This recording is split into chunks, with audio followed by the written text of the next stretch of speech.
my husband's hometown. Look up at the sky and hear an awful sound.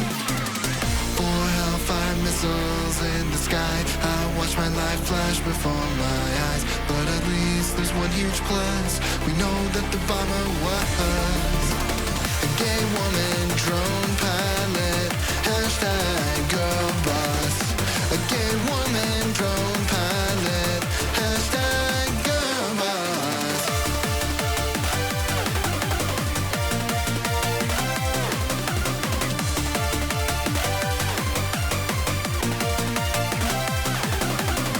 I'm here to get my kid from school. I pull up, don't see him at all. I stop the car to head inside when a black van cuts me off. An armed agent steps out of the van. Next thing I know, I'm in an ICE camp, and I won't see my son again. At least I wasn't deported by a man. Brown woman, ICE agent. Hashtag girl boss. A brown woman, ICE agent. Hashtag girl boss.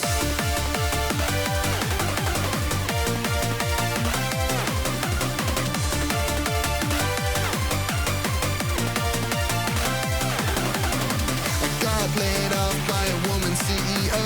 Oh yeah, it was hashtag woke. Israel destroyed my olive farm to build a settlement. Thank God the IDF has gay soldiers in it. We'll continue bombing Yemen. It's fine, the Pentagon will be led by a black man. Don't you know the world's inherently violent? That's why we need more women drone pilots.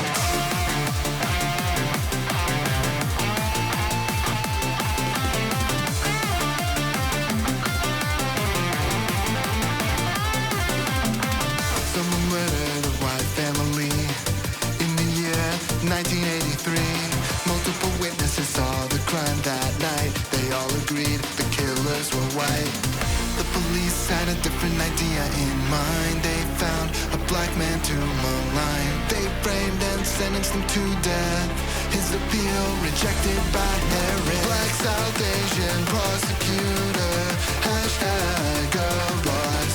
Black South Asian prosecutor. Hashtag girl boss. Black South Asian vice president. Hashtag girl boss. Black South Asian vice president. Hashtag girl boss. What's going on, everybody?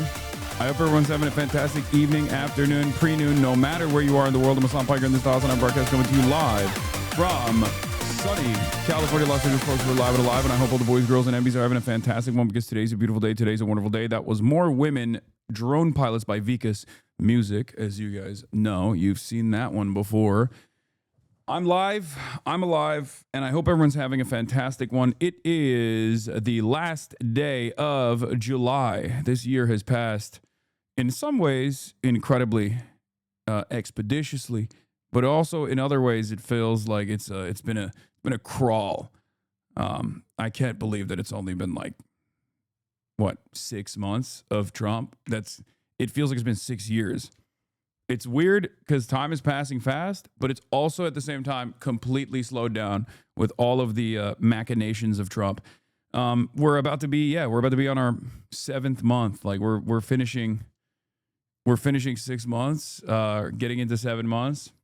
It's craziness. Anyway, but yeah, I'm Hassan Piker, and this is the Hasanabi broadcast.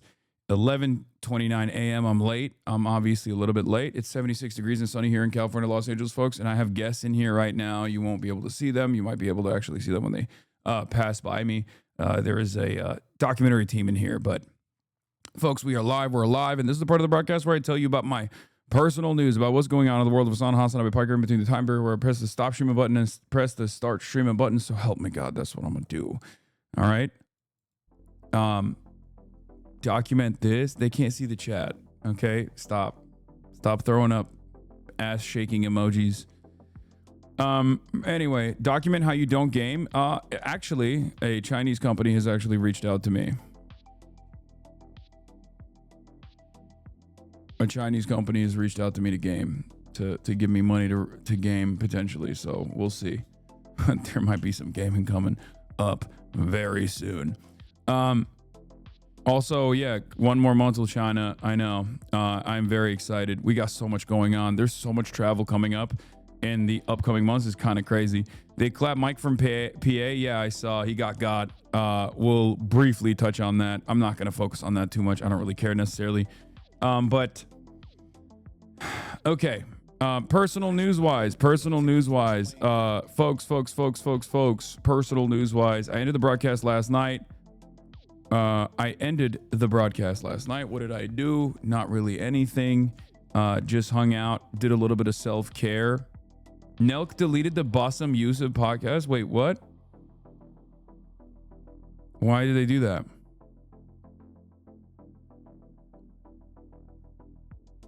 That's weird. Okay, well, in any case, I don't know why they did that. I'll ask them. But I did some self-care last night. You're trending on TikTok. What am I trending on? What am I doing that I'm trending on TikTok for? But yeah, I did some self-care last night. I did one of those like those masks. I was in the bath. I drew a bath, and I had a great time. Watched a little bit of Fire Force. I keep saying it wrong. Fire Force. Passed out. Woke up early. Linked up with this documentary crew this year right now, and then went to Ball Up. Took Kai to the park. Went to Ball Up. Actually lost a bunch of games, which is pretty devastating, but I think it's partially because I am on antibiotics and my game suffers. My basketball game suffers. But one of the beauties of being physically active is even when you are losing a game of basketball, it does not matter, because you still at least got out there and you got physical and you got a little bit better. So yeah, I'm trying to maintain my routine, maintain my schedule, in spite of the health complications that might come about. Did you feel the earthquake this morning? No, I did not feel the earthquake this morning. But yeah, that's neither here nor there. What is this Cutie Cinderella Pepega moment exposed? What does this mean? Oh, this? This is a perfect demonstration of Cutie's understanding of how equal shares works.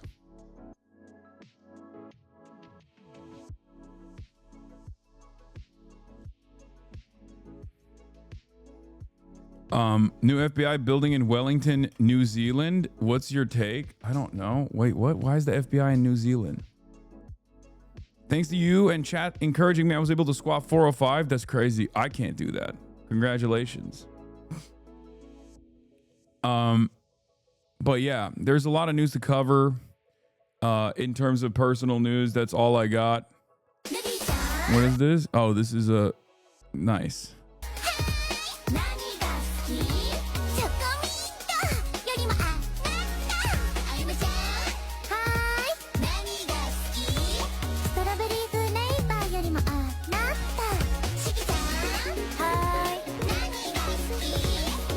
This is so cute. Kaya. Oh my God, not me. I'm not cute, but this was great. This might be one of my favorite. This might be one of my favorite things of this variety that you guys have made, like a fan edit that I've seen. That's fire. You see this? Please have this guy on stream. President Mini Trump. Oh, I love this. Okay, this is in line with my new favorite guy. Who there's like an Indian dude that's also kind of around this size who just eats like, I just caught him eating like looking like a Oompa Loompa. He like dresses up like a Oompa Loompa, and then he eats like a massive croissant. I can't believe they made a mini Trump, dude. That's crazy.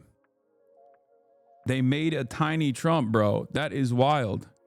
God oh yeah, damn. This one is going viral. This audio is going viral. People are using this. Dude, some of you need to shut the fuck up. At least get your bearing straight, okay? and just have the decency to shut your fucking bitch ass mouth. Huh. Me listening to Hasanabi, my favorite streamer while I work because it helps me relax and focus.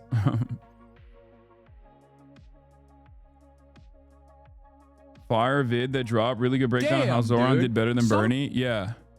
I'll take a look at it. Yeah, a lot of people are apparently posting this original sound now. God damn, dude. Some of you need to shut the fuck up. Love my morning coffee and daily Hasan affirmations. God why do you damn, knit so dude. tightly? Some of you need to shut the fuck up. At least get your bearing straight, okay? And just, God damn, Chat, dude. why is Hasan always yelling at my boyfriend while he's working? It's funny.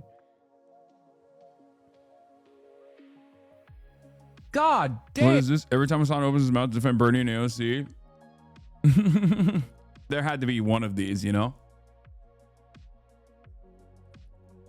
Comment section for that was chill for the most part.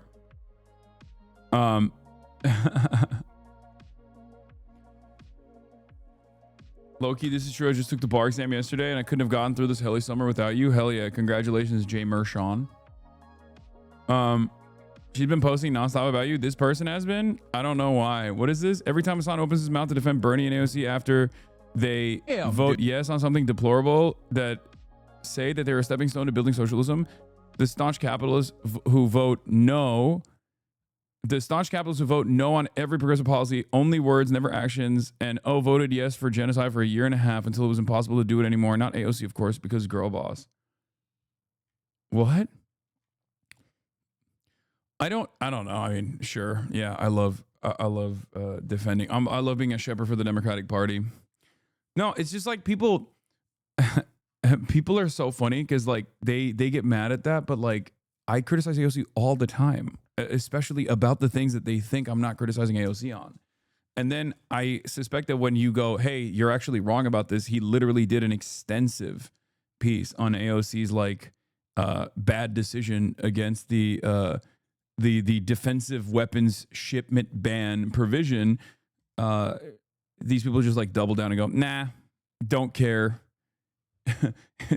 This doesn't correspond to the meta. But yeah, new Jube teaser.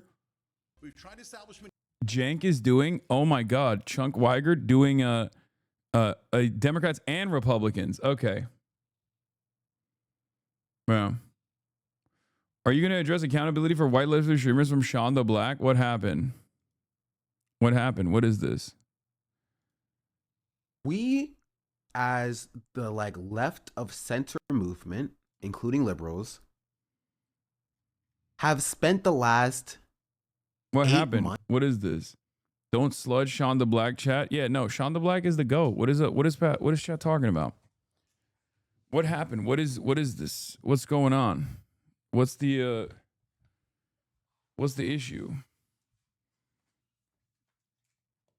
It's about Lolo. Listen to the clip, you dork. Sure. Radically changing everything about the way we approach politics for straight white dudes. We've radically changed the way that we approach politics as a whole.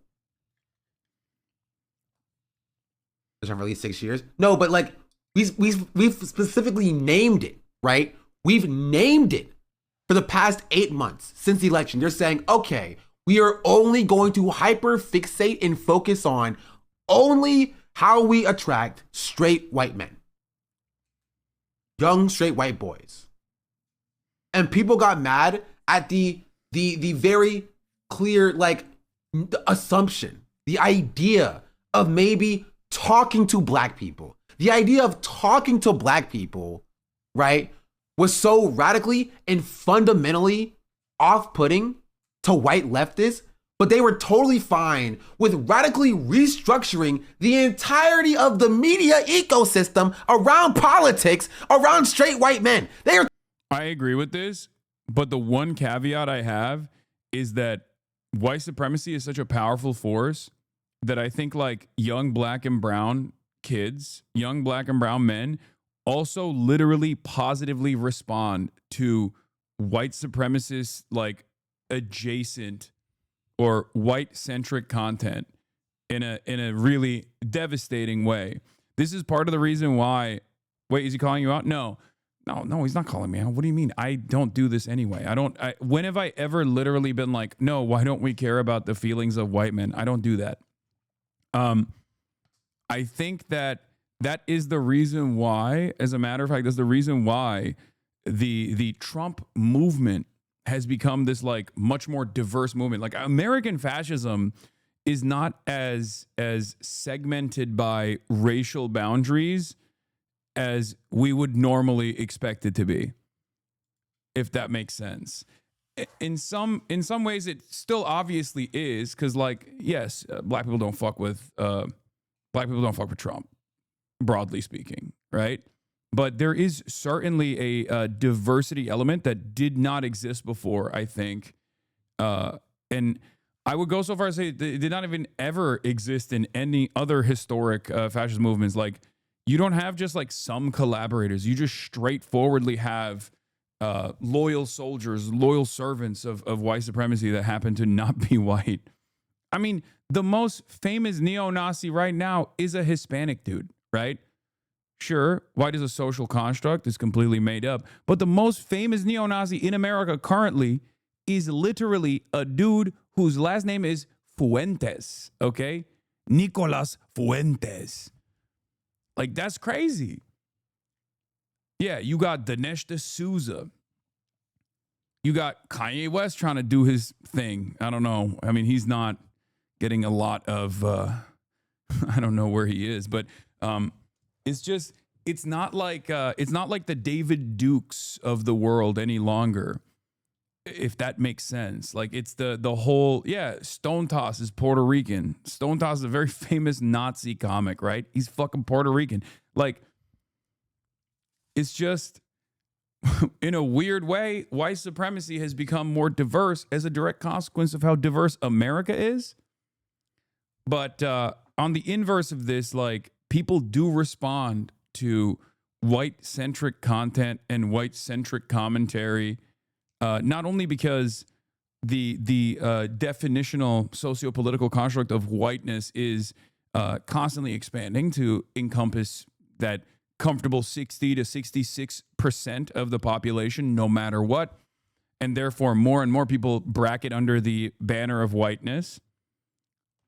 But also at the same time, I think people just like respond to that kind of edgy humor more positively. This doesn't mean that you should lean into it. This doesn't mean that you should, create a permission structure around like being horrible little bullies to people on the virtue of someone's the color of their skin or their ethnicity, their background. Of course not. But I think it's important to still ultimately recognize like where, like when we're messaging, because that's what we do here, right? Myself, Sean the Black, everyone does this. That's the only caveat I would say is that like it's unfortunately an unavoidable force that you have to be cognizant of. And I mean, this is silly for me to say to a young black man. He already is cognizant of this. Regardless, he lives it every day. Totally fine with that. Legacy media throwing away everything that they've known to be like, we need specifically and primarily a Joe Rogan of the left to talk to only straight white men, and everybody's fine with that. Everybody. See, that's the reason why I added the caveat, because like Joe Rogan's audience, I'm willing to bet, is fairly diverse, right? It's not just straight white men. Like, it might be like straight white male centric politics, but it's not. It's not. It's just like there's hella Hispanics in there. There's hella Latinos in there. There's black people in there. You know what I mean? It's definitely more on a. It's definitely more divided on the gender side than it is like racial politics. American politics is so busted, man. It's so busted. It's so broken. It's hard. It's hard to put a finger on it. But yeah, I'm not missing the point Sean is making. I agree with the point that Sean is making. The point that he's making is the exact same point that I made as well in the aftermath of the 2016 election, when they did this exact same thing in the aftermath of the 2016 election, where everyone was like, what happened to the white working class vote?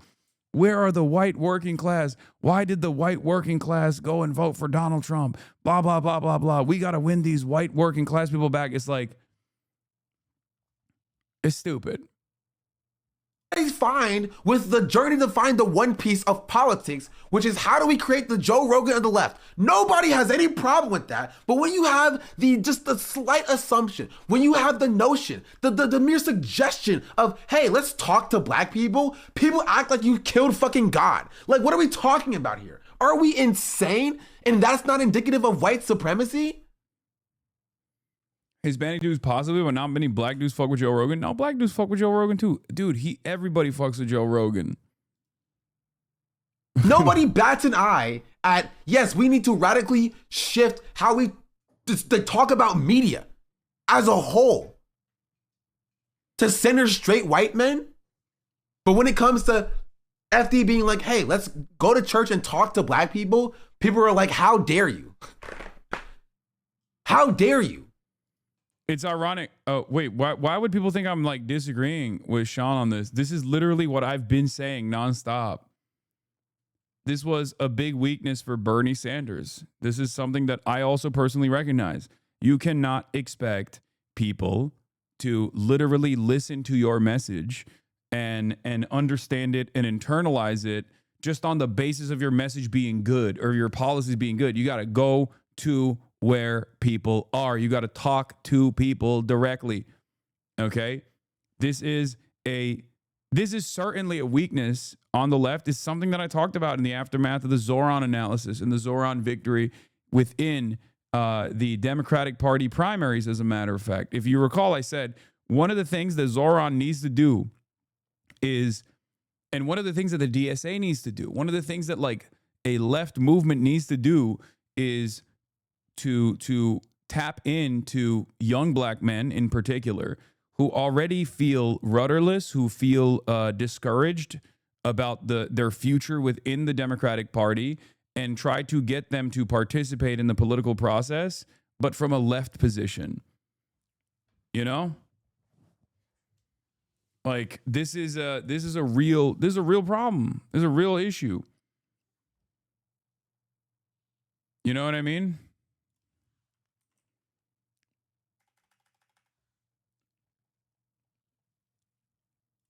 Genuinely. Anyway, we gotta blast off. How dare you saying that we need to market and talk to the issues that black people face? Yeah, you liberal, you freaking liberal, you wrecker. How dare you say that we need to talk to what black people face? It's like in a weird way, it still goes along with it's still kind of like it still kind of goes back to the idea that like any sort of racialized politics is instantly supposed to be like liberal coded or something. It's not. Like black people are working class too. You got to talk to them, you know? You got to. This is not, and this country has a long history of revolutionary black politics. It's been gutted and destroyed through violence, like direct state violence, right? Assassinations, prosecutions, and then there's a decent amount of co-opting as well. But ultimately, it is something that any working class movement has to focus on. You know? That's it. No. Black people should just suck it up and be happy with the free healthcare, right? Then like the election happens, be like, wait, no, we have to speak to the needs of white people. We need to speak to the needs of young white men. Why is nobody talking to and reaching young white men? We need a Joe Rogan of the left that speaks directly to their issues. And people are like, hey, can you speak to black people's issues? Why I was concerned about the way white leftists reacted to the Zoran Columbia story, arguing that Zoran could put African American as the same saying Elon Musk is the wealthiest African American, give me flashbacks to how Bernie supporters acted in 2015. Oh, I know. I talked to FD Signifier about this as well. Guys, that is literally bait. That was literally bait. If you're in this community for 44 months, you have to recognize that that is just bait, okay? First of all, I know people are going to get mad at me for saying this, but we do live in a fucking white supremacist society. So at the end of the day, there is going to be some biases being demonstrated there, some blind spots coming out of a place of privilege, right? When someone even jokingly says that, okay, if it's an ally, you can have a normal conversation with them and be like, hey man, that's like not funny, okay? It's just like kind of weird to say, and that's fair. But recognize that was bait placed in the media, in the New York Times, specifically to invoke this kind of sectarian division, this racialized division. That was the whole point. That was the whole point, so that people, especially like Gen X Black people that are understandably pretty tuned in to,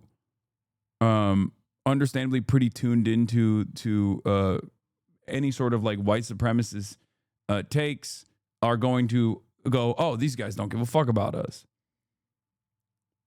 That's why the Bernie Bro stuff was so prescient. Like, it was so successful for a lot of people. That plus like the turnout machine. I think Sean is placing an emphasis on the application of responsibility of white leftists to consistently self-reflect and check themselves when they're perpetuating white supremacy. This chat sometimes does that through the woke of the day thing whenever they hear a POC voice, like you mentioned, saying that's liberal coded.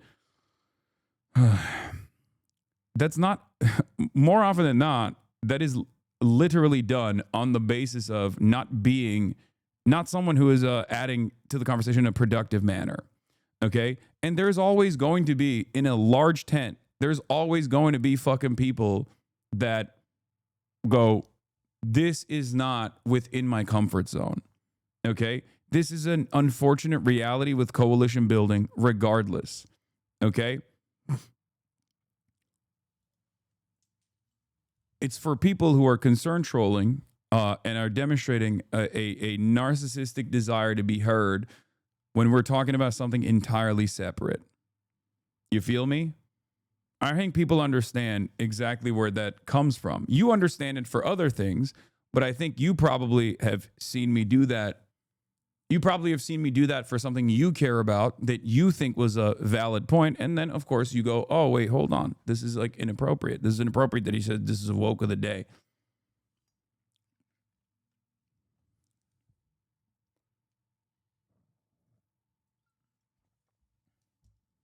Issues? Fuck you. Fuck you. Get out of here. We're not talking to you. Like, what are we talking? Like, is that not crazy? I haven't blasted off yet. I'm going to do it right now. Look, the reality of the matter is, if you want to bring in, people that are born into a system where they've never had to reconsider their stances and take certain things for granted, and understandably have developed like a white supremacist opinion or a transphobic opinion, you are going to encounter biases. You're going to encounter microaggressions, things of that nature. Okay? Trying to sanitize that would, if I were to try and sanitize every minutia, everything that happens both in this massive community and just in general on the internet, I would not be able to get across anything that I want to get across. I would not be able to cover anything that I want to cover. You know what I mean? And it would be utterly unproductive overall. This is the reason why there's a method to this madness, if you will. It would be a permanent stun lock, back and forth. But the goal for me is to, the goal for me always is to get people who are in the margins to no longer have these kinds of biases over the course of a long, extended period of time. And that's part of the reason why this community has grown so much over the past 8 years. Because everybody, at the end of the day, has some kind of blind spot born out of their privileged position. I understand that, and it would be incredibly hypocritical of me to act as though that is not the case for every single person's starting position. Are you talking about yourself here? Of course I'm talking about myself as well. What do you mean? Of course.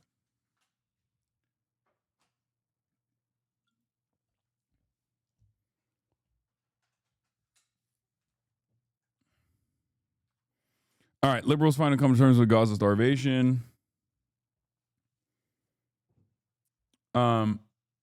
Your community isn't safe for marginalized people. See, this is what I mean. This is like, this kind of stuff is ridiculous. Like that's okay, sure. It's not, you know. You've just been duped into thinking that it was for 21 months when you were a supporter for 21 months. Like that's what I mean. Like that's a ridiculous statement. That's a ridiculous statement. This is not a completely safe space. Of course it's not. This is an open environment where people can just fucking come in and say whatever they want. Okay? And it's never going to be, there's an arena full of people in here from all different walks of life. But if you consider this to be a stadium full of people, if you consider this to be like not safe enough for you, you know, that's it. I have nothing to say to that. Okay, well, I'm sorry.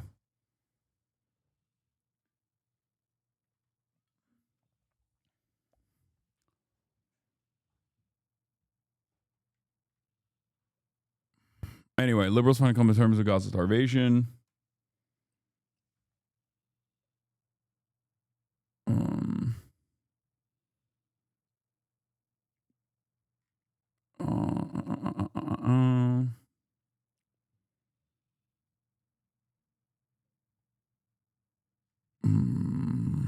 What else was I gonna do?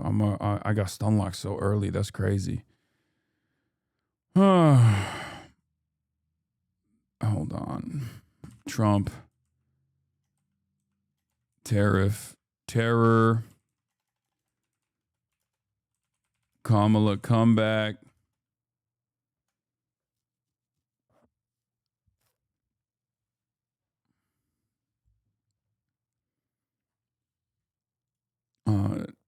That's and more. Get it now.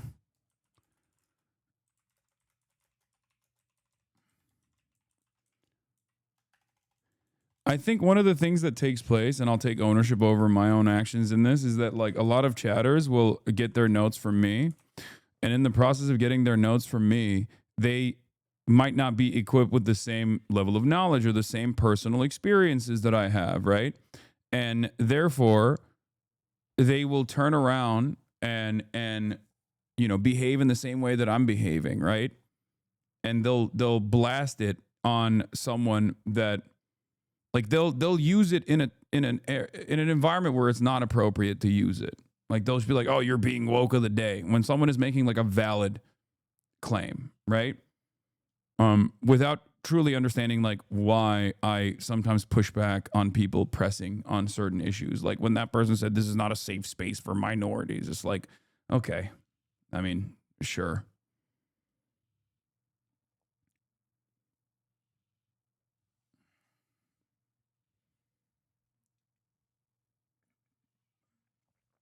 And I think that's the issue, where there's a lot of dogpiling as well that takes place, and then that pisses people off, especially when they are making a valid concern. And I'm sure, like, I'm a human being at the end of the day. I have privilege, I have biases, I have blind spots. I'm sure I fucking misfire too. I mean, I do, and then I try to take ownership over it and recognize it when I do, right? But I mean, you don't let people be tired and say things out. Oh my God, do not relitigate this discourse. Don't start that. But ultimately, what I try to get across is that people are imperfect, myself included, and we should be more understanding of people when they bring up concerns, but also simultaneously, there should also be a recognition that like there are definitely people that are on their own journey of learning, and might get something wrong or might even come across as like annoying or shitty, but it's not the same as like a person reinstating white supremacist values. And it's not necessarily someone just being like, there's a racial pecking order here, but instead it's what is this? What the hell is this red bubble thing that you sent me? Your girl watches The Office. My girl watches Hasanabi. We are not the same. That's crazy. Okay, no, I need a better meme. Pull up Sean the Black. I think you missed the Marga bit on the point I was making, and we can have a convo about it on some point in the future for sure.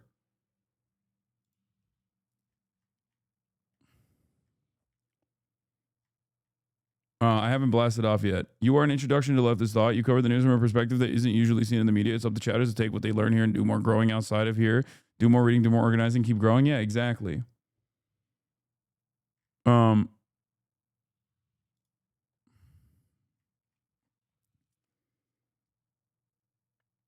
Use this to blast off law. What is this?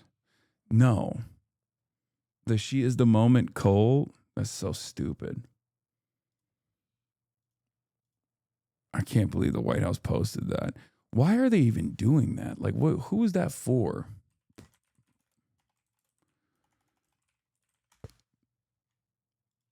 Would you ever go on Kill Tony? Probably not. I don't think they would ever ask me to go on anyway, though. All right, I got one. Okay, we're doing this. All right, we got one.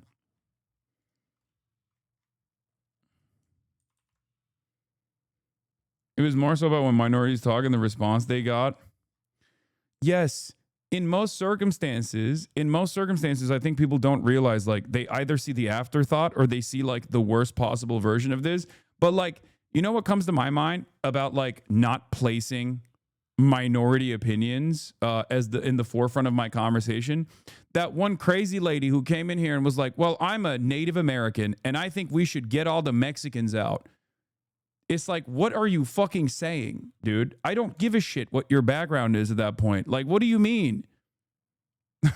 Like, do you see what I mean? Do you remember that one lady who was like, I'm indigenous, like I'm a Native American living in California, and I think we should get all the Mexicans out. Do you think that this is reflective of like indigenous politics? Do you think we should be doing standpoint theory in that situation? When I shit on that person and say your background should literally have you saying the exact opposite of this position that you're currently demonstrating.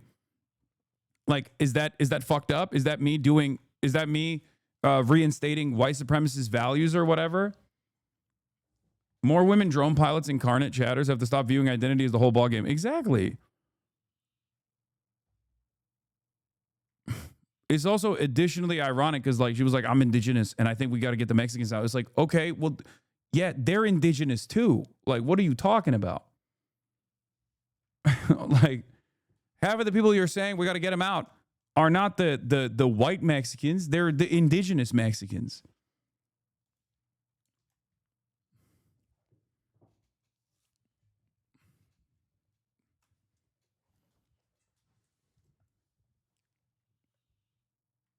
Anyway, when people say listen to minority opinions, that doesn't mean you have to listen to everything they say. It just means doesn't immediately brush it aside. No, I mean, I don't.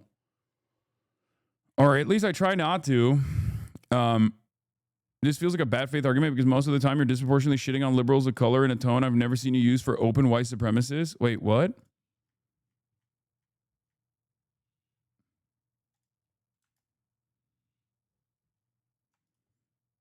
This is what I mean. This is why I don't do this kind of stuff. It's got to be bait, right? Are you serious? Liberals of color? I shit on liberals of color more than I do open white supremacists? I can't tell you what I think should be done to open white supremacists. I get banned. The fuck? You said absolutely. Yeah, okay. All right, well, good luck to you, chatter. These kinds of chatters are exactly how Hillary Clinton sabotaged Bernie's image in 2016.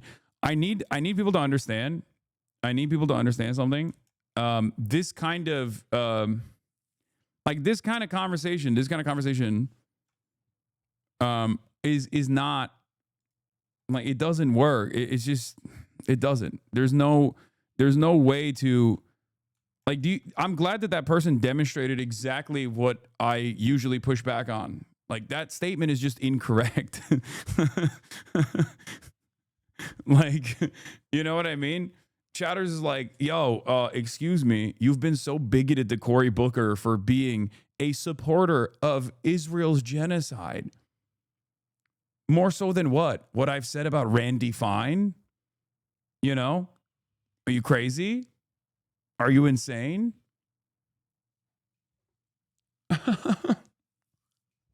Like I said, I can't say what I think about half of the open white supremacists because, you know, you just have to imagine what I'm implying, okay?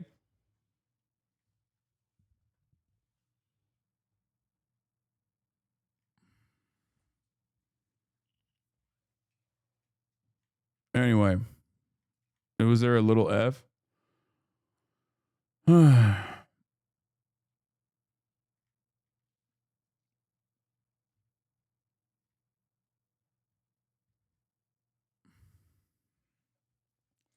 I'm a brown Muslim man from Britain, and I have to say the way you speak about British people is definitely problematic. Yeah, fucking hell.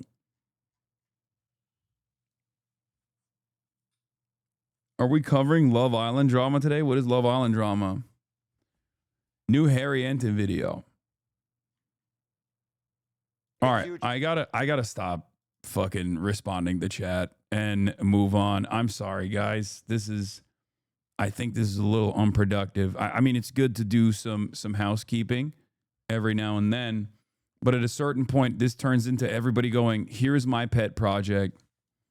And the irony is, this is something that I have put my foot down on many times throughout my streaming career.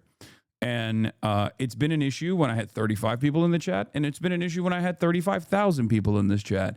And if I were to listen to the 35 people back then and try to sanitize everything that I'm doing and try to do commentary in a way that suits the expectations of some of the most sensitive people in this community, for good reason, by the way. They're not sensitive for bad reason. They're sensitive for good reason. Then this would not be a force. This community would not be as successful of a force and have impact and change so many people's minds slowly but surely. On the one hand, people say, "Oh, well, Hasan presents an introductory to leftist politics and has like gotten my brother out of the alt-right pipeline and all this stuff." But also on the other hand, they're like, "But he still has so many different issues in terms of like expressing, in terms of expressing bigoted opinions. He's a fascist. He's he is far harder on liberals of color than he is on white supremacists," or whatever the fuck. Like, it's just, that's, it's ridiculous. Like, I'm not going to abide by that. If it's not for you, I perfectly understand. There are plenty of communities that will cater to your expectations.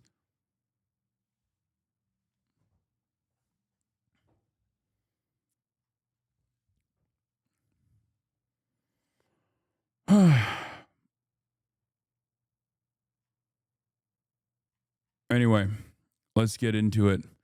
Germany. Process to recognize Palestine state must begin now. Even Germany's got even they got Germany speaking out. Germany says the process to recognize a Palestinian state must begin now. Berlin adding that Israel is increasingly in the minority over the issue of Palestine. The move comes just hours after Canada said it planned on recognizing the state of Palestine at the UN General Assembly in September. For more, we can go across to Nick Holdsworth standing by in Berlin. Nick, good afternoon. Just how significant is what's coming out of Germany today? I mean, Germany is the last bastion of Israel defense. So it is fairly significant when you got, I mean, this is like, it's like America number 1, Germany number 2, Israel number 3 in terms of defending Israel. So when you got even Germany being like, oh, we are going to move to this state recognition. Yeah, that's fairly significant. That's, I will say, that is not an insignificant move. Okay. That's shocking. I mean, even though, let's be real, and I've talked about this already, all of these statehood recognitions are coming with a shit ton of qualifiers, and they're actually not moving the needle as hard as it's supposed to, and it's pretty messed up overall. But I think it implies that the environment has changed quite a bit. On the one hand, I'm wary because it is a PR stunt. I don't trust Western nations at all. But on the other hand, I do think that the permission structure has shifted so dramatically that these guys are engaging in this to appease the masses, to appease the discontent that they are experiencing, and they have to respond. America doesn't, because America's not a democracy, and America has a fuck you gonna do about it kind of attitude, right? Whereas, like, European liberal democracies at least symbolically have to defend democracy and liberal values. So I think that they're just trying to find an outlet where they could just be like, yeah, we are also responding to the increasing public pressure that is mounted against us due to this Israel stuff by saying we'll offer state recognition with these incredible conditions, of course, which renders the state recognition useless because a lot of the Palestinian state recognition actually comes from like these ridiculous qualifiers. Hey, Sean the Black, thank you for the raid. Hope you had a good stream, brother. Where a lot of the state recognition qualifiers are demilitarized Palestinian state, run by the Palestinian Authority, which is incredibly unpopular in the eyes of the Palestinians. It's not a real democratic process at all. The Palestinian Authority is a de facto arm of the Israeli security apparatus. It is the second least popular entity in the region in the eyes of the Palestinians, after Israel, of course. And also the idea that they are supposed to be demilitarized makes the process of full-blown ethnic cleansing imminent. It only just it basically says no longer can Israel do full-blown ethnic cleansing right now in the Gaza Strip, but they can continue doing the same process that they've taken place through a sequence of checkpoints, annexation, land grabs, pogroms that they've engaged in the West Bank.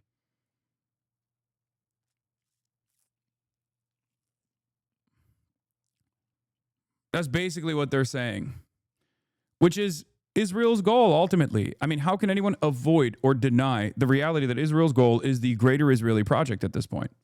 You can't. You can't deny it. It's undeniable. That's precisely the reason why they're even making this inference, making this state recognition known, right? Why? Because Israel's ethnic cleansing campaign has gotten so unimaginably horrible that it has created this massive amount of public pressure that politicians have to respond to at this point. It's become unavoidable. Like I said, you have to become undeniable. You have to become unavoidable. If you want to let your voice be heard, if you want change to happen in the Western world, you just have to keep up the pressure. And all of a sudden, all that pressure amounts to state recognition with like these conditions, it's not enough. You have to keep pushing. Presents a massive shift in German foreign policy. Support for Israel is built in to the German constitution. For 80 years now, since the end of the Nazi regime in 1945 and since the beginning of the German Federal Republic, which was founded in 1949, support for Israel has been part of the ground laws, as they're called in Germany, and indeed criticising Israel, that's allowed, but any anti-Semitic expression is punishable by law of up to 5 years in prison. So the fact that the German Foreign Minister, Johann Wadephul, is considering supporting a two-state solution, supporting a Palestinian state, he said it would be the end of the process rather than the beginning of the process, is extremely significant. And he's flying to Israel today to hold a meeting with his Israeli counterpart, Gideon Sair, later this afternoon. So the fact that he's released a statement before he flies to Jerusalem is extremely significant. It's putting the Israelis on notice that Germany's position is shifting. Nick, thank you very much for the update. Nick Holdsworth reporting there from Berlin. Let's go across to Jerusalem now. France 24's Noga Donopolsky is standing by. Noga, this is a bombshell shift in tone from Germany, and it follows similar statements from other G7 states. Has there been any reaction? There's been vicious reaction from Israel.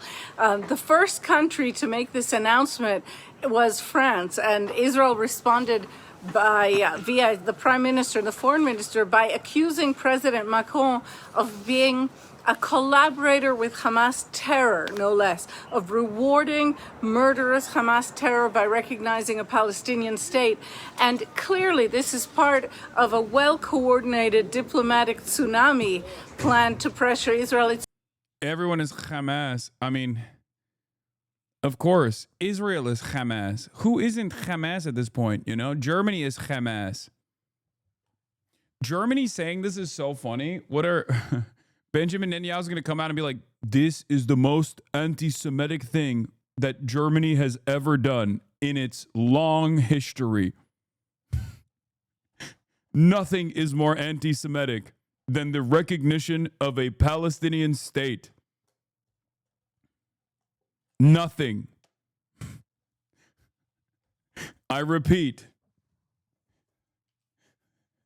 this is far outdoing the Holocaust in magnitude.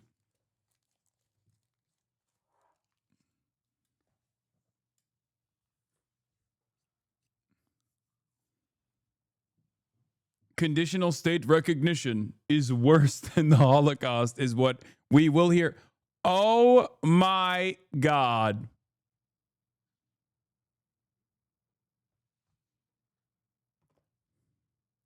"80 years after the Holocaust, and Germany is returning to support Nazism." I mean, it's not as bad. It's not. This is not as bad as I was joking about. What I'm joking about is like someone saying this is worse than the Holocaust. Okay, he's not saying that. He's saying this is the equivalent of the Holocaust. Oh, Jesus Christ.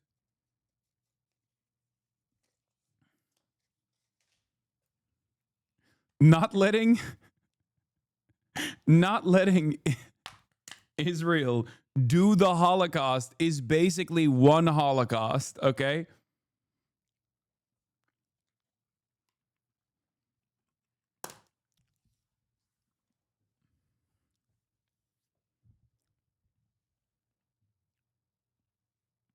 That's crazy. It never stopped. As I have argued before, Germany supports Netanyahu for the same reason it birthed Hitler. Both promise to be Western bulwarks against the Untermensch, the rebellious subhumans who dared to threaten empire. I mean, it's true.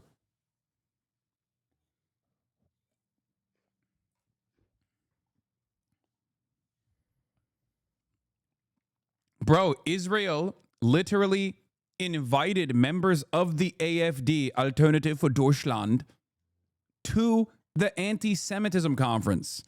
Okay? They do not care about actual neo-Nazis. They love actual neo-Nazis. The only thing they care about is when people say, hey, you should stop doing a Holocaust. That's when they go, this is the most anti-Semitic thing anyone has ever said. You are basically, you denying me the right to literally do a live stream Holocaust is basically one Holocaust, okay? That's what it is. Yeah, they had to cancel the anti-Semitism conference in Israel because they invited too many anti-Semitic white supremacists, okay? That is what we're talking about here. They have no leg to stand on.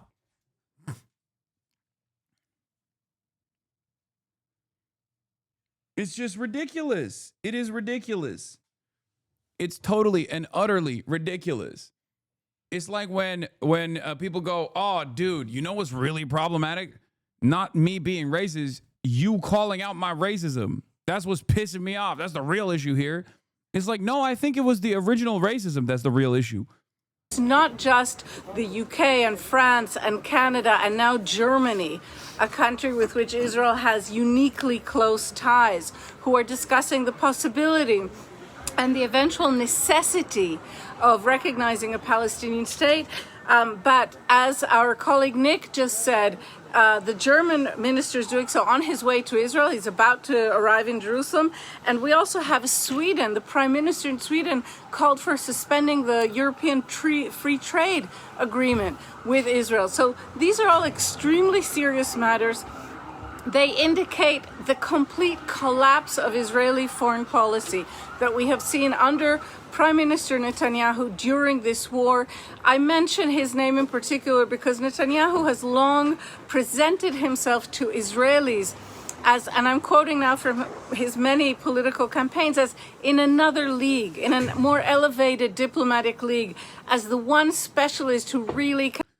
Bro, it turns out, even by European standards, okay, after centuries of death, destruction, extraction of natural resources from the global south, slavery, even with all the bounties of colonial empire, even the Europeans have like a distaste for maximum death and destruction, like doing a 13th century style siege on a captive population that has fucking iPhones and can literally elevate the problem directly to the doorstep of every single person in the Western world is untenable. Who would have thought?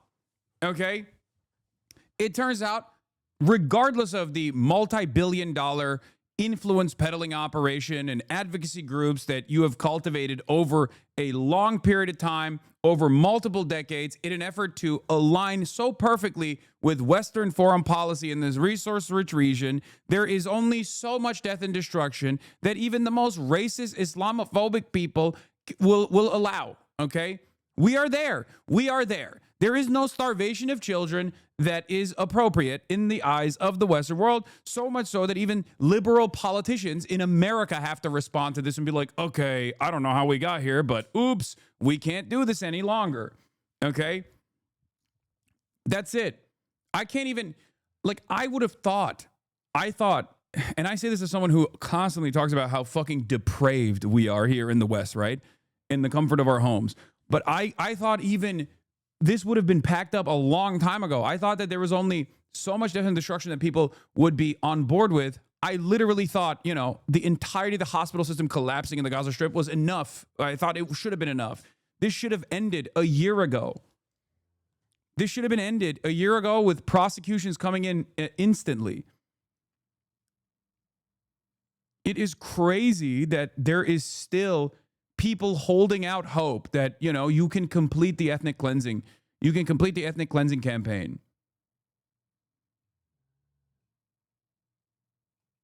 It's crazy. I had a fun interaction today. An older Jewish woman sits out with a sign that says "Free Palestine in my city" almost every day. An Israeli dude goes and starts harassing her. So I step in. He then tells me that I'm Hamas and I look like an Arab. He does what the typical Israeli does and spits in my feet. Then I tell him I'm Jewish, to which he says, "You are no Jew," and walked off. I called him an anti-Semitic pig as he walked away. Classic. That's the craziest thing, because look. The time is, the attitude shift is so dramatic. I'm telling you right now, people, even liberal Zionists, are going to point to guys like that and basically be like, oh, they're just like extremists. They don't represent us, okay? It's coming. It's coming because the association of Judaism with Israel only worked as a defensive posture when everybody thought Israel is awesome. Now that everybody knows Israel is not awesome at all, oh my God, everything that Israel now represents is no longer like the pharmaceutical industry and like making the desert bloom and being the most gay moral democracy in the fucking region or whatever. And instead, ethnic cleansing and the starvation of children for some kind of like loose association with religion that is a false conflation to begin with. Now that is the only thing that Israel is known for, understandably, I think Jews in the Western world are probably going to forcibly separate themselves from this association and actually look negatively upon this association in the future. Now, not yet, and there are still plenty of people who personally hang on to this notion that you can continue defending it. Okay, you can continue defending Israel. You can continue defending Israel. You can keep going back to the old tricks and be like, look at the enemies of Israel. They're all barbaric. They're monsters. They're monsters. They're monsters. But I don't think it's going to continue. I think for the average person, they have completely checked out. Okay? They've checked out. Not gonna lie, you do more work defending the rights of Muslims in the West than any actual Muslim speakers out here. And yes, because they're fucking bought and sold, okay? Also, what do you mean actual Muslim? Listen, regardless of my lack of regardless of me being a bad Muslim, okay, it doesn't matter. My name is Hasan, so they don't let me get away with that. They don't go, yeah, this guy is this guy's not a real one. Okay. Oh my God, Kaya's fucking snoring so loud. It is crazy. And be Israel's face to the world. All of that is crumbling very, very quickly right now. And Noga, I'm just curious, what are ordinary Israelis saying about this shift in tone that's coming from right around the world? Do they feel alone now? I think Israel. Do they feel alone now? I mean, dude, I don't think shit. Israeli society broadly thinks about these sorts of things any longer. I think they have found a perfect thought terminating cycle here where they just go, oh, it's anti-Semitism. Okay. It's such a powerful motivator because anti-Semitism has been a fucking blight for thousands of years, and anti-Semitism still certainly exists. Okay. So because of that reason, I think it's even more powerful than when white Christians in America talk about white Christian persecution, okay? Because there is a validity to the marginalization. That is the reason why I think it is virtually impossible to get people in Israel to understand why they are being considered as a fucking pariah state. Having said that, however, just as though white Afrikaners started slowly but surely coming to that recognition that they had become a pariah due to their apartheid, I think a lot of Israelis will eventually say, hey, we got to fucking stop this. Like, this is crazy. And if they don't, it's done. Even if they do, it's done. Zionism as a project is, in my opinion, over. It's been over. This is the death knell of Zionism as a project.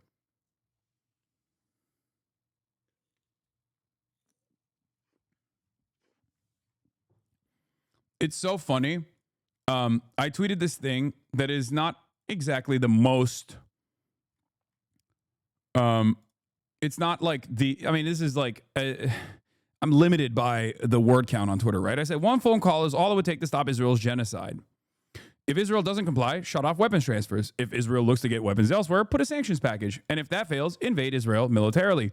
This is why all it takes is one phone call. And a lot of people got very mad at this. They said, this is childish. This is childish. This is childish. Okay. This guy, for example, said, this alone should disqualify this guy from any serious discourse law. He's just a frat bro who, at the end of the day, is an entertainer first and foremost.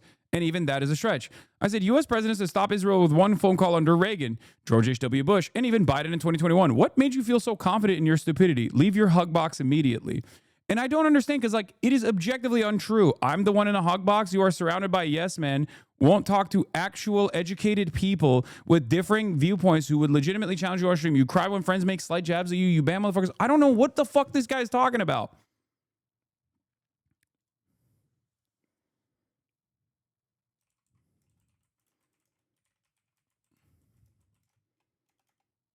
He follows Tectone. I don't know who this guy is, but I just don't understand. Like, none of this is relevant to my point.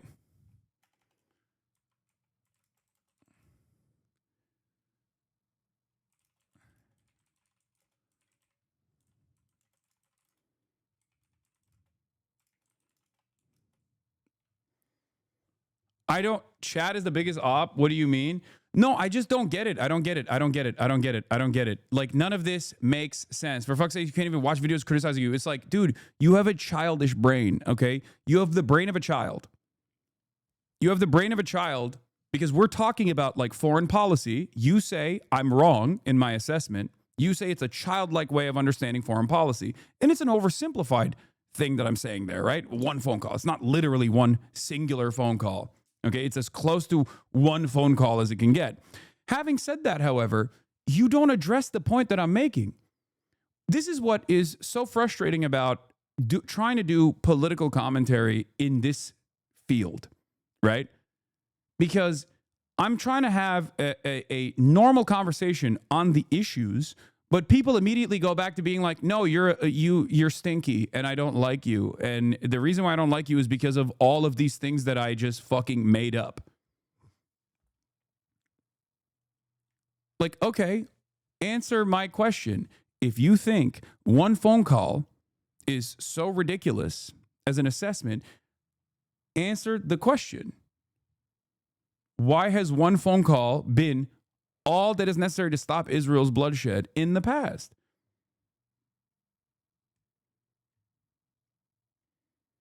It doesn't make sense.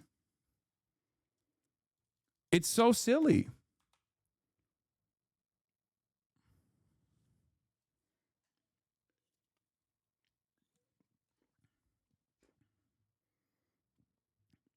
This is not, like, you didn't answer the argument.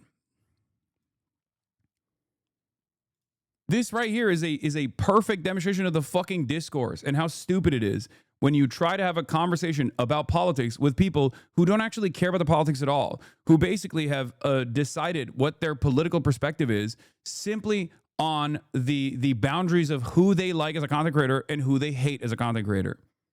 Okay? Yeah, Biden stopped Israel with one phone call in 2021. How did that happen?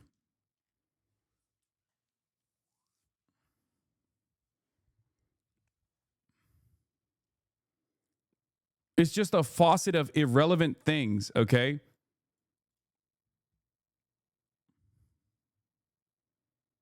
That guy has 0 tweets containing the word genocide until he responded to you.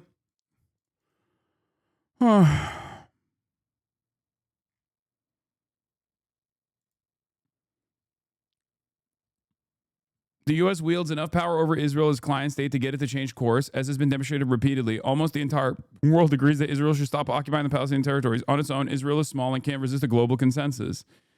The only reason Israel behaves the way it does is unfailing U.S. support, which it won't be able to reliably count on indefinitely. Exactly.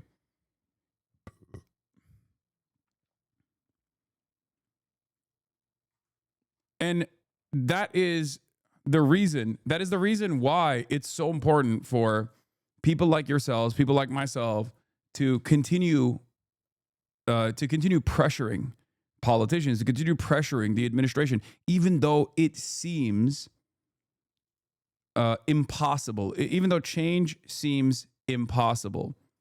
Okay? You have to keep pushing.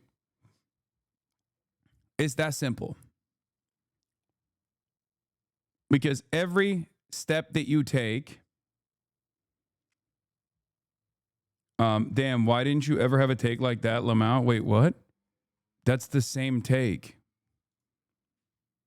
That tweet is basically the same exact tweet that I just described the steps as to why it would take one phone call to stop. What? Yes, it is a joke. You've said it forever. Oh, okay.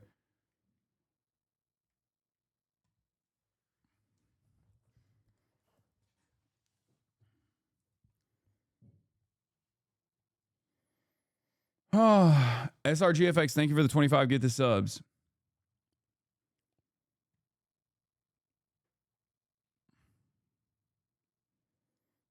What you might be saying is that the phone call is not possible this time because it could be the end of Israel. It is really on the brink. What it has done can't be undone. Everyone would attack Israel without U.S. backing. What? No. No, that's not how this goes. Okay? That's not how this goes at all. No, the funniest criticism of this that I saw was people being like, oh, I thought Hasan hated military intervention. Now he wants to invade. Hasan hated the Iraq invasion, which was illegal. So he hates the classic. He wants to invade the Jewish nation state. It's like, dude, they are literally doing Nazi shit, okay? If there was ever a valid military invasion, it would be this one. It's never going to get to that point regardless. My point is it never has to get to that point. Because that being the maximalist position implies that one phone call is all it would take. That's the whole point of this fucking tweet.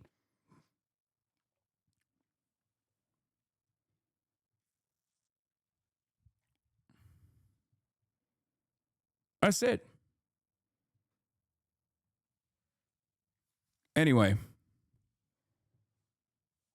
Man, people who celebrate D-Day don't understand that, you know, the force that they were, why are they dunking on any of this? They're not dunking. They're just like yelling into a void.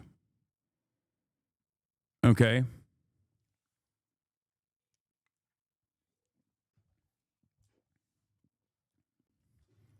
People are lashing on you because they know you were right since October 7 and they weren't. It's pathetic behavior. No, I think like people are doing that because they also can't contend with open defense of Israel at this point. So instead of openly defending Israel at this point, they still have to like, they have to grab on to anyone they can and to be like, oh, well, this person is anti-Semitic, I think, please. Or this person is crazy. His opinions are crazy. It's just like they can't contend with the reality shifting at an alarming rate around them as more and more people come to the terms with the reality on the ground. So they have to just like lash out at people who are right all along. That's it. It's no different than like what Matty Iglesias is doing. But because Matty Iglesias is a professional adult that works in media, he obviously has to take a different tone than people who are still holding out hope for some kind of defense of Israel by just simply attacking Israel's critics.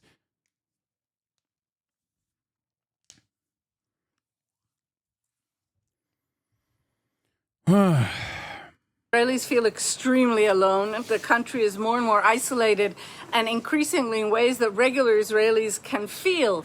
Israel has been distanced from the rest of the world during this long period of war, in part because foreign airlines have stopped flying here.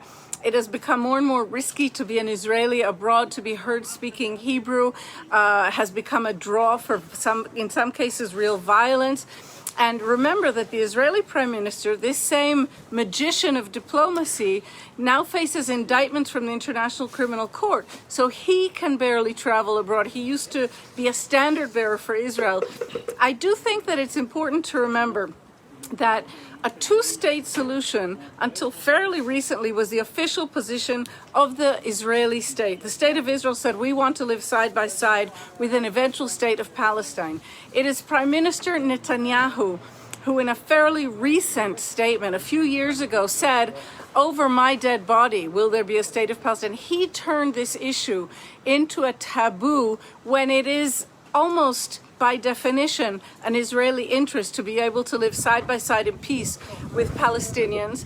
And now this taboo that he created is being used against him and is being used against Israel by allied leaders who were searching for some way, any way they could pressure him, now that the Trump administration appears to have decided to give him almost blanket support. Well, we'll see if that does shift once those discussions with Steve Witkoff start. Thank you very much for that, Noga Tanopolsky, reporting there for us from Jerusalem. What's going to happen when it goes back to the exact same method? I got called a capo today by the president of my alma mater, Jewish Alumni Association, after she tried to dox a girl for shitting on someone for wearing an IOF shirt at the local gym in my college town.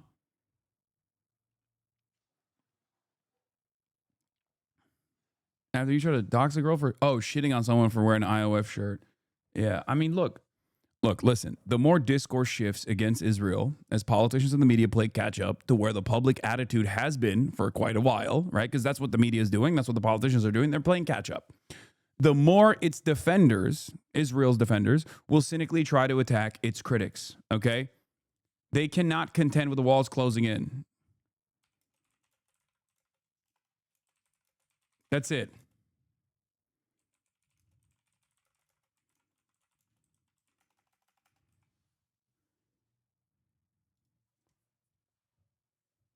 That's it. It's in its death throes. Zionism as a project is in its death throes. Israel is a pariah state that even politicians are being forced to recognize as a pariah state now. And while they take their sweet ass fucking time, with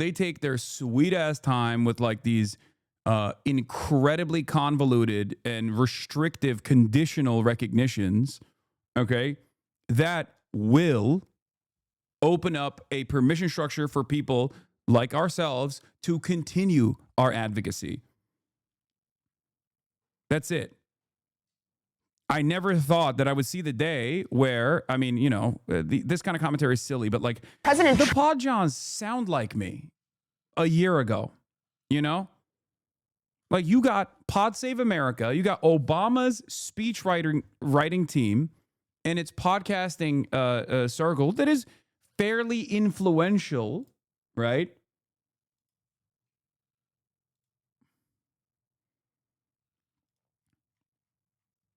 They are now talking like I was speaking a year ago.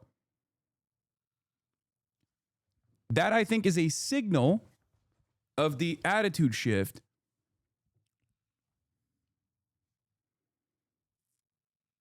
That's why we say one day everyone will have always been against this.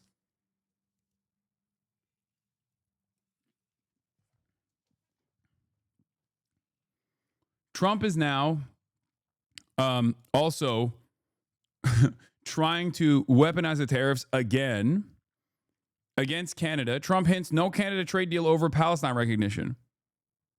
Ridiculous. It still feels like people are trying to qualify their statements by being like, Israel was right to respond to October 7th the way they did, but now they've gone too far. Yeah, that's fucking bullshit, okay? That's bullshit. The idea of like claiming, you know, Israel has a right to defend itself. But Hamas, like these kinds of qualifiers are ridiculous, okay? No one has a right to do a genocide.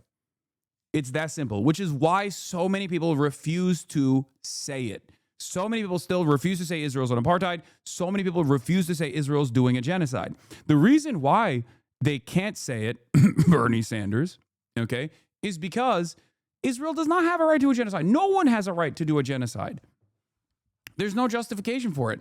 So because Israel is currently doing a genocide, and many people are recognizing it as such, okay, many more people are recognizing it as such, especially at this point, people that are still holding on to this notion of Israel just like kind of getting ahead of itself and only accidentally, oopsie, doing this ethnic cleansing campaign are speaking to a reality that doesn't exist. Yeah, I saw a Boston Celtics player's sister going off on someone defending an Israeli player that wants to educate Americans on what's really happening.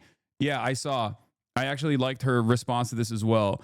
Anna Horford, okay, The sister of Boston Celtics power forward Al Horford goes on a nasty rant against Deni Avdija for supporting his home country, Israel. And then it's an Israeli flag and then a shy emoji. Deni is a hero. If you don't know him, he is up-and-coming Israeli all-star player who plays for the Portland Trail Blazers. Everyone show him support. This was the tweet. Deni Avdija says he's willing to educate people in the U.S. Not everyone understands 100% what is happening in Israel. We're a very small country. We are a small country. And there are people who live in bubbles in their countries. Many are interested. And I always explain the whole situation. Anna Horford says, this is like a Nazi trying to justify the Holocaust. You can't both sides what Israel's doing. Israeli denial and lack of accountability will be studied for decades to come. The NBA is made worse by his presence. Okay?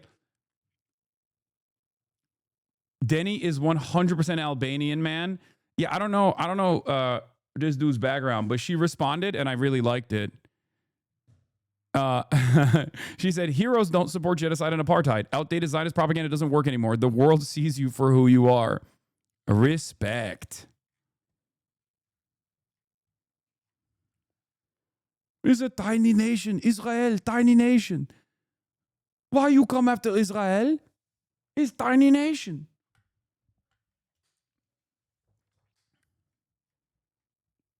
His dad played for Yugoslavia? A shame.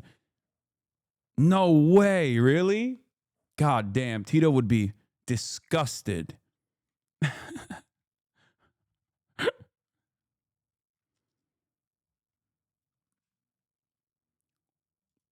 Trump warns Jewish donor. MAGA is starting to hate Israel. Not enough. Not hard enough. Okay. The craziest thing that I have heard was a friend's brother agreeing that it's a genocide and apartheid. For that reason, they should exist. Wait, what? A small but vocal contingent of his MAGA base, including younger Republicans and far-right podcasts, have grown skeptical of Washington's relationship with Israel. My people are starting to hate Israel. Trump recently warned a prominent Jewish donor. Yeah, no shit, dude.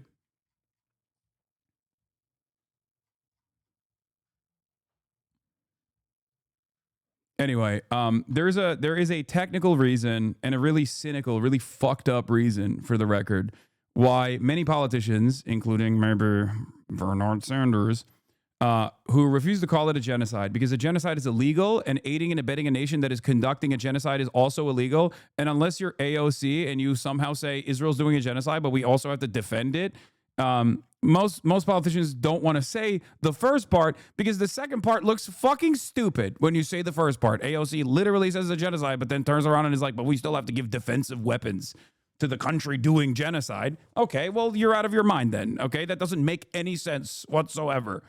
Ridiculous.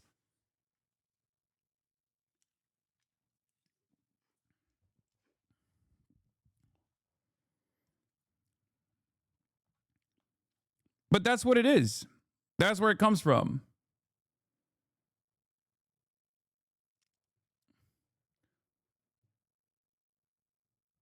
As if the size of a country determines your responsibility towards international laws and human rights. Yeah. Israel, tiny nation. Okay, well, you're still doing a genocide to 2 million people right now.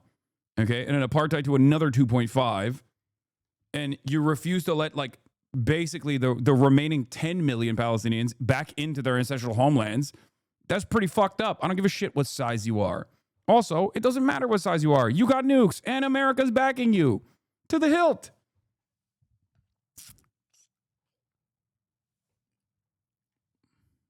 It's just, like I've said, dude, I think there are many things that Israel did wrong in this process. There are many things that Israel did really wrong in this process, okay? But one of the things that I identified early on was the comfort that Israeli envoys experienced for many, many decades, okay? As they were able to freely contextualize why all of this bloodshed was totally appropriate. And if you actually criticized it, you were anti-Semitic, and that would just shut off all kinds of responses instantly, right? Now that that no longer exists, they thought they could still get away with that bullshit. And because of that, when they couldn't get away with it, they got incredibly fucking arrogant. I'm sorry, but if you're that fucking arrogant, obviously Americans who don't give a shit are going to turn around and go, oh, I don't know about this. This is, what do you mean? You've gotten billions of dollars in weapons, big dog. What is happening here? Let's dial it back a little bit. Yeah. Rogan has gone full woke. I don't, And then they're kicking students out that like write articles they don't like. Yeah, that's nuts. I mean, I talked about this before when he first covered this. Isn't a university supposed to be a place where someone's allowed to express themselves Right. and have Non-violently? opinions? Yeah. It's This is the average American's perspective, though. Even the average American who doesn't necessarily give a shit about like what Israel is doing all that much sees like the death and destruction, thinks, this is not great. But then more consequentially, more significantly, Americans fucking hate censorship and cancel culture. And then all of a sudden, the position of defending Israel revolves around an endless amount of cancel culture and an endless amount of violations of the First Amendment, like actual real violations of the First Amendment, not simply saying, oh, you made me feel bad and now I'm going to yell at you, but actually prosecution from the government. Americans see that and they go, okay, well, this is extra ridiculous. So they're writing something down and they're not calling for violence Right. either. And they're getting challenged. And that's supposed to be how it happens. You get challenged, smarter people have better Yeah. arguments, or your argument stands. Right, discourse. Yes. It's supposed to be a place for discourse. That's what it's supposed to be. Yeah. And you're deporting people because you don't like who they're Right. criticizing? Like, that Right. gets kind of shifty. Yeah. Podcasters, especially, are not beholden to the administration to the same degree as like a Charlie Kirk is. Okay? And for that reason, they will basically pull out. They're like rats.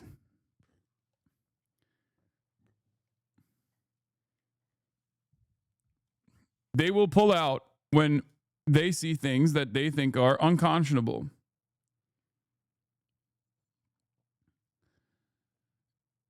The free world has a moral responsibility to Palestinians in distress. Flood Gaza with food, says Richie Torres. Wow. He got woke, dude. They cheer for genocide and starve our people, but once the damage is done and the impact is irreversible, they divorce themselves from the depravity and act like they had the moral position all along. That's crazy, because that's crazy to me, because like, because I feel like Richie Torres was, I mean, I'm blocked by him, by the way. I feel like he's been the #1 attack dog for Israel in Congress. What's going on, dude? What an attitude shift here. What a fucking attitude. What changed, Richie? Bitchy Torres? Oh, you got scared you're going to get primaried? Is that what happened? And you still, I hope you do. But yeah. This is why, by the way, this is part of the reason why I said it's not just about AIPAC dollars. Okay? It's not just about the money that these politicians get from AIPAC or other Israel advocacy groups. Okay? Do you understand? It's also, more importantly, a direct consequence of America's foreign policy needs and how much they can support that without increasing public scrutiny. That's why public pressure matters. Because when it becomes unavoidable, public pressure becomes unavoidable on this issue, and you are known for being the champion of this issue, the champion of starving children in Gaza. Okay? All of a sudden, you're out there alone. And no amount of AIPAC dollars will save you. Richie and many others are there, okay? They are recognizing the attitude shift.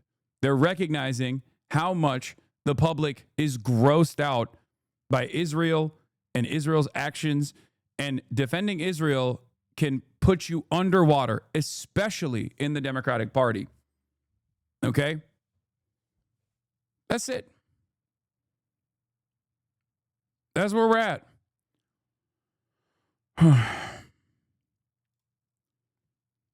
So if they want to, actually, like I said, since they have sidestepped every bridge and every exit ramp, every opportunity that they had to say the right thing, to change their trajectory, to change their attitude on this issue, okay? Right now, if you're coming out and being like, oh no, how could this have happened? Oh no, all this shit. If you're saying that right now, that's not enough. You have to literally go out on a limb and be a radical politician. You have to go out on a limb and say, this is a genocide. This is unacceptable. Okay? To make up for lost time. You have to start outflanking centrist Democrats. Okay? Images out of Gaza have shocked the world. You got starving children, desperate crowds of people seeking food, and the unbelievable gaslighting by Israeli Prime Minister Bibi Netanyahu, who demands that we believe him and not our lying eyes. Here's an example. Israel is presented as though we are applying a campaign of starvation in Gaza. What a bold-faced lie. There is no policy of starvation in Gaza, and there is no starvation in Gaza. So this conflict, this issue, it comes with a lot of history. It's very emotional. It's politically fraught here in the United States in particular. And there are, as are so many of these seemingly intractable political problems here in the United States. So what we are trying to do here at Pod Save America is create a new space on this channel for debate and conversation that brings together everybody from the left, the Never Trump right, all the pod bros, all the neolib shills, all the abundance pill dorks, everybody in between, to have a conversation that tries to help us figure out some answers to these problems. What? Unlikely to happen. Would you consider sitting down and talking to Cory about what made him change his mind? Cory? Cory Booker? Who said his mind has changed? Cory Booker 2 weeks ago was ass grabbing with Benjamin Netanyahu. His mind has not changed. What are you kidding me? What's Cory Booker? I think you meant Richie Torres.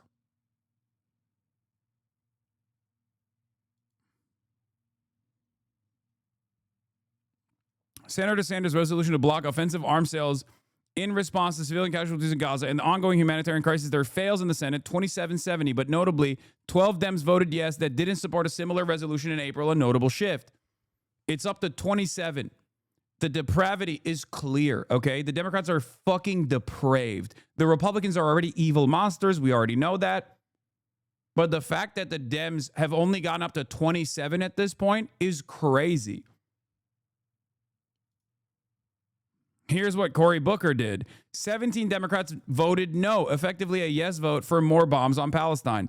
Bennett, Blumenthal, Booker, there it is, Cantwell, Coons, Cortez Masto, Fetterman, Gillibrand, Maggie Hasan, Hickenlooper, Padilla, of course, Peters, Rosen, Schiff, Schumer, Warner, and Wyden. 3 convening absences were Gallego, and Mark Kelly and Elisa Slotkin.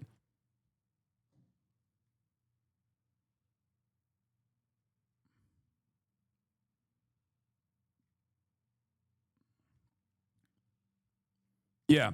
Slotkin missed this vote because she was too busy going on the Colbert Report. California is so fucking cooked.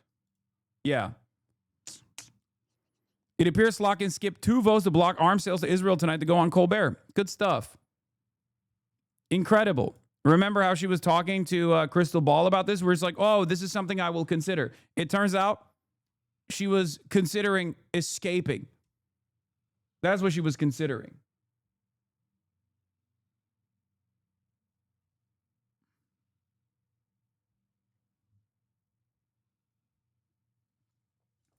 We'll talk about the Colbert Report stuff in a second, okay?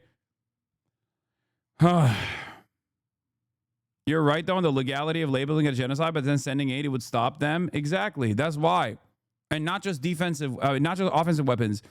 It would be illegal. It should be illegal. It is illegal to send Israel any aid right now. Under our pre-existing laws. This is why we kept repeating the Leahy law over and over again when Biden was the fucking president.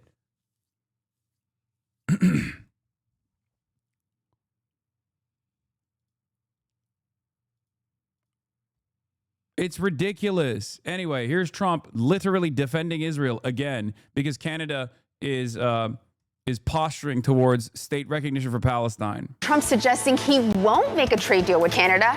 Trump posting on Truth Social, quote, Canada just announced that it is backing statehood for Palestine that will make it very hard for the U.S. to make a trade deal with them. Canada faces a 35% levy on imported. Where do I direct my anger? Like they bombed every building, every hospital, every single refugee camp, death did nothing. Why is food the issue? I have repeated this over and over again. Denial of aid is irredeemable in the eyes of legal authorities. It is the most overt version of ethnic cleansing. Okay? Under legal circumstances, you can actually engage in this horrifying calculation of collateral damage. This person was a priority target. Maybe he wasn't supposed to be a priority target, but we assessed it and we thought he was a priority target and we killed 50, 60 people alongside him. That can be defended. Not to say it's defensible. It's still immoral and ridiculous, but that is still something you can technically defend under international humanitarian law. Okay? There is a level of plausible deniability. There is no level of plausible deniability for refusal to render aid to a civilian population that you are bombing.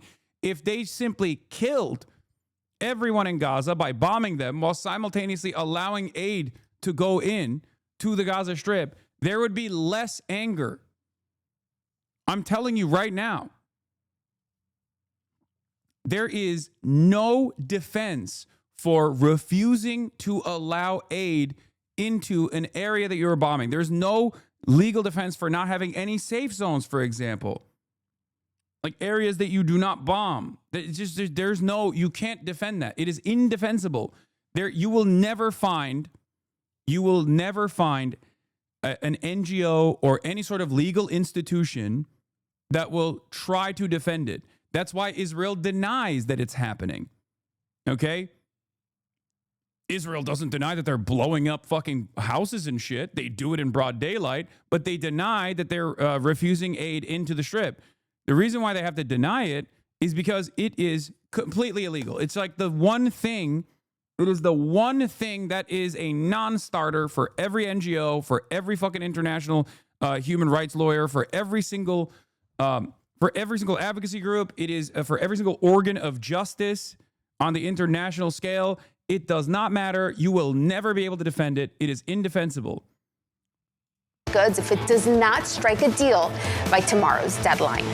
Canada has joined the growing list of nations. It is the red line. And of course, the images of the depraved starvation campaign of Israel is obviously going to make people very angry.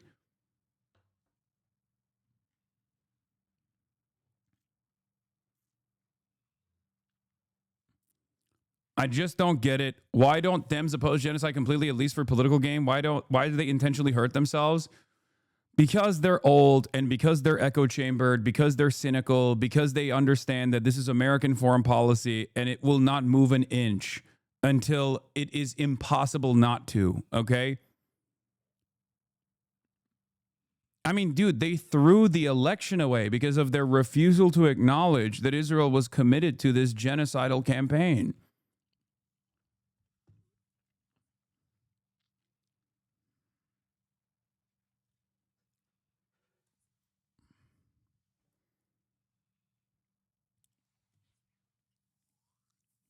It's because it's a formative part of American foreign policy in the region. That's it.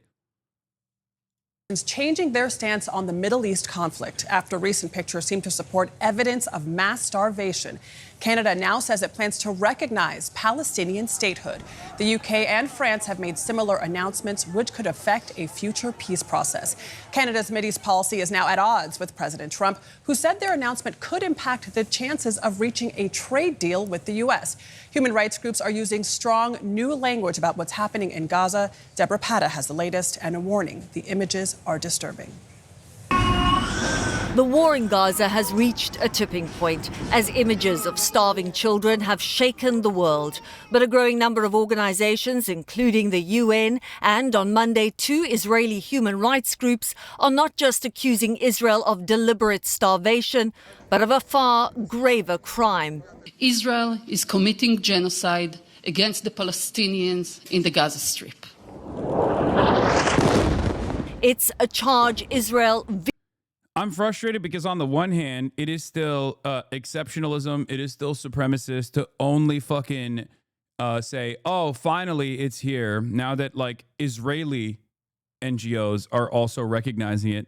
But also on the other hand, from the optics game, I do think that it becomes even more indefensible for many hanger-ons and many people in the margins that just simply refuse to recognize the reality up until this point. So I'll take it.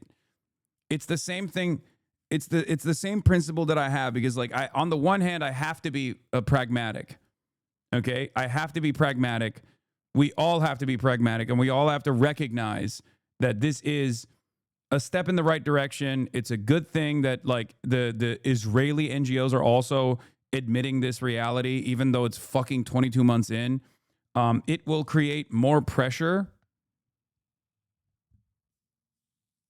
Having said that, make no mistake, it absolutely is Jewish supremacist and exceptionalist to overall refuse to recognize these atrocities when the Palestinians say it.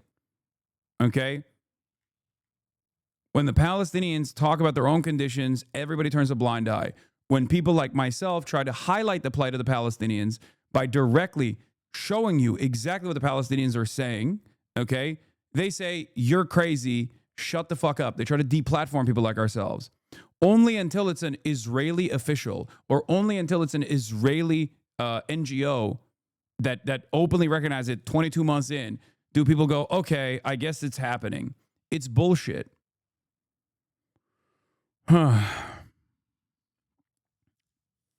You know?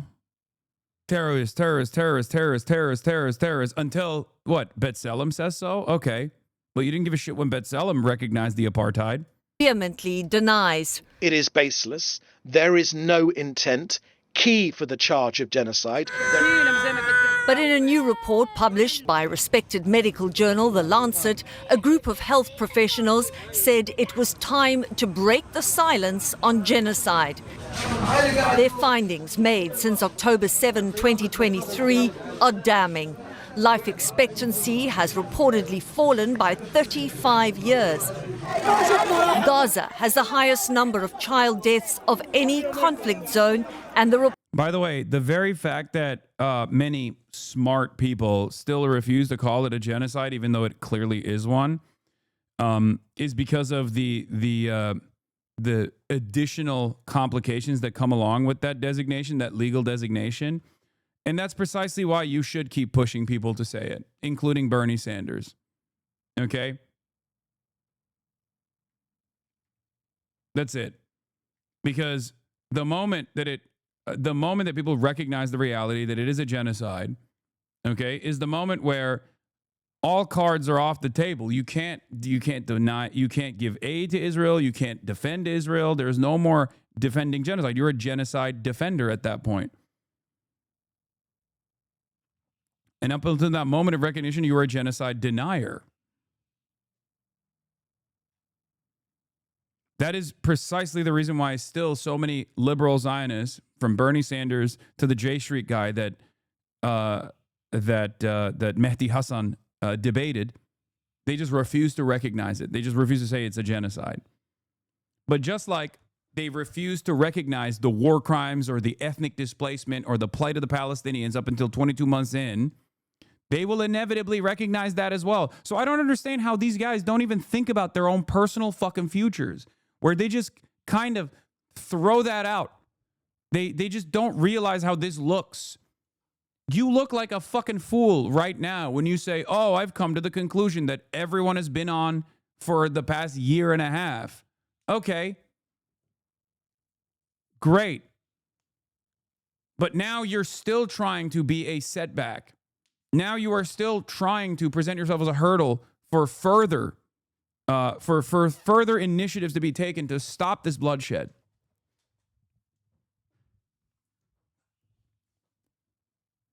You look like an idiot right now. You're going to look even more like an idiot and an immoral monster down the line. You already are, but people will come to that recognition. Report concludes starvation has been relentlessly used as a weapon of war. For CBS Mornings, I'm Deborah Patter in East Jerusalem. The level of human suffering in Gaza is intolerable. In another major blow to Israel, Canada announcing it'll recognize a Palestinian state, citing the crisis on the ground. By the way, the other part of the reason why people can't say fucking genocide is because if you say it's genocide, then what Ansar Allah is doing is valid and just. The Houthis in Yemen, okay? What Hezbollah is doing is valid and just in Lebanon. They're not doing anything anymore because they're done, but all of a sudden, because it is, by the way, it is, literally, and all of a sudden, what we did to stop the Houthis from trying to stop Israel's genocide, all of a sudden, we're the bad guys. You understand? We are too closely associated as a belligerent in this conflict. That's the problem.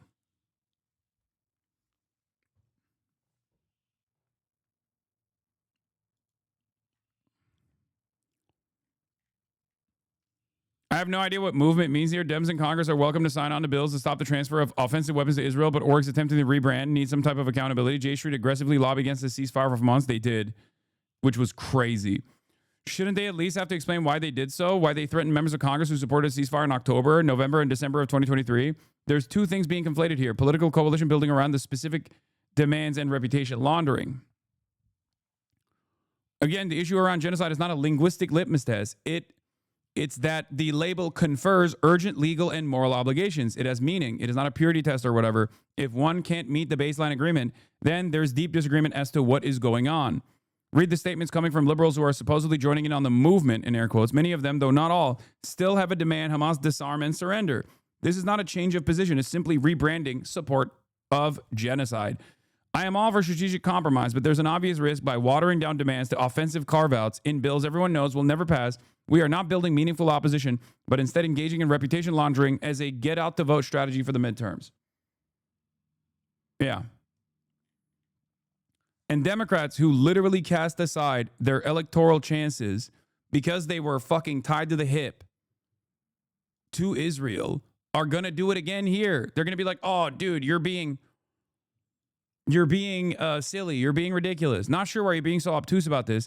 A senator can vote against weapons shipments without saying genocide. You could attend a protest without saying it. Political movements win through addition, not by demanding everyone say the exact same thing. This is beyond fatuous. No one is demanding senators not vote against Israel if they don't use the word genocide. It isn't clear what this alleged gatekeeping would even look like. What I'm saying is failure to meet this baseline, this very baseline demand indicates PR, not substantive opposition. You're spiking the football over an ultimately meaningless vote. People are still being shot by the dozens every day, and the genocide is unabated. Many Dems, though not all, are very obviously using this opportunity to launder their own complicity. That is not progress. That's exactly what's going on. And no, Tommy doesn't suck. No, stop. I'm not saying this because like I talk to them from time to time. It's not the reason. The reason why, like Tommy Vitor himself, okay, is I think amongst powerful people within the Democratic Party, Tommy Vitor has a lot more influence, commands a lot more influence than someone like myself does. Okay? I think Tommy Vitor is on board. So is Ben Rhodes. Like people that have played a formative role in Obama's foreign policy. Ben Rhodes, right? He's also one of the pod Johns, one of the pod bros. They're on board. They see it. They recognize it. Okay? They recognize it, regardless of their past actions under the Obama administration. You're joking, right? No, I think they fucking recognize what is going on. They literally sound like me a year ago. Okay?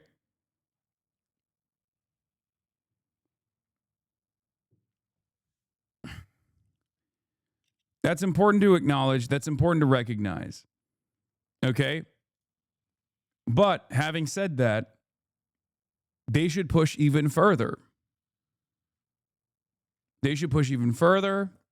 And not only should they push even further, they should be on board with applying pressure to Democrats who are simply cynically using this as a way to be like, we know it's not going to pass, but this is a great opportunity for us to make it seem like we're on the right side of a popular issue without any sort of real interest. Without any sort of real interest in changing the outcome for the Palestinians. That's why I always say, I don't care what someone's like background is or what they've said up until this point, as long as what they're saying from this point on is unconditional support to the Palestinians and an immediate end to this genocide, then it's fine. We can talk about where you were and what it took for you to get here after. Okay? So my criticism of people right now revolves around the many who refuse to take that fucking leap, who just do this still wishy-washy bullshit, who still present themselves as a hurdle against the emancipatory needs of the Palestinians while recognizing that there is a death and destruction campaign, a genocide. You're saying he doesn't suck because he has more influence than you? No. No. You're misunderstanding what I'm saying. I'm saying Tommy Vitor doesn't suck because he recognizes what's going on. He is, and he does speak out against it. And I'm saying it's important for someone with that much influence, a lot more influence within powerful circles than myself, to actually be consistently communicating this. Because let's be real. No Democratic senator is ever going to hear me. Okay? They're never going to hear me, even when I'm talking to them directly. It's in through one ear, out through the other. They see me simply as a pathway to reach out to these like rudderless young men, and that's it. Okay?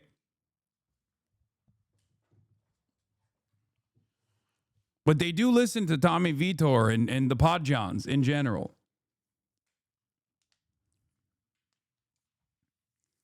But again, I agree with Adam Johnson, as I say quite frequently, that it's not simply a choice word. It's not like, this is not a semantics argument. Genocide is a legal designation. It is a legal designation, and they know it's a legal designation that comes with additional complications for people who do want to still continue supporting Israel. Kaya. Place.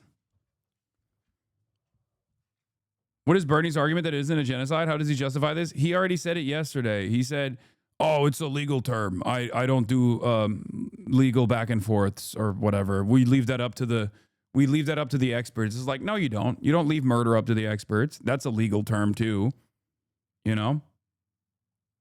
There is no problem with saying that an invasion is illegal when it's a foreign adversary. We don't say, oh, let's leave it up to the experts. He keeps saying you can call it whatever you want, but the people are asking, why aren't you calling it genocide? And it's just a way for him to, I think, like, to move away from that conversation.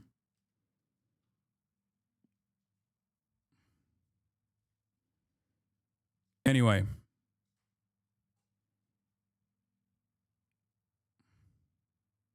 Also, it is kind of silly to say, let's leave it up to the experts on calling it a genocide. Experts are calling it a genocide. The fuck? Canada has long been committed to a two-state solution, an independent, viable and sovereign Palestinian state living side by side with the state of Israel in peace and security. Israel condemning the move as rewarding Hamas terrorism. But the world's reacting to images like this. Gaza in the grips of near famine, according to UN experts. And efforts to deliver more food by air and land proving difficult, chaotic, and often deadly. A new UN video showing gunshots near... What is this? Carney has signaled and private support will be unconditional. He is moving the sails on a boat at the podium. These kinds of leaders need our support and motivation. Use your base and the pod bros, etc. to help them gain speed. What? Exactly, which is why Carney is working behind the scenes to entrap Israel. If there's a leader right now who can, it's Carney. We have to encourage him to keep grinding on this. Let's support whomever is taking real actions, especially people who congregate meaningful political power. You matter a lot here. I don't know about that, dude.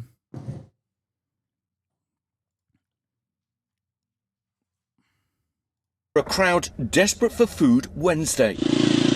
At least 85 people have been killed trying to get aid in the last day, including at least 13 this morning, according to the Hamas-run Ministry of Health in Gaza.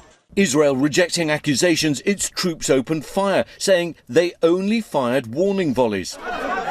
Meanwhile, the hunger crisis only growing worse. At least 150 dying from malnutrition, according to the Gaza Health Ministry. More than half of these children.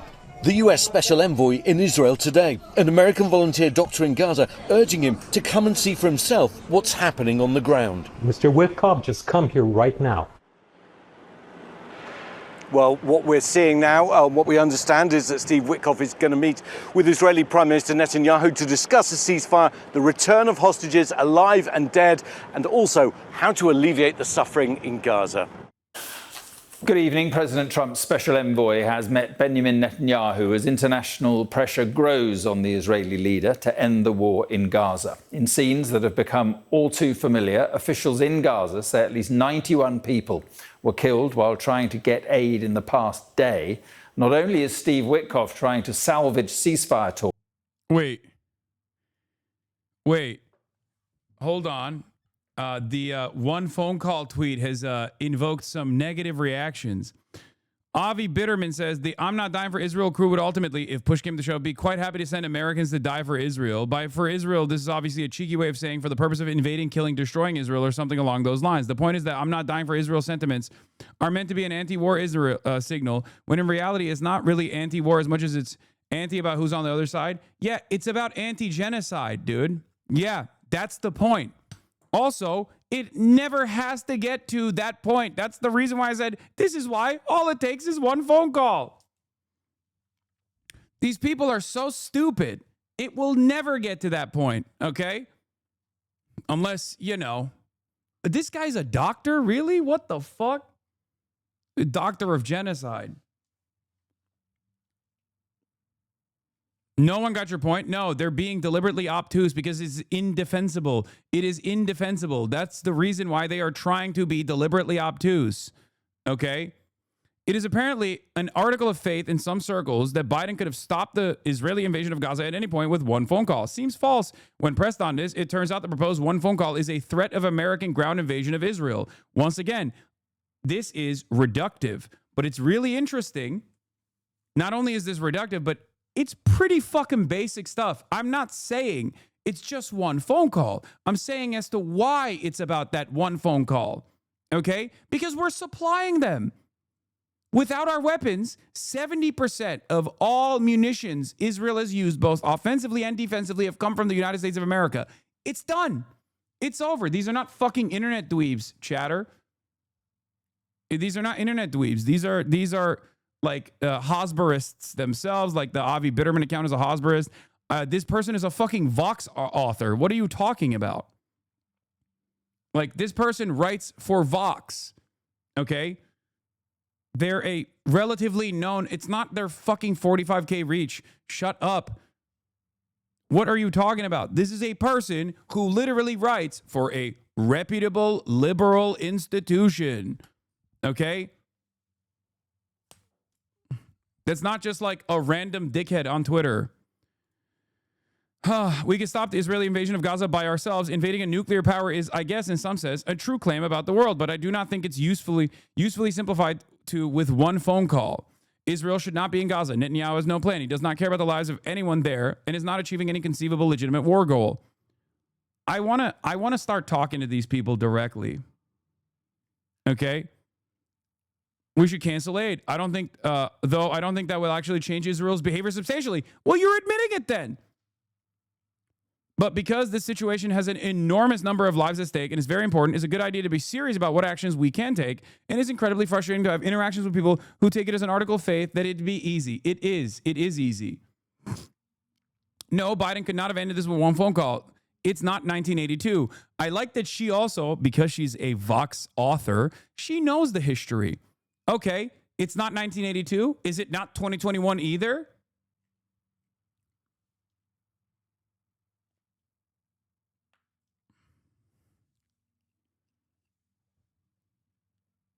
Yeah, an arms embargo and sanctions would probably do the trick. Oh, no shit. Oh, so you do agree with me. Oh, I got it.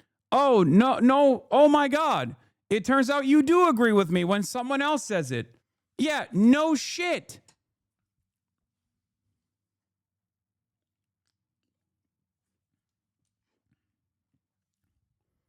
Also, invading a country, a nuclear country, militarily is very different when we're talking about Israel versus Russia. Russia is a foreign adversary. No one actually wants to invade Israel militarily. It would never get to that point because Israel is an extension of America's imperial project. Israel does not exist without America.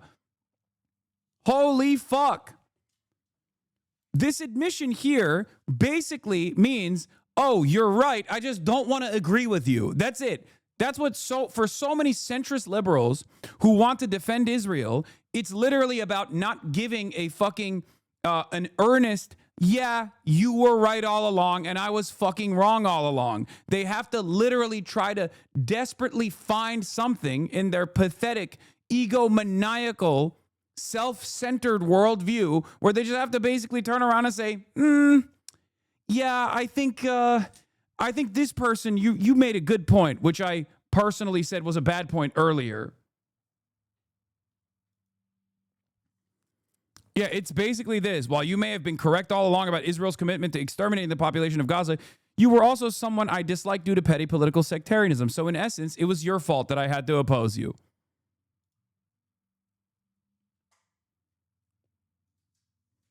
Is literally, you were right all along, but you were rude about it.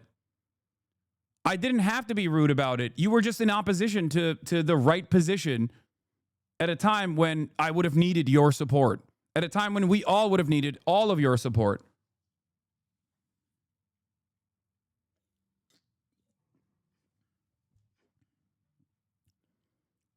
Biden probably could have used those other sanctions to pressure Israel. Oh yeah, Biden can and should have done wildly more. We have a lot of leverage. And we're not even close to deploying it effectively. One phone call is a childish and false view of how that leverage works, but it does exist. The phone call is that.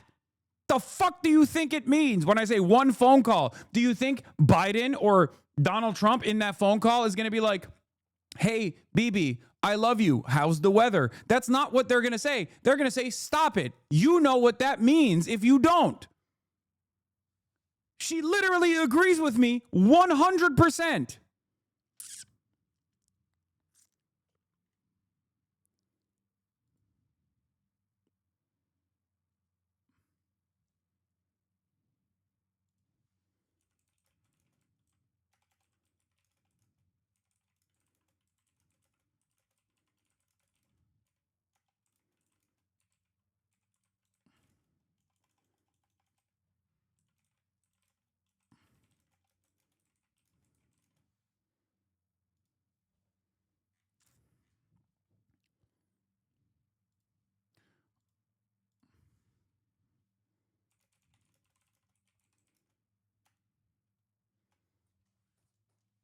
These are supposed intelligent writers for liberal institutions. No wonder they lost the election. No wonder they're losing public support. Yes. It's so fucking dumb. They literally do not have a choice. The following month, retired Israeli Major General Yitzhak Brik went even further than Galant. All our missiles, the ammunition, the precision-guided bombs, all the airplanes and bombs, it's all from the U.S., Brik said in an interview in November. The minute they turn off the tap, we can't keep fighting. You have no capability. Everyone understands that we can't fight this war without the United States, period. And if they're such an insane rogue state that we cannot tell them to stop doing things we don't want them to do on our dime, the solution doesn't seem like it's giving them tens of billions of dollars in additional funding as Biden did in real time.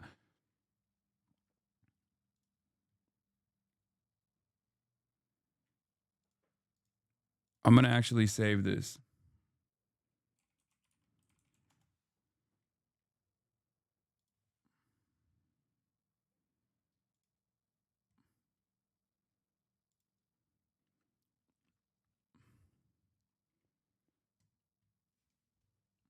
Am I wrong to think that if they choose to, by the way, you know what the other cynical side of this is that's really stupid that these people don't fucking realize because they're too dumb to see anything beneath. They're too dumb to see anything outside of their fucking horse blinders. My argument is the one that is against anti-Semitic fascists, okay? Because if you develop a worldview, and many liberals have done this, right? Where they've developed this worldview where, like, we just simply can't stop Israel and we just simply have to keep giving them unlimited money. What do you think is the reason? Because if it's not America, which has all the fucking power here and refusing to stop it, then what is the reason? Is it Jewish mind control, perhaps? Is it the power of hypnosis? Is that the reason? Because that's what many people think now. Because you have designed a narrative that makes no fucking logical sense. What do you think is the reason then? I know what the reason is. I say the truth. It's because America likes what Israel is doing. But liberals who also personally are beholden to Western chauvinistic framework, who also want to defend Israel and also defend the Democratic Party or the American institutions, literally cannot openly say America wants this to continue and that's why it's continuing. They have to say, no, Israel is a sovereign state. Israel is a totally separate sovereign state. They could do all of this stuff without us. They can't. Israel knows they can't do it. That's why it takes one fucking phone call. That's it. Because if it doesn't take one phone call and if it's not America actually allowing Israel to do all this shit, then what's the reason? What is the reason? What is the reason? You have no answer for this. Liberalism does not have an answer for this. Liberal Zionism does not have an answer for this. And that's why if you leave that puzzle with a piece missing, people plug their own fucking puzzle piece on there. And that puzzle piece always is Jewish mind control. That's it.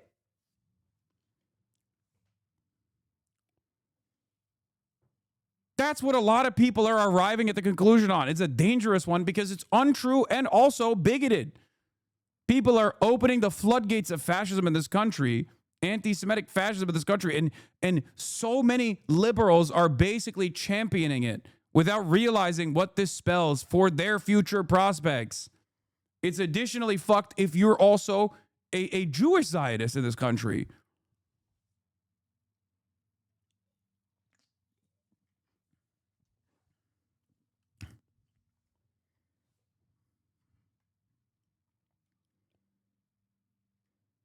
There is functionally no difference between what Nick Fuentes says and what liberal Zionists say. The only difference is liberal Zionists like what Israel is doing, and Nick Fuentes claims he hates it because they're Jews, okay? That's it. That's it. They're saying the same shit. Their defense is the same, or in Nick Fuentes' case, his offense is the same. And the more they cast aside people that do not abide by this framework, that like Israel is this false framework, okay?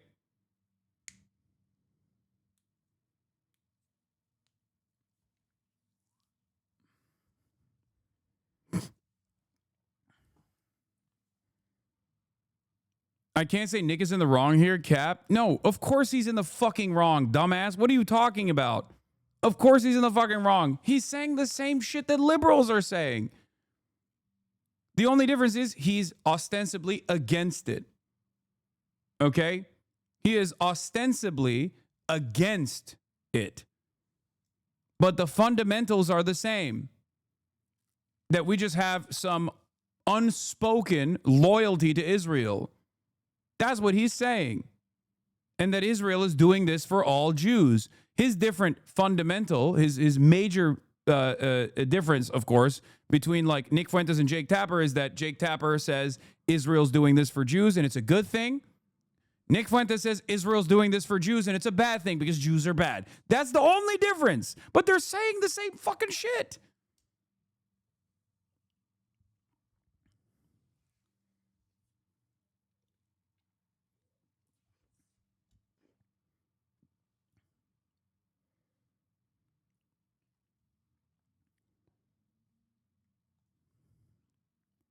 That's why so many people cope and say, oh, it must be.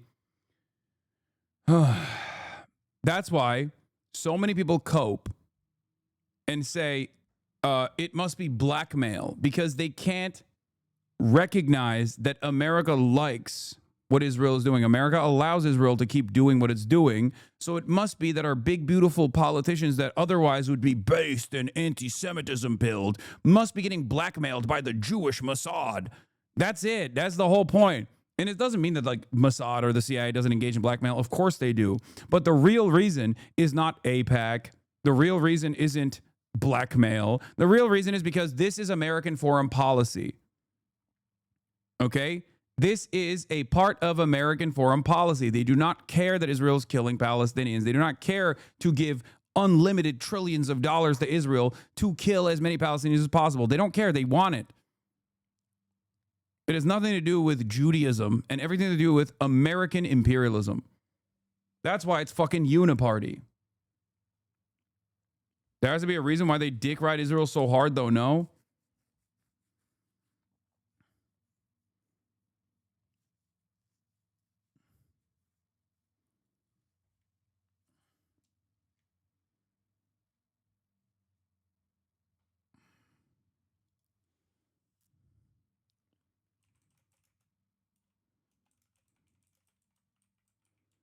Interpretation.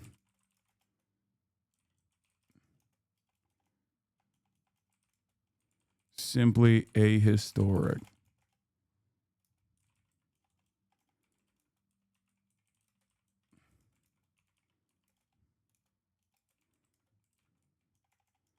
With one phone call. Without our unlimited behave in the belligerent ways it does. They realize this too.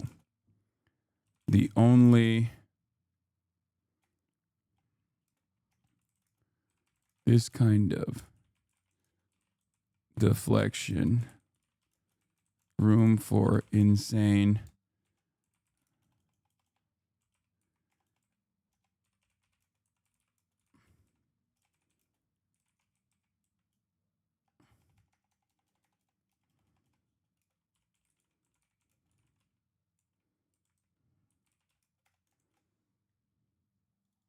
creates room for insane Jewish blackmail conspiracies.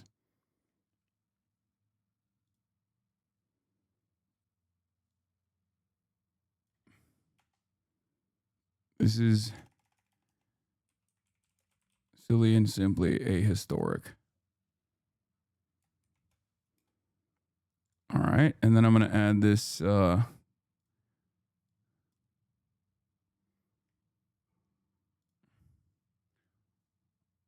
I'm predicting you'll be enjoying your food in 15 minutes. No, you're wrong.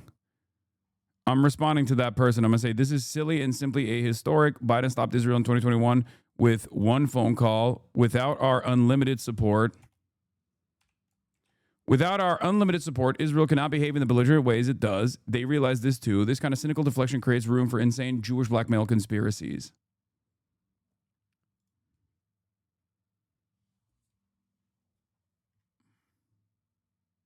Hasanabi reply guys right now. Yeah, no, they are in this completely untenable position where they're literally saying what Israel's doing is wrong, but we're just like powerless to stop it. Okay, why the fuck?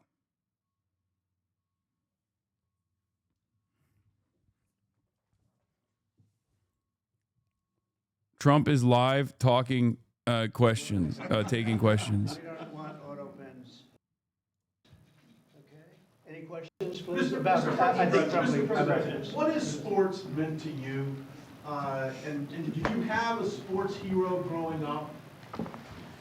Maybe Lawrence Taylor. I don't know. It could be Lawrence. Or I know him so well. What the fuck? Is that Triple H? Well, a lot of sports heroes. It meant a lot. I was always a person that loved playing sports. I was good at sports. What is this subtitle? When you were really focused on sports, you thought about nothing else. There was nothing else outside. It kept you. And to an extent, this is one of the reasons I like golf. You get away for a couple of hours. I play quickly and get through it. And for 2 hours, you're not thinking about all of the nonsense and all of the important things, frankly, but it cleans your mind. No, I think sports is so important. I think what this council is doing is going to be very important. And it gives you a little exercise, sometimes a lot of exercise. It's a great thing. It's a great thing. Sports are, you learn about people and you learn about how people compete. Now, it doesn't mean that if somebody's not a good athlete, a lot of people just are not good athletes, so they can't compete. But you learn about people playing sports and playing sports with and against some. So I've always loved it. It's been very important to me. These people are, inspirations. These are the top people in their individual sports. The council itself, I mean, they have some of the greatest champions, for the most part, the greatest champions in their sport. So they really understand sports, and understanding it's very important. Thank you for the question. Yeah, please. Please, go ahead. Yeah, Mr. President, can you talk about your plans for the new ballroom that was announced today? Yeah. The $200 million, that's going to be paid for by yourself? By me, yeah. Private donations? It's a private thing, yeah. I'll do it, and we'll probably have some donors or whatever, but it's about $200 million. So we've been planning it for a long time. They've wanted a ballroom at the White House for more than 150 years, but there's never been a president that was good at ballrooms. I'm really good. In fact, I looked at one that we just built in Turnberry in Scotland, and it's incredible. We're good at building. I'm good at building things, and we'll get it built quickly and on time. It'll be beautiful, top of the line. We've retained the best architects and engineers, everything else. It'll be built over on the east side, and it will be beautiful. It'll be views of the Washington Monument. It won't interfere with the current building. Who's the tall gay guy? Harrison Buttkicker. Near it, but not touching it. New ballroom is sponsored by Crypto. I love that. Which I'm the biggest fan of. It's my favorite. It's my favorite place. I love it. But they've wanted it, and when they have big events, you entertain the president of China or the president of any place, and you have big crowds. They've always had to get a tent. Interesting that he said this was his favorite athlete. Lawrence Taylor sued by girl he paid for underage sex. Oh my God! And the tent's 100 yards. That's more than a football field away from the main entrance, and people are schlopping down to the tent. It's not a pretty sight. The women with their lovely evening gowns, all of their hair all done, and they're a mess by the time they get. And they've always wanted to have it. And I said, in the first term, I said, if I get another shot at this, I'm going to do a ballroom. I was pretty busy in the first because I was running the country, and I was also fighting for survival with all of the lunatics I had to beat. But it worked out, obviously, it worked out very well because here we are. But I always said I was going to do something about the ballroom because they should have one. So we'll be leaving it. It'll be a great legacy project, and I think it'll be special. You saw some renderings of the initial. I think it'll be really beautiful. No government dollars, no. Executive order, trade Russia, Gaza, but also the family of Virginia Giuffre released a statement overnight in response to some of the comments that you made this week. You said that Jeffrey Epstein stole people from Mar-a-Lago. At the time, did you know why he was taking those young women, including Virginia? No, I didn't know. I mean, I would figure it was ABC fake news that would ask that question, one of the worst. But no, I don't know really why. But I said if he's taken anybody from Mar-a-Lago, he's hiring or whatever he's doing. I didn't like it, and we threw him out. We said we don't want him, at the place. This is a story that's been known for many years, as you know. But it's, I didn't like it that he was doing that. Yeah, please. Say it again. If Canada moves forward with recognizing the Palestinian state, is that a deal breaker? Well, we're going to see. No, I didn't like what they said, but that's their opinion. I didn't like that. Not a deal breaker, but we haven't spoken to Canada today. He's called, and we'll see. But we have made a few deals today that are excellent deals for the country. We're taking in literally trillions of dollars for the country. Why is Triple H there? Because it's Triple making our K, country baby. very rich and respected again. We have, I tell these people, and I say it as much as I have to say it, but every leader is at NATO, and I was in the Middle East with the three great countries, three great leaders, Qatar, Saudi Arabia, UAE, and everybody said the same thing. All of the NATO countries, essentially, they said that we were a dead country. Is Howard 1 year ago, we were a Butkus dead country. and Now we're the Harrison hottest country in the Butkus, world. or Look at Howard you Nutley people. and Harrison We're the Butkus. hottest country anywhere in the world. We're doing great. Yeah, do you have You got Triple K. You got Mine Lolly J.D. Vance in the They have corner. to pay a fair rate. RFK That's all. Jr. It's very simple. They have been charging very, very high tariffs to our farmers, some over 200%. And Who's they've been Triple treating K? our The farmers bald very guy badly. that They've been looks treating our like- country very badly for years. That looks like Look, Tom we- Homan we after like getting a skin Canada. I graft. love Canada. I have so many friends in Canada, but they've been very poorly led. They've been very, very poorly led, and all we want is fairness for our country. That's all. They want to be under the. You mean Triple H? No, as Triple we K. call it, the Golden Dome. KKK. And I said, well, you're gonna have to pay for that. They want a lot of things from our country, and for years we did it. We basically protect them with our military. They spend very little money on their military, as you know, not an acceptable amount of money. Yeah, please. Thanks a lot, Mr. President. Your tariffs policy goes into effect tomorrow. Yeah. As you know, a federal appellate court today heard oral arguments about whether or not you had the authority to unilaterally impose. Looks like they're auctioning off RFK. They're like, here, we got a good one here. He sounds a little weird and he smells horrible, but he's a good one. You should buy him. Well, we've been winning all along. Just say it. I just want to ask you, why didn't you invoke this law in your first term? You could have taken in billions upon billions of dollars in your first term, but you waited until your second Yeah, term. because in my first term, I was fighting lunatics like you who were trying to do things incorrectly and inappropriately to a president that was duly elected. And we did do certain tariffs in the first term. If you look at China, we took in hundreds of billions of dollars from China. But when COVID came, the last thing I was going to do is tell France and Italy and Spain and a couple of other countries that we're going to hit you with tariffs. We had to fight the COVID situation when that came. But if you look at my first term, we took in hundreds of billions of dollars worth of tariffs, but you people didn't cover it very well. Yeah, please. Go ahead. Thank you so much. I'm representing the foreign poll today. I'm asking you two questions on foreign policy. The first one, do you plan to re-engage diplomatically with Iran, go with direct talks with them, or are you happy with the current situation, having no deal with Iran? Well, Iran has been acting very badly. They were decimated. Their nuclear capability, that potential, which could have happened within 3 or 4 weeks, was decimated. It's been obliterated. The Atomic Energy Commission said the place is just decimated. Now they can start again, but they'd start in different sites because they were hit. I tell you what, today he the looks job a little these purple every pilots day. did He looks with their more purple by the B-2 day. bombers, those unbelievable machines, they traveled 36 hours without stop. And they hit every single target. Every bomb hit they went right down the chutes. And then, as you know, we shot 30 rockets from submarines that were hundreds of miles away, and they hit every target. So they can start again, but they haven't been saying the right thing. I will say Iran has not been saying the right thing. They have not been speaking nicely, and they should be. Yeah, please. Not lowering interest rates again. Many people say that he's playing politics with the futures of millions. Well, he is. We call him Too Late. He's Too Late. It's his new nickname. It's Too Late, pal. He's a terrible Federal Reserve Chairman. Not only that, he's building a building. He's at $2.9 billion. It's actually 3.1 if you include other areas that are essentially the same thing. way over budget, has no idea what he's doing. And I would say he's probably good at that compared to what he does with interest rates. But, we have him there, and it was a mistake. I put him in, and then Biden extended him. And Biden only extended him because he knew I couldn't stand him. And that turned out to be not a good thing for Biden. Although he did lower interest rates just prior to the election. Didn't work out too well for them. But he did lower them pretty substantially just prior to the election. No, he's a political hack, not very good.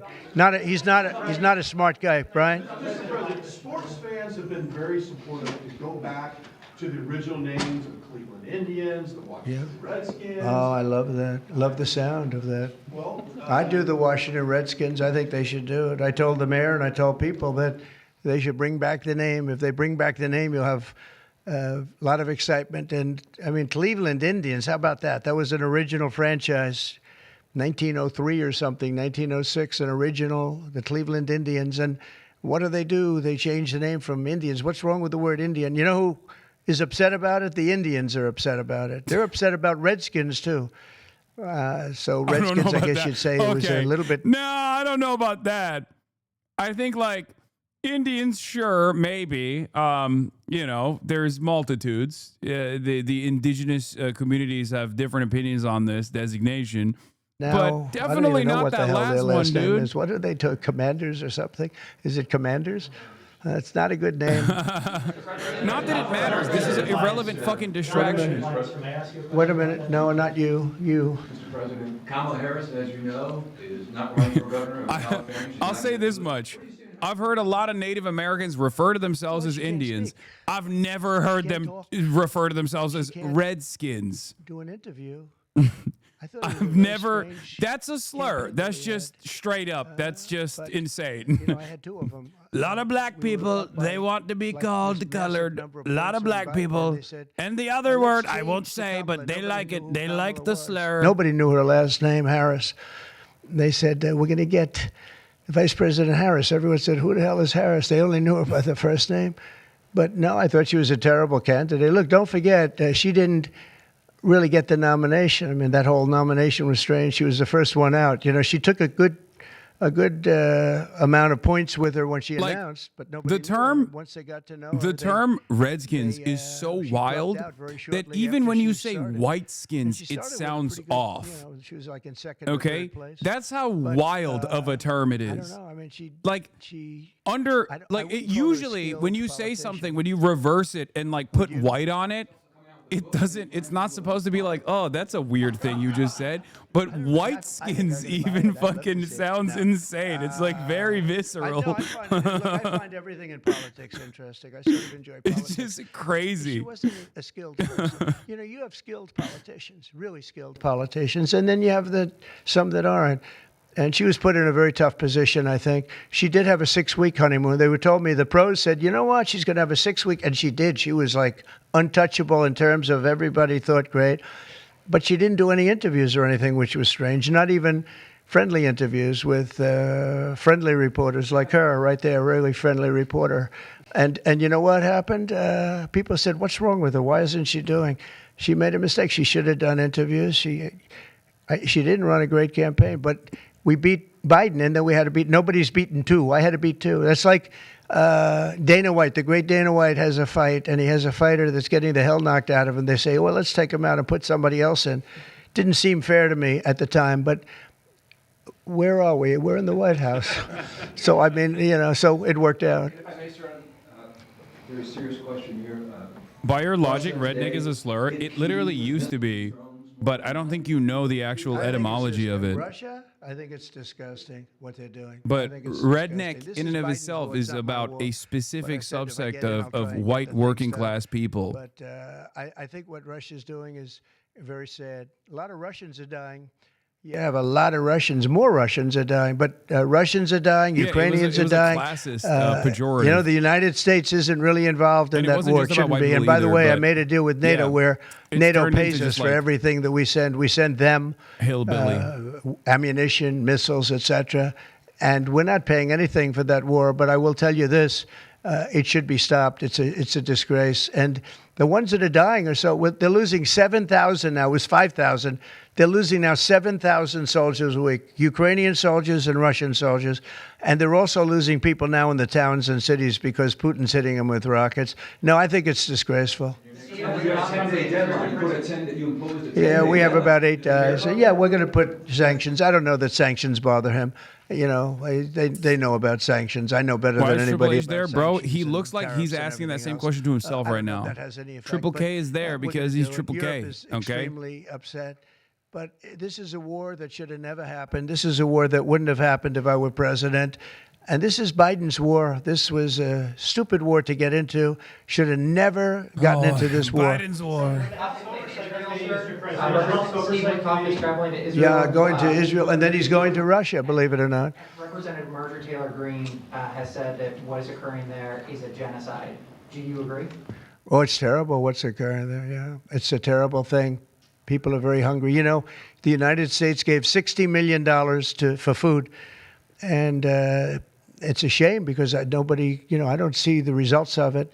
And we gave it to people that in theory are watching over it fairly closely. We wanted Israel to watch over it. Part of the problem is Hamas is taking the money and they're taking the food. But we gave $60 million a couple of weeks ago. Nobody said anything about it. Nobody said thank you. But I didn't need the thank you. I just wanted the people to get fed. And we're helping out financially with that situation. It's a terrible situation. So just to conclude, I want to thank everybody for being here. I want to thank you for being here. This is a great group of people, and it's a good feeling. You know, when we first came to office, this country was really in trouble, and now we're rich as hell, and we're doing amazing things, and we really are. We're the hottest country in the world, and I like that. Thank you very much, everybody. Why the fuck Thank is Triple H there? It's over. It's over, dude. It's over.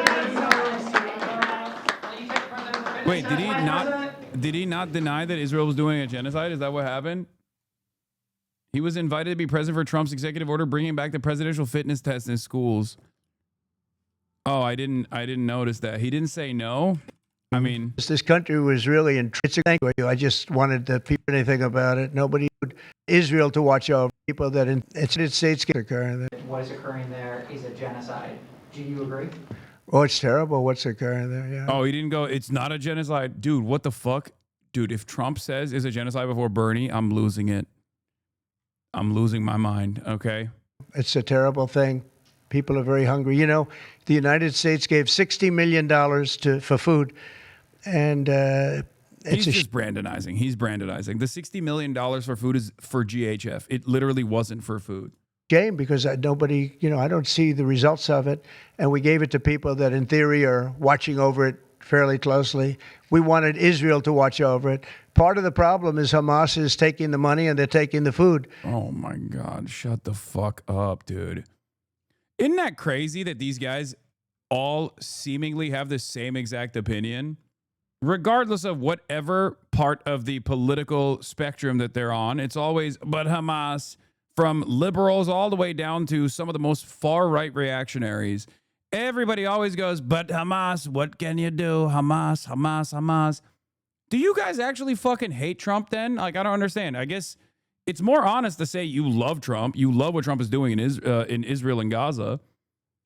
You know? Are you familiar with Boston Consulting Group and their role in designing the GHF sites? Yes, I am. They've also tried to walk back their involvement. A lot of people very quickly tried to walk back their involvement with the Gaza Holocaust Foundation aid scheme that they had designed. So you gave people to Gaza literally $60 million. Come on, how do people believe this? No, he's lying.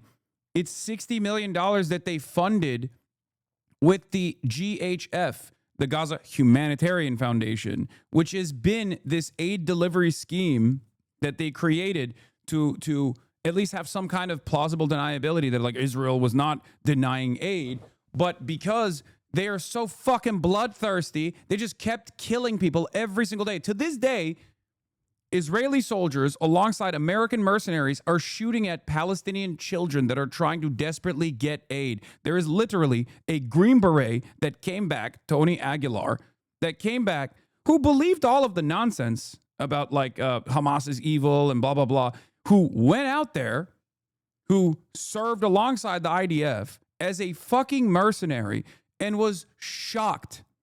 Like a Green Beret that is a mercenary was shocked at how depraved Israel's actions are. He's fucking pro-Israel. He was pro-Israel. Like, think about that. Why isn't that the headlines? I wonder why. I wonder why the only places that he's gotten interviewed is like Democracy Now! Or Senator Chris Van Hollen or people like that. I mean, he has gotten some interviews in mainstream media.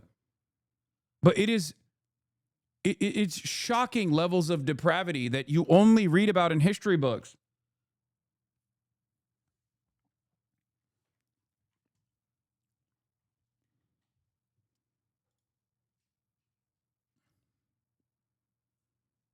He had the Tucker interview today. Okay, we'll look at that later.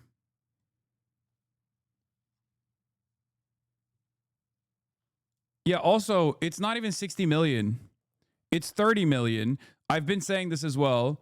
Shouts out to Humeira for correcting this. Trump said on Monday that the U.S. has dispensed 60 million for Gaza humanitarian aid. The State Department, however, has not announced any funds beyond the 30 million. U.S. officials believe Trump was likely conflating the U.S. and Israeli funds. Yes. Most likely it was a half and half initiative because it's Israel and America both funding it. And Trump is such a fucking baboon that he just said, oh, it's 60 million. We're giving 60 million because he's conflating what is most likely the Israeli figure as well. I already covered the Chris Van Hollen clip yesterday. Chatters, you don't have to spam that link. Anyway, getting back to people being like, people talking back and forth amongst themselves about like who's supporting what and who's not going hard enough on their support for Palestinians. There's obviously a conversation that took place between Mehdi Hasan and Jeremy Ben-Ami, who is the president of J Street, Democrats, about how Democrats should evolve on U.S. policy towards Israel, condition or cut off weapons, even Iron Dome, should Dems use the term genocide if it turns off allies. We'll get to that in a second. As Steve Witkoff arrives in Israel again. He'll also want to tackle the deepening humanitarian crisis. And an American doctor working in Gaza has urged Mr. What? What is this? All you have to say is classic redirect. The terrorists are the ones taking the money and the food and killing off the Palestinians. Yeah, exactly. They are.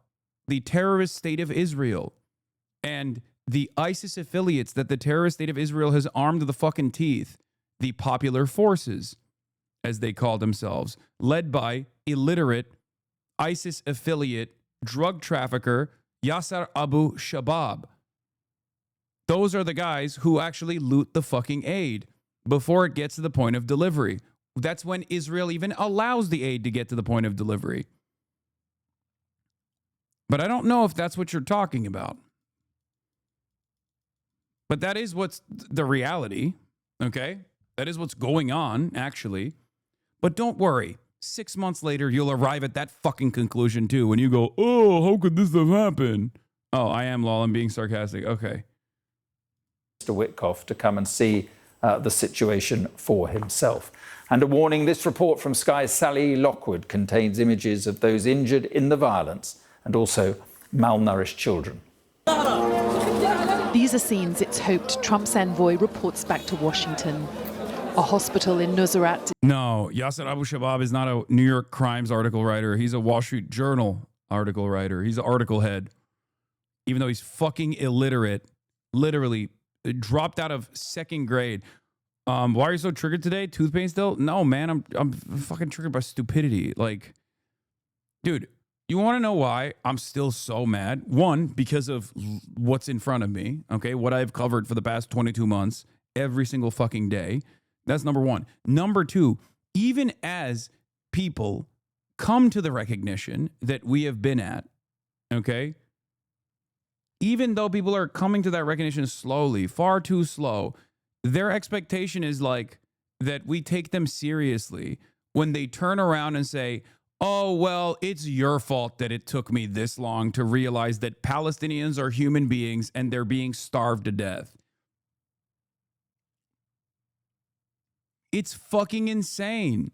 Oh, thank you. Thank you. I welcome you with open arms. I'm so sorry that I made you feel weird.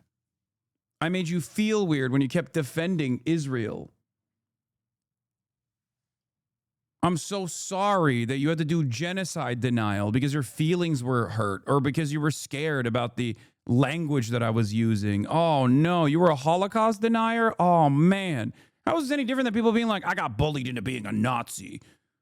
People got, the woke side got too woke, and then I became a Hitler-heiling Nazi. Okay, fuck you.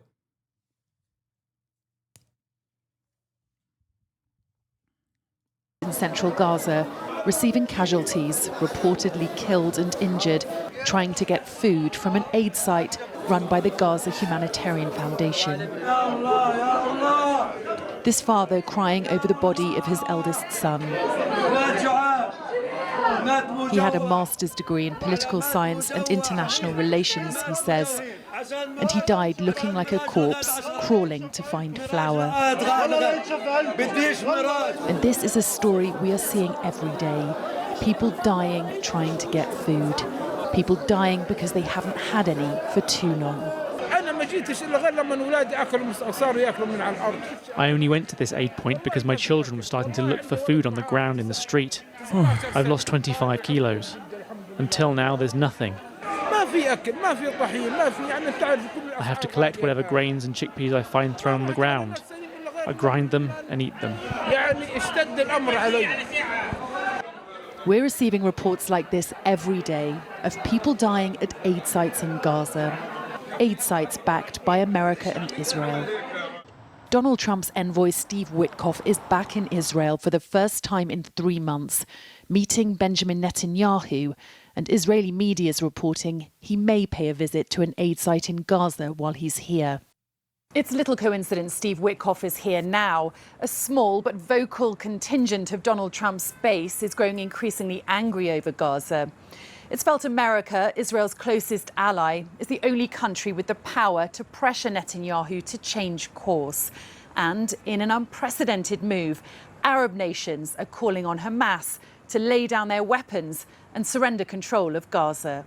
This is why it's annoying when the Arab League comes out and is like, the Arab League comes out and as the cowardly allies of Israel and America that they are, and go, hey, after an unprecedented amount of violence, after this live stream Holocaust that has unfolded against all Palestinians, the death toll probably in the hundreds of thousands at this point, we still don't know.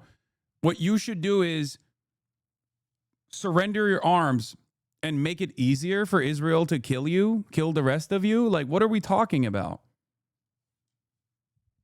It's ridiculous. It's also ridiculous when this conversation takes place for Ukraine. And I'm consistent on this position. One of Russia's major points that they've pushed for with Donald Trump was Ukraine to demilitarize. That is completely unacceptable. That is completely ridiculous. And I said it as such. People think, oh, Hasan, you're so pro-Russia, you're so pro-Russia. What the fuck do you mean I'm pro-Russia? It's ridiculous. It is insane. You have no sovereignty without arms.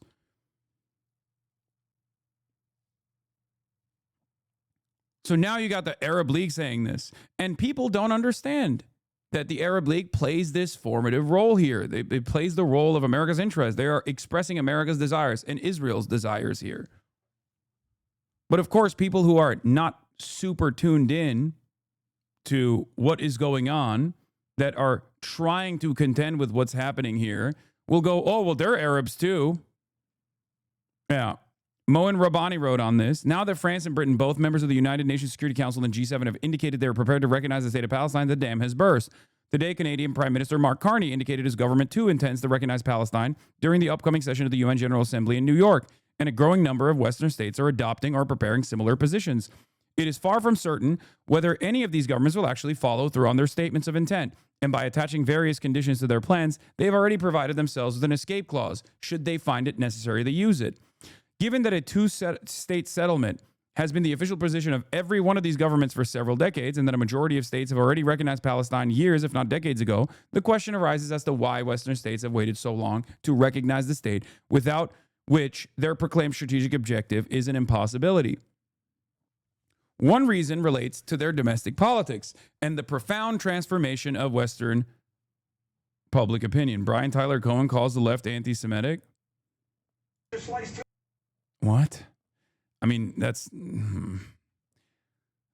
there are a lot of liberal content creators who have cozied up to the likes of a sex pest like Destiny and have been noticeably absent from the conversation when it comes to Israel. Okay? They've been noticeably absent from that conversation.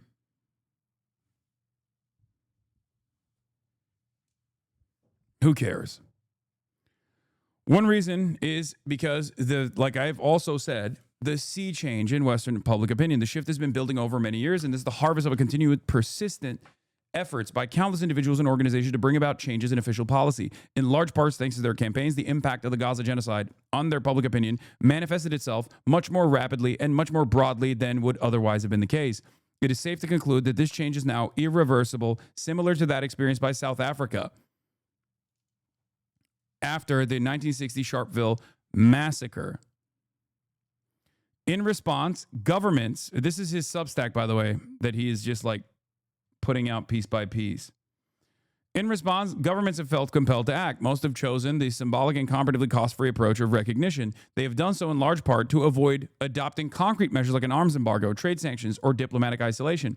But in doing so, they've also demonstrated that the pressures generated by protracted public campaigns can and do produce results, and can indeed force governments to change course.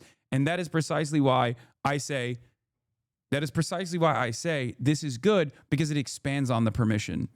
Okay?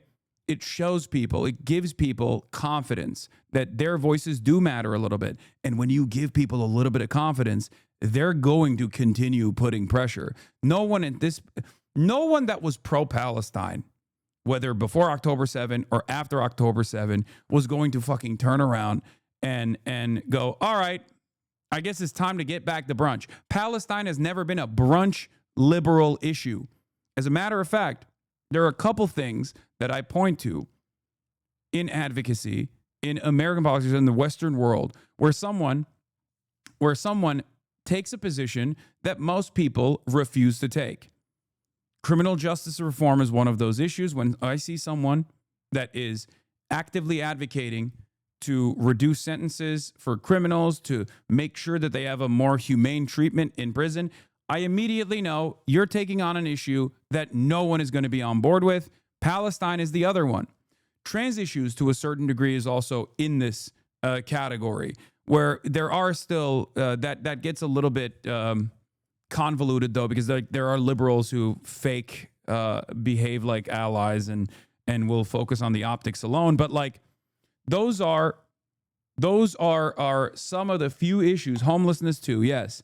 Like, some of the most fucked over people in American society. When I see someone who actually cares about these people, I know that they are taking on a role that most people would not take on. These are some of the most voiceless people, okay, in perpetuity. So, this is precisely the reason why the pro-Palestinian crowd is not going to somehow magically stop. They're not the brunch crowd. They're not going to go, okay, well, we got our wishes. There is state recognition for Palestine. No, people are still getting killed. Children are still being starved. There's no way that these guys are going to stop. As a matter of fact, you're giving them confidence to continue. And you should. You should never stop the pressure until Palestine is free. The continuation and intensification of these campaigns is therefore now more justified and necessary than ever. They will now even be more focused on compelling these governments to take active measures to end their complicity in Israel's crimes, to bring these crimes to an end.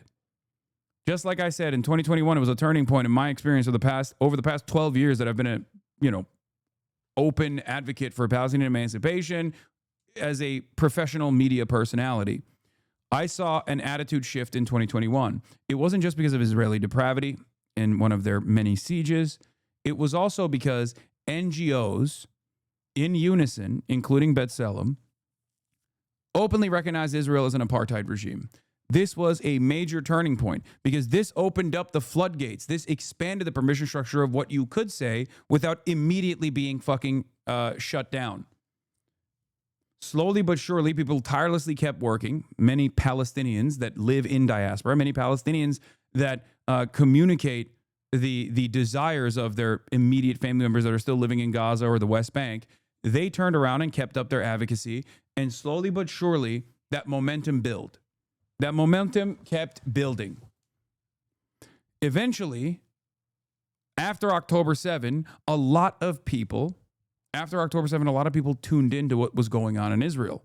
They were shocked. They were horrified by the atrocities that they saw. Okay? But then Israel very quickly dropped all pretext that this was like a justifiable war. And in that process, over the course of the past 22 months, more and more people that have paid attention to the death and destruction that Israel is committed to have begun to recognize that perhaps maybe these guys are exterminationists and they had no reason to do any of these things. And in that process, they learned about the apartheid. In that process, they learned about Zionism. In that process, they learned about the way that Israeli society views these actions. Okay? It's that simple. It takes a long time, but as long as people continue the pressure, more and more people will come on board. That's why I don't immediately cast aside people who are like, I'm a latecomer to this. I'm an ally now, but I'm a latecomer to this. I still have some hangups. Because there was a point in time when there was no one. This was an incredibly lonely cause. Palestinians had no one that advocated for them, okay? No one, not even a little bit. That's why I'm always so still to this day shocked by how much support there is for the Palestinian conditions right now. It's obviously still not enough.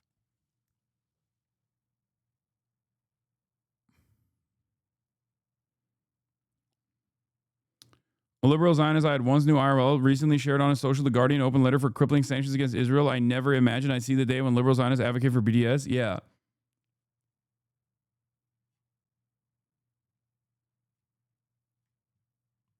Many people did not understand the truth. They did not understand the full extent of the history. But now they do. Toothpaste is out of the fucking tube. Can't put it back in. Cat's out of the bag. A second reason Western governments are not acting on recognition is that Israel's words and actions have backed them into a corner and left them with no choice. For decades, Western governments have treated two-state settlement and Palestinian state not as policies requiring concrete actions in order to bring them about, but rather as political slogans under the cover of which Israel was permitted to turbocharge its efforts to annex Palestinian territory and dispossess its inhabitants with the express purpose of making a two-state settlement impossible, which is precisely what they did. 750,000 Jewish settlers now living in occupied East Jerusalem and also the West Bank. This has made it unmanageable. The two-state solution is a lie.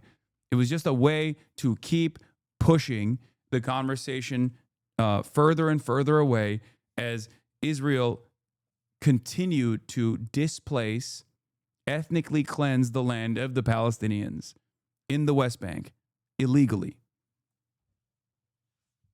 It has been a de facto single state, an apartheid state, for quite a while.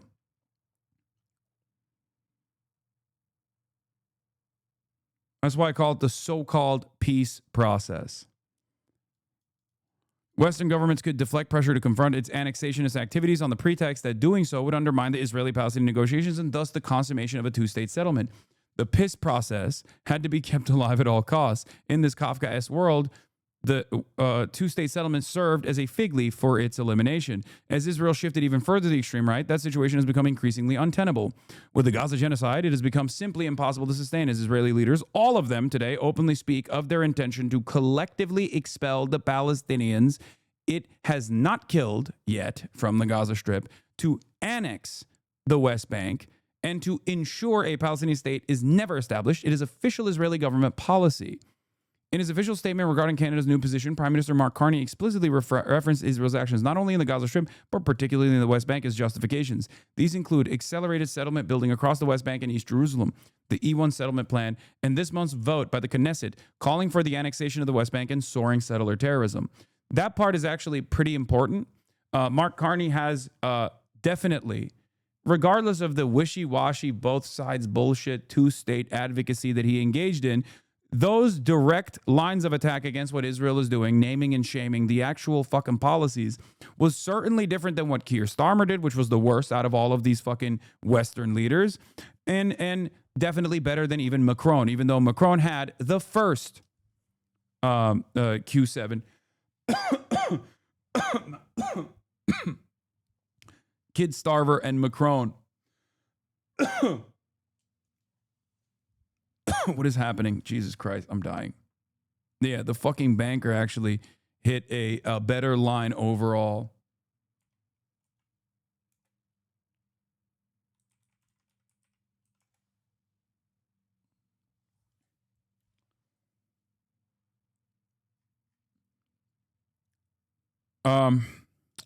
Like its predecessors, Canada recognized that its continued embrace of a two-state settlement and Palestinian statehood while supporting these only with empty slogans had become at best a nonsensical and politically costly. Israeli extremism left Ottawa and other Western capitals with only two options: recognize Palestine or endorse formal Israeli annexation.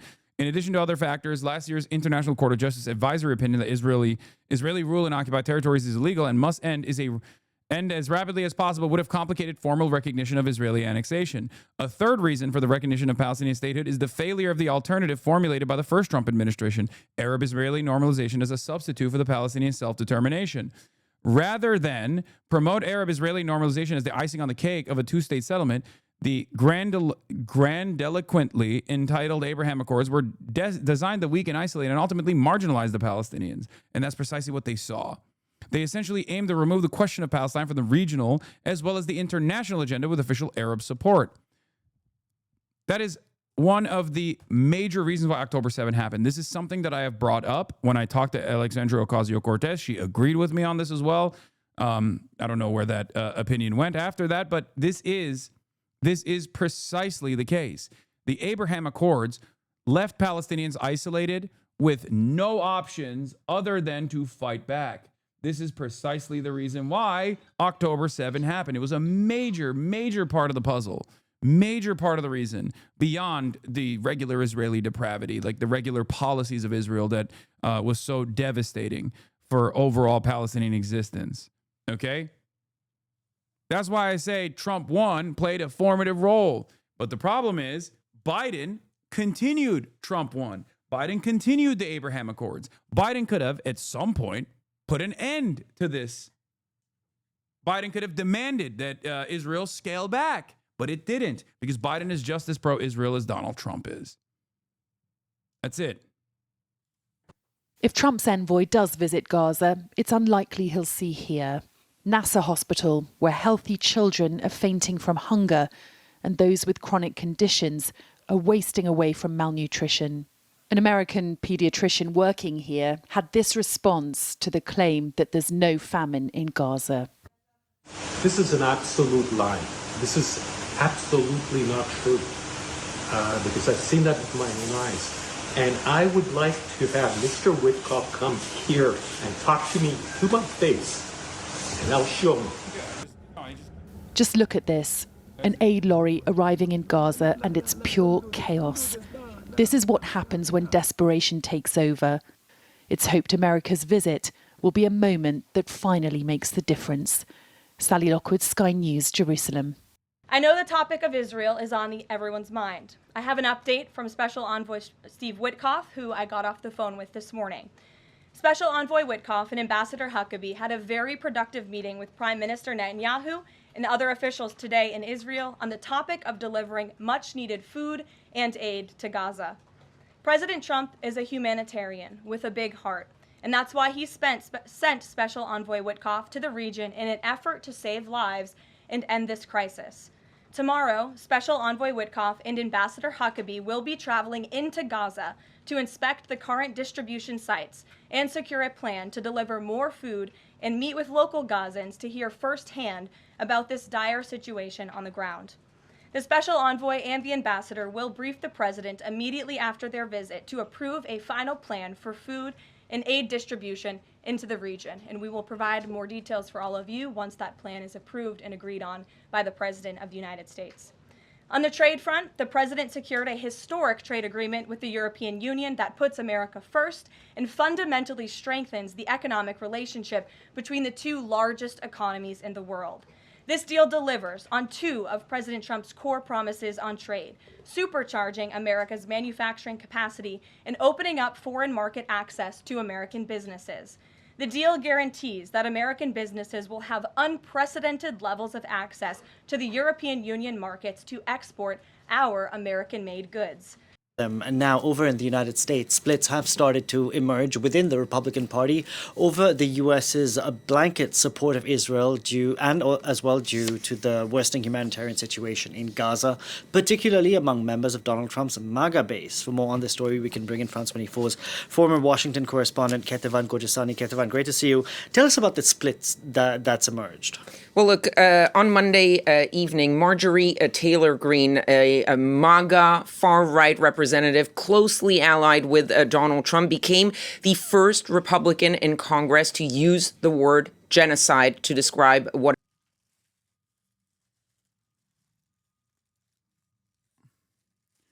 When Bernie says he doesn't want to call it a genocide, he knows the international legal implications that come along with it. Quite simply, they will stand arm in arm. Institutional Dems is avoid the responsibility that comes along with it. Yes.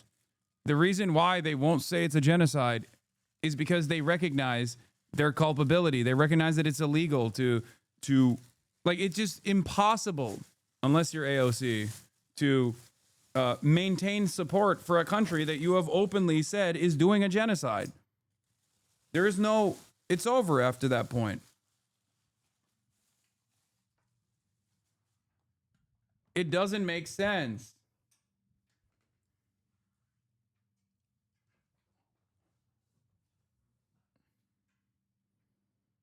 Is happening in Gaza. If we can pull up the post she had on X, she said, it's the most truthful and easiest thing to say that October 7th in Israel was horrific and all hostages must be returned, but so is the genocide, humanitarian crisis, and starvation happening in Gaza. She was responding to a fellow Republican representative, Randy Fine, who had tweeted last week, release the hostages, until then starve away. Seemingly talking to the Palestinians. Yesterday, there was another Republican, Thomas Massie. He's more of a critic of Donald Trump, a critic of the pro-Israel lobby, AIPAC, but he is a staunch Republican. He said Israel's war in Gaza is so lopsided that there's no rational argument American taxpayers should be paying for it. These are still minority voices within the Republican Party, especially when it comes to Congress, but it is representative of a shift in the base, in the voters of the Republican Party, and a shift of attitude towards Israel. And you see that especially in the broader MAGA world of the podcasters, the YouTubers, those influencers of MAGA world. Last week, Benjamin Netanyahu, the Israeli prime minister, he was on set with these two pro-Trump YouTubers, the Nelk boys, very popular with young men, with the young MAGA crowd. There was a huge and unprecedented backlash towards the Nelk boys by their own audience, who are basically accusing them of harboring a war criminal and giving him a platform. Yeah. You have people like Matt Gaetz, the former MAGA representative, people like Steve Bannon, former advisor to Donald Trump, who are saying that support for Israel is becoming a political liability. And there was the conservative radio host, Megyn Kelly, who I think summed it up pretty well this week. She said, Israel has made itself the villain of the world. They have lost support among their dearest friends. So what explains the shift that we're seeing? Well, there are several things that could explain this shift. One, you have to already remember that the Republican Party now is a big tent. You have the traditional GOP, the Grand Old Party, the foreign policy hawks. They see the safety of Israel as a security matter, as key to stability in the Middle East, and therefore in the interest of the United States. They haven't really moved when it comes to Israel. Then you have the evangelicals. They see defending Israel as sort of a biblical duty. And while they still strongly support Israel, they are starting to feel very uncomfortable with the humanitarian crisis in Gaza. And even more so when you have Israel, for example, bombing the church in Gaza, or Israeli settlers in the West Bank attacking Christians in the West Bank. You had Mike Huckabee, who cannot be considered someone who's very friendly to the Palestinians, saying that these attacks on Christians in the West Bank were an act of terror.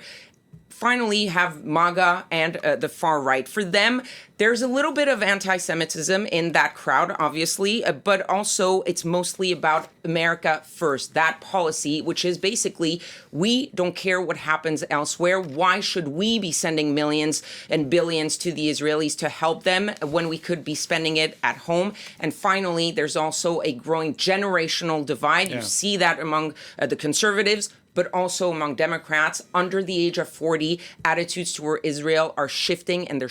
I'm telling you, for the younger generation, there's a lot of anti-Semitism out there for sure. But I think there are literally just Trump supporters and right-wingers, just as there are Trump supporters and right-wingers who think like, oh, I didn't realize mass deportation of migrants was going to look like this. There are those who literally are not even like anti-Israel from an anti-Semitic perspective, but are simply anti-Israel on the grounds that they're starving children. You know what I mean? Like, even among like older Republicans at this point. Shifting very fast. Kativan, thank you very much for that. Kativan Kojistani there. All right, everybody. Welcome to another episode of the Full Sem podcast. This is actually our very first live episode we've ever done. It's an interesting one for our first live. But We're making history. We have Steiny here, and I want to welcome Bassem Youssef to the Full Sem podcast. Thank you for being with us. How you doing? Thank you for having me, guys. Of course. Obviously, last week was controversial for us, to say the least. We had someone on the podcast, very controversial, as I said, to say it in the least form. What was your reaction when you saw that we had Benjamin Netanyahu on the Full Sem podcast? Well, I didn't know about what's. I am sorry to say, like because I'm not your demographic, so I didn't know who the Nelk Boys is. But like, I found my DMs exploding. It's like, did you see what the Nelk Boys did? It's like, who the fuck are the Nelk Boys? And then I didn't know that you're that big. I'm sorry. Again, I'm not your targeted demography, so I apologize for my ignorance. So and then I started following what's going on and the aftermath. And I being in the public eye for 15 years, I understand what does it mean to be in a very tough situation, and now trying to crawl out of that situation. It's difficult, especially with the backlash, because the bigger you are, the bigger the backlash. And well, I mean, let's be honest, there's a lot of people when they knew that I'm on the podcast, like, yeah, go there, do them, have them. And I said, like, there's nothing to gain from just canceling people without knowing what went wrong. Because I think it is better to actually to learn from what's happening and look at the bigger picture instead of just like, destroying two young people like you, because that doesn't serve anybody, right? It makes people happy that you guys are falling, but the bigger picture is, why did this happen? And why was this, were you used? Part of you is your responsibility and part of you not knowing. So I heard many of the justification that happened saying that, it was a great opportunity, and I'm like, wouldn't you like get him on the podcast? I said, yes. If somebody told me, would you interview Netanyahu? It's like, hell yeah, but I'll be prepared. And I think the biggest part of you that you were not prepared 2 years under like the biggest genocide in our history, you guys had no idea what's going on. If somebody told me, hey, you're going to be tomorrow on the starting five of the Lakers in the NBA, it's like, that's a great opportunity, but I'm not prepared. I'm not going to make a fool out of myself. Mm-hmm. So it's not about you platforming someone or someone giving a chance for free speech. You were used, right? And it didn't start with the podcast. It started 2 years ago in March 2023 when you went to Israel, because I know, like I told you, that Israel has increased their Hasbara budget, which is their propaganda machine, with $150 million. And part of that money goes to influence people in college campuses, hire influencers like you, getting them into fancy trips to Israel, giving them this filtered, layered picture that is made up, that is fake. I mean, I watched it yesterday and I was cringing because, not because like you're showing how cool Israel is or they have nightclubs. You're saying our Nelk video in Yeah, Israel? yeah. So, because when you mentioned Palestine, do you remember? We're going to a place that is so dangerous now. Palestine. And then you are in a bus, and then like special forces come in and kidnap you, and this kind of like IDF simulation, counterterrorism, and then they're telling you, we have a dog that only breeded in Israel. It can kill a man. And you understand that like the kind of psychopathic behavior of a country that like tells you like part of its like tourist attraction that we're killing terrorists and we're breeding dogs to kill human beings. And by the way, I don't know, part of the anger is like, just last year, there was like a kid with autism and Down syndrome that was killed by one of these dogs. And then the next scene is, let's go and see Palestinian family. And the only Palestinian family in this video are just like a bunch of Bedouins in a tent, a guy who's married 2 wives, and he tells you, my whole life is about camels and goats and chicken. And then you find like a 60-year-old one, I just live on pita bread and milk. So even if October 7th didn't happen, you were used in a propaganda machine to tell people this is what you need to know about Palestinians. They're just like a bunch of people with cows and goats, marrying 2 people, living in a tent, happy with the pita bread and milk. So you were recruited in March 2023 and you were activated in July 2025, right? So, and I'm saying this because I'm saying this out there for all of the influencers around there, because there's a lot of people got backlash. There's influencers who went there like wearing IDF. It's like, we didn't know what was going on. Like he was like, I didn't know I'm kissing a Jewish wall. I mean, yeah, I can definitely admit that. I mean, I think we were both just ignorant to what was going on over there. And obviously, you know, I knew he was, I'll be honest, I thought he was controversial, but I was definitely ignorant to what was going on in that area. And I can admit that. And it was definitely, I wish we could have gone back and, you know, had 2 weeks to sit down with someone like yourself and just, we should have grilled him 50,000, 100,000 times harder, but something we can't get back, and we'll probably always regret Of course, that, but I know you can't get back this like trip in Israel, but I'm just telling you, this was like part of a much bigger propaganda effort, right? And a country that spends $150 million on its image, they are covering something. They when they spread all of these propaganda, it's like, we're not starving people in Gaza. You understand that this conversation has been happening for 2 years. First of all, I'm not absolving you from your trip. You guys are not little kids. You are fucking 30 years old, right? People in your age have families and they have a career, and you need to stop. I'm just saying this because you're my little brothers, but you're not little, right? You need to stop infantilizing yourself. It's like, we're just stupid people doing stupid stuff. You're 30 years old and you need to be aware of what's happening in the world, and that your reach and your platforms mean something and it affects people. And I think the biggest reason why people were so upset for you, not because you brought someone and you didn't contest him, that it is the talking point that he used is the same talking points that have been used for 2 years to kill thousands of people, right? So, I mean, and part of the reason why people were so angry is that, forget, even if you don't know anything about the conflict, there was like a total lack of critical thinking. I mean, you guys asked him the one good question when you told them in October 7th, How could this be allowed to happen? Everybody knowing that Mossad is like a crazy intelligent thing that infiltrates people and put bombs in pages. How did you not see that coming? But also, a critical thinking is, how come an attack was allowed for 6 hours in the most heavily surveilled part in the world? You understand, like in 2019, they killed like hundreds of people just because they approached the wall between Gaza and Israel. You understand? They killed. You have like copters, like drones. You have snipers. Suddenly, for 6 hours, you remember what Netanyahu told me? How big is Israel? He told me it's like as big as Rhode Island. As Jersey, right? Yeah, like you understand the distance between Gaza and Tel Aviv is 44 miles. You understand that he was just bragging to you that like, hey, we went across 3 countries to bomb Iran, but you can't have a single helicopter coming out to defend your people.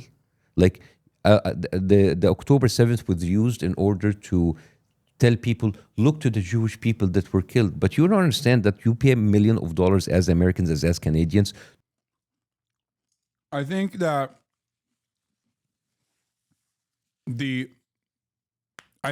October 7 was hubris and racism more than it was like deliberately a deliberate way to allow Palestinians to kill like Israelis so that they could finalize their ethnic cleansing campaign. There are people who believe this. There are people who think like, oh, it was an inside job, like 9/11, you know? But I know Israeli society. I know what would be allowed and what wouldn't be allowed. They didn't need like 6 hours of killings to take place for them to be geared up for this ethnic cleansing campaign. They didn't. The troop positions, there are like suspicious things that happened on that morning. I think ultimately, even if they knew, which of course they knew, there's no way they didn't know, by the way. The fucking Egypt warned them ahead of time. Unit 8200 was directly surveilling the training that was taking place. But what I mean is, I don't think they thought it would be this deadly. That's where the hubris comes in. That's where the racism comes in. Where I do not think that the Israeli administration, the security apparatus, thought that Palestinians, the Palestinian resistance forces, were capable of doing this much damage. Okay? They thought at most maybe a couple hostages, maybe a little bit of a resistance, maybe a couple soldiers died in the process, and then they can use that as a reason to continue conducting like this final push, this big push.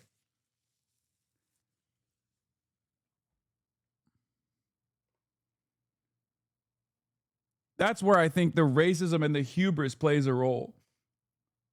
Mismanaging troop positions by focusing them over to the West Bank because they were too busy doing ethnic cleansing in the West Bank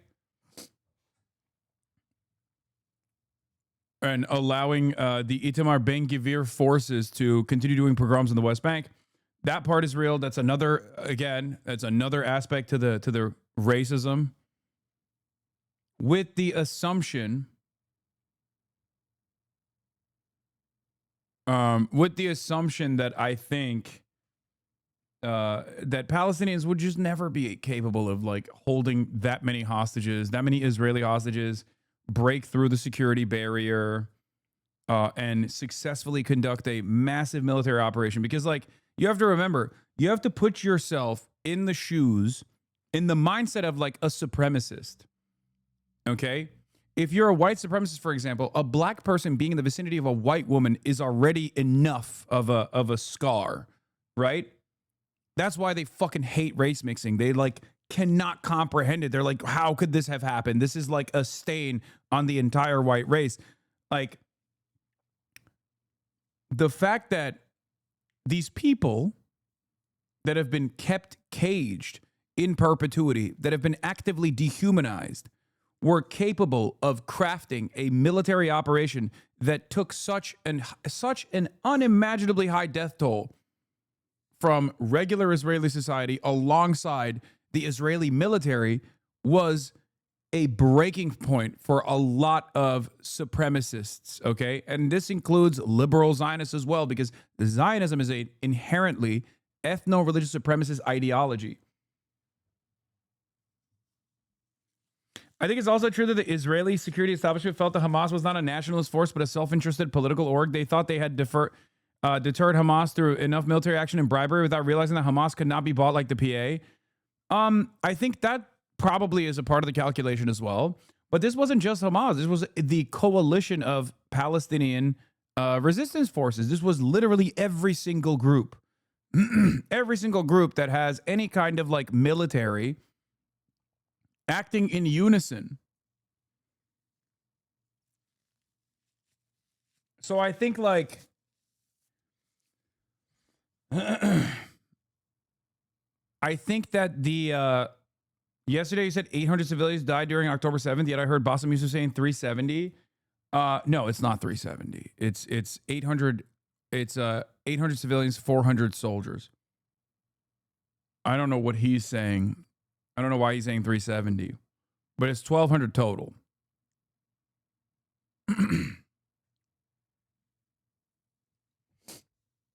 Now, of course, in the civilian death toll, we do not know how much of the civilian death toll is how much of the civilian death toll was born out of Israel's Hannibal directive. Like, how much of that was the helicopter shooting at the cars escaping the Nova Festival? And how much of that was the shelling from the tanks at the Kibbutzim? We do not know. But he might be counting IDF veterans as like soldiers too, which they're not. They're not. It doesn't matter.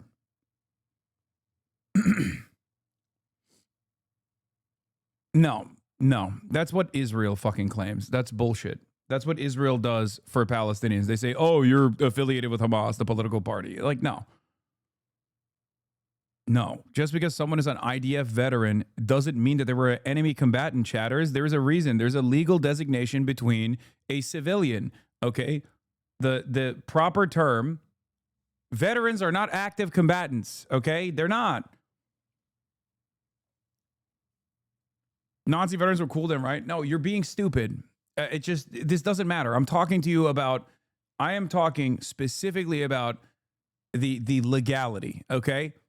They're not. They're not. It's just not how, it's not even relevant to the point that I'm making, but they're just not, okay? Just as Hamas militants that are in hospital are not fucking valid military targets. They're not. They're not in fucking battle. You cannot just go into a hospital and kill someone who fought alongside Hamas. You cannot do that. Okay? And I mean like an active duty. Like a dude who is literally in Hamas when they are no longer fighting and they're in a fucking hospital. You can't kill them. That's technically the rules. Not that Israel listens to those rules. So it's not even that you're like no longer active duty, that you're a veteran. Like it doesn't matter. What did this guy say? 90% of your commentary, Grok. Did he do a Grok hit? Did he try to act Grok here? 90% of your chatters use Grok to fact check real facts. How dare you? How dare you say that? To protect those Jewish people. So it's not just like an intelligence failure. It was a deliberate way to let people get slaughtered. And what did he tell you when you asked him what happens? Like, we're still investigating it. Really investigating it for 2 years? You don't know how people for 6 hours continue to kill people? That's why when people... I mean, the reason why they can't investigate it any further is because, let's be real, the Hannibal directive that Yoav Gallant admitted was utilized on October 7 means that they killed a bunch of the Israeli civilians, okay? That is literally true. That is undeniable. We do not know what the percentage of the civilian death toll came from the Israeli military itself.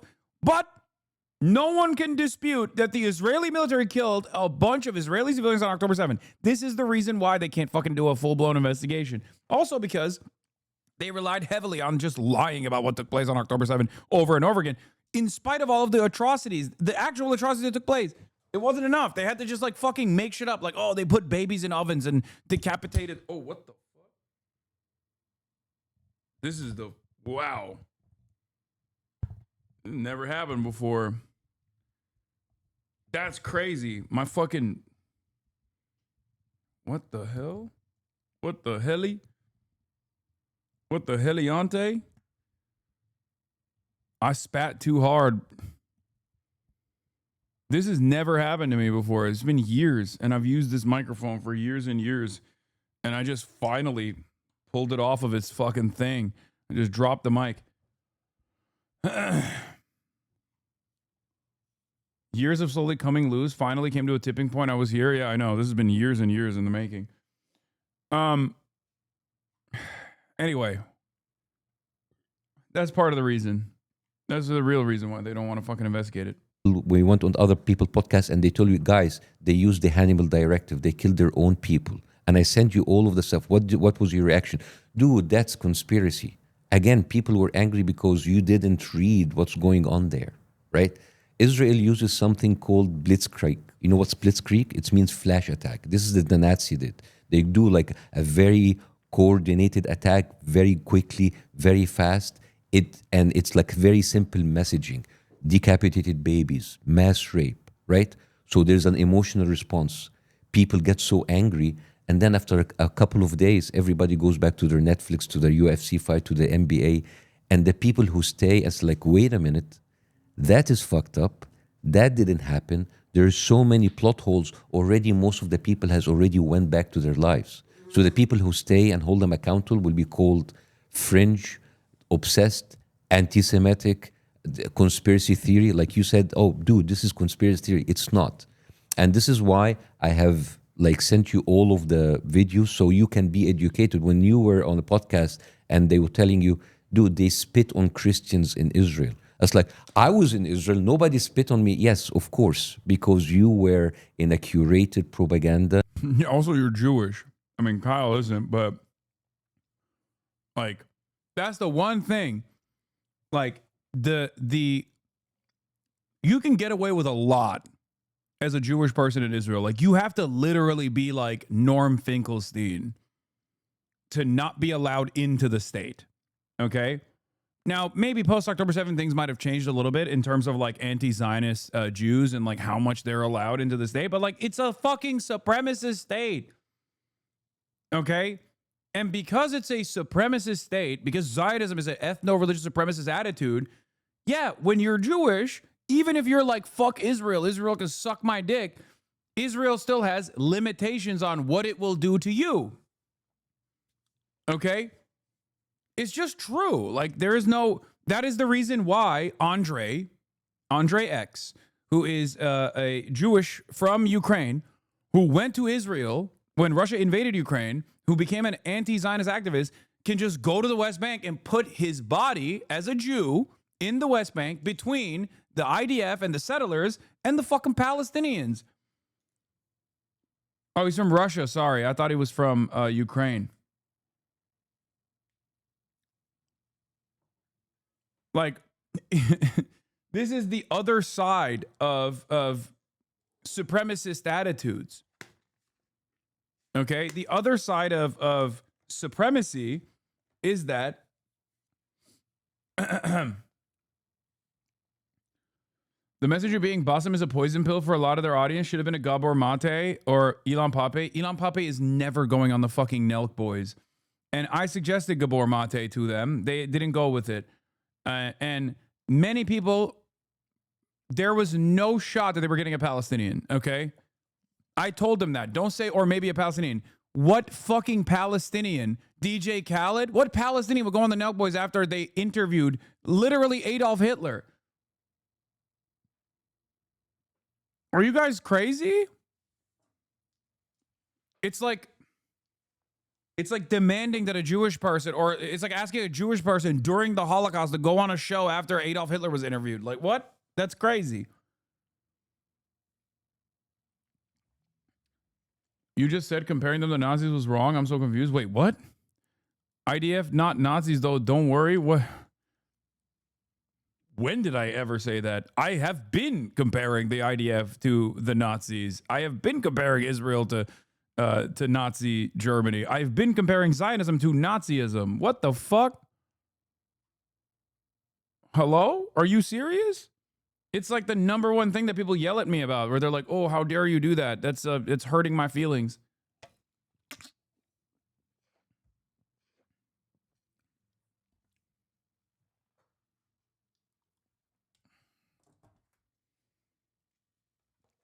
They're both fascists.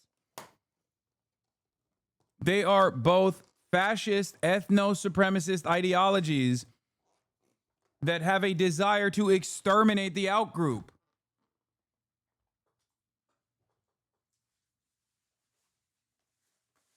If you cannot call Israel Nazis, then there is no reason to learn about the Holocaust. Like, why do we learn about the Holocaust? Why do we learn about the Nazis? Why do we learn about how society became far too comfortable with this kind of extermination, how they turned a blind eye to it, if we can't use it as an example when it's happening in real time?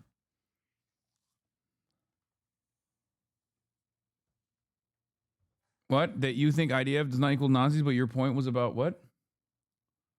Oh, it was the veterans. Oh, he was like hyper focusing on yeah, he was hyper focusing on the fucking veterans, like non-active combatants.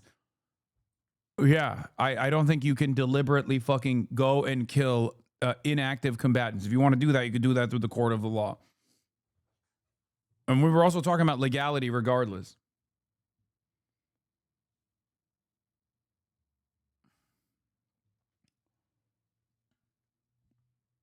What the fuck?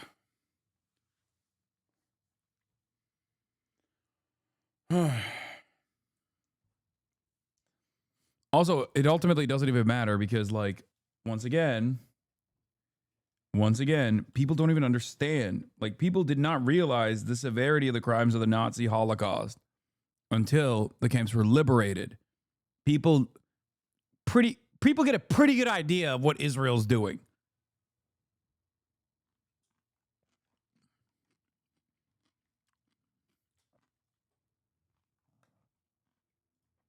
Machine that showed you one thing about Israel. Do you remember when you were like in that bus and there was a guy with a scarf? It's like, oh, that guy with a scarf, like that. I don't know if you or someone of your friends said, he looks suspicious. It's not that cold. So the only representation of Palestinian are either people staying in a tent or a suspicious guy with a scarf.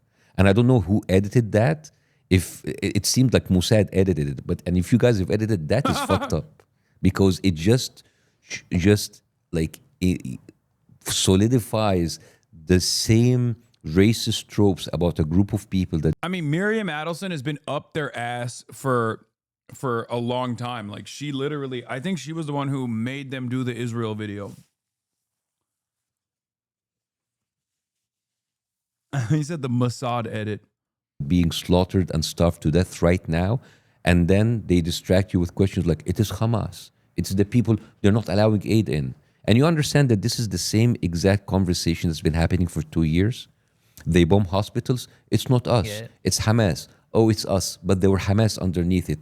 It's maybe a mistake. Then after bombing hospitals, they bomb schools. And then they bomb entire residential areas. Then they kill women and children. And now, 2 years later, we're discussing the same question, but like, are we starving them or is it?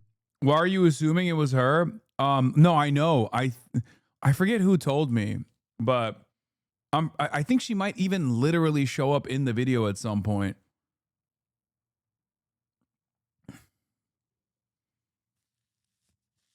I also think that she played a role in this BB interview too.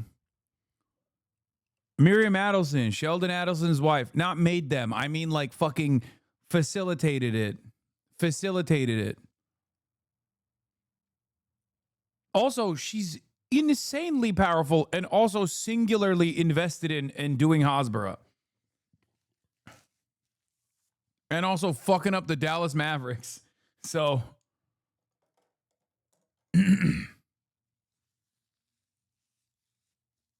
Hamas starving them. You see the cycle of deceit, the cycle of lies, the cycle of propaganda. So that's why I'm not coming here to say like, oh, they are starving, because I'm not gonna go after each and every single lie that he said, because it's exhausting, and they have been doing that for 2 years. So I'm here to show you the patterns and the bigger picture, to understand that you're sitting with a narcissistic, psychopathic liar that's used to gaslighting people and lie them to them in their faces. Yeah, I want to say too, yeah, we obviously, one thing that hurt me the most when we had him on was just, I have a lot of personal, friendships and stuff from people of all religions. And a lot of people were obviously just upset, and they're messaging me personally, like friends, and saying, why did you have him on and stuff? So when I told them that. He means UFC fighters. He means Habib. He means like literally half of the UFC roster that are all from Dagestan, who was like, what the fuck are you doing, brother? What are you doing, brother?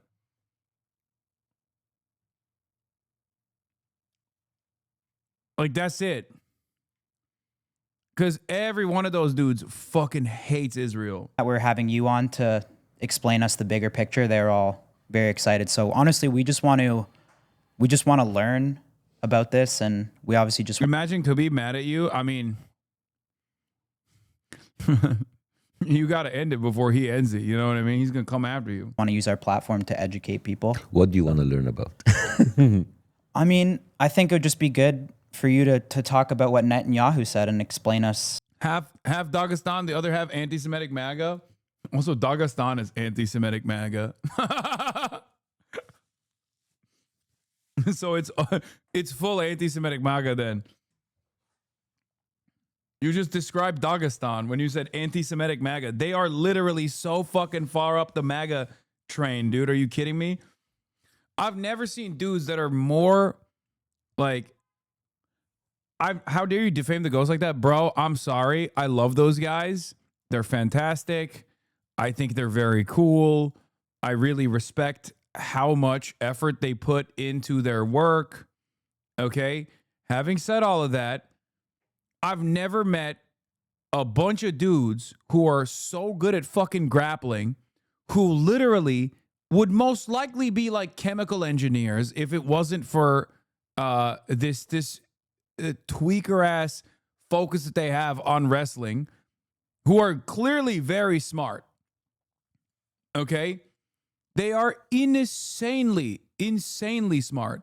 They obviously are so smart that they recognize how important it is to do PR, for example. They all speak English, like almost perfectly. That all implies that these motherfuckers are in other circumstances, they would have just been like a chemical engineer, okay? I've never seen a group of dudes like this be so fucking pro-Palestine and also be like pro-MAGA at the same time, okay? Well, one thing I said about the October 7th, like, he, and I like not just October 7th, is the way that he dehumanized the whole population. Remember when he told me, how can young people march in the streets with people who... When are you going to Dagestan? 2-3 years. You go Dagestan, you come back, you become good grappler. I would go. Kill gays. And then he used this like overplayed lame joke, like gays for Gaza is like chicken core for KFC. And it's just like, he keeps saying it in everywhere, and he just like, it sounds stupid. And they tell me they are like, they would kill women if they're not in hijab. So this guy who pretends that he cares about gays and women, and I send you the articles, like how they have actually used revenge porn in order to recruit gay people. Yep. But that's too complicated. Just tell them Palestinians are gay as fuck. There's gay Palestinians. They're all getting killed. You know what I mean? It doesn't matter. Like, they don't give a shit about anti-Semitism. You don't have to explain to them that like the Israeli security forces are using revenge porn against like gay Palestinians in an effort to turn them into collaborators. And it's not just like gay Palestinians. They're doing it to straight Palestinians too. They're doing it to all of them. They're literally blackmailing them and doing revenge porn. They're like hacking into their phones. They're actually fucking filming them. filming and doing gay acts and shit like that. Also, gay marriage is illegal in Israel. It's not recognized by the state. You can't get gay married inside of Israel. You have to go to Cyprus. That's another thing. What else? Also, the only anti-sodomy law that exists in fucking Gaza is a holdover from British Mandate Palestine when the British were in charge. And homosexuality has not been illegal in the West Bank for forever, pretty much. So the idea that like Palestinians are homophobic doesn't mean, even if they literally were like the most homophobic motherfuckers on the planet, that still doesn't justify ethnically cleansing them. That's number one. And number two, the idea that like society doesn't contain multitudes here and they're just like really, really homophobic towards the other Palestinians who happen to be queer is fucking ridiculous. They are just simply using it as a talking point because people don't think about it beyond that. Yeah. They go into Grindr and Facebook and Instagram. Like I think you have the headlines. The IDF goes on Grindr. Yeah. They actually pick those gay people and then they use revenge porn in order to hire them as informants. You have that? Oh. Yes. So over the past several months, I spoke to there's a lot of queer Palestinians that actually been used by the IDF in order to actually hire them as informants. And then the same guy who cares about women and children, he already killed more than 28,000 women and children in the last. Yeah. Also, that's the only time when collaborate, like when they say they're executing gay people, they're not executing gay people. They're executing collaborators, which is, again, fucked up. I get it. I understand. But there has never been, throughout any sort of historic resistance against colonial violence, has there ever been a non-execution method for collaborators. That's never happened. America itself has the Espionage Act. Why does the Espionage Act exist? It's because it was implemented during times of war. Even the United States of America executes collaborators. It's that simple. So it's not like, this is not me saying like this is cool and great. I'm not saying that at all. But the point is there's never been a historic, there's never been any kind of form of government that has not executed collaborators, okay? The ANC used to literally do the practice of necklacing, as we talked about already, where they would fill a tire with gasoline and then place it around the necks of collaborators and then light it on fire. Ukraine executes collaborators all the time. Everybody does. Less than a year and a half. And again, they use revenge porn. There's even a movie about it made by like an Oscar-nominated director. He's a Palestinian, and it's called Hoda Salon. And they Hamas executed a Hamas commander who was gay. He wasn't executed for being gay, though. Him being gay was not a secret. He was executed for stealing government funds. That's unjustifiable also, but they also don't murder people for being gay. Yeah.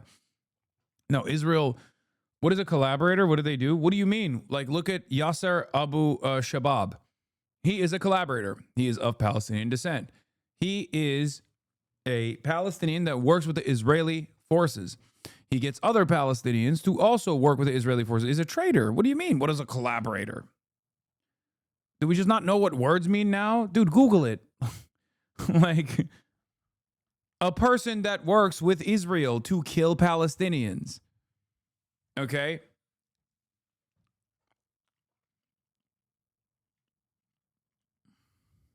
Talk about like how for very many years they have spiked women's drinks in beauty salons in order to shoot them and film them in compromised position and then use them or use their husbands. Yeah, they say Sinwar tortured gay Gazans. They mean Mahmoud Ishtiwi, a Salafi Wahhabi dog who worked for Israel. Sinwar did indeed had him killed for good reason. No, like, oh, dude, you need to stop. Okay? You need to you are so consistently like, dude, I'm American, okay? I'm in the United States of America. I'm talking to Americans, okay? You need to stop. I don't want to ban you, but god damn, dude, you are so fucking crazy, dude. Just actually, you know what? I am going to ban you. Jesus fucking Christ, dude.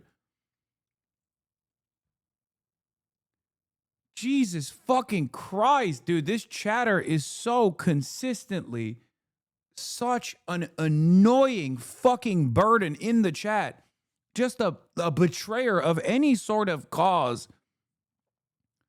Read the fucking room, man. Read the room. Read the fucking room. Now, I know for a fact you're going to become an enemy. You are going to become an enemy of mine in perpetuity. I know. You have the exact same resilience and attitude that a lot of my former chatters have. I know for a fact. I cannot wait for you to be like an ACP guy later down the line. Villain arc unlocked. Hasan is a collaborator. He's a Zionist. He loves Israel. He loves America because he wouldn't let me fucking run my mouth in his chat. Okay? I know. Let this be an opportunity for you to recognize who you are talking to. Okay? Please.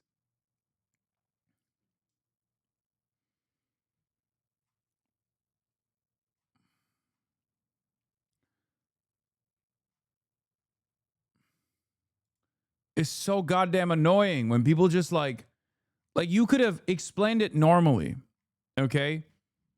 You can explain certain things normally. You don't have to literally take this attitude when you're describing certain shit. Okay?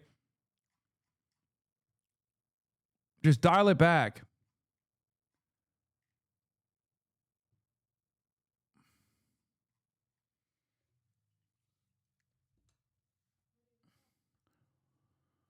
This is a long story.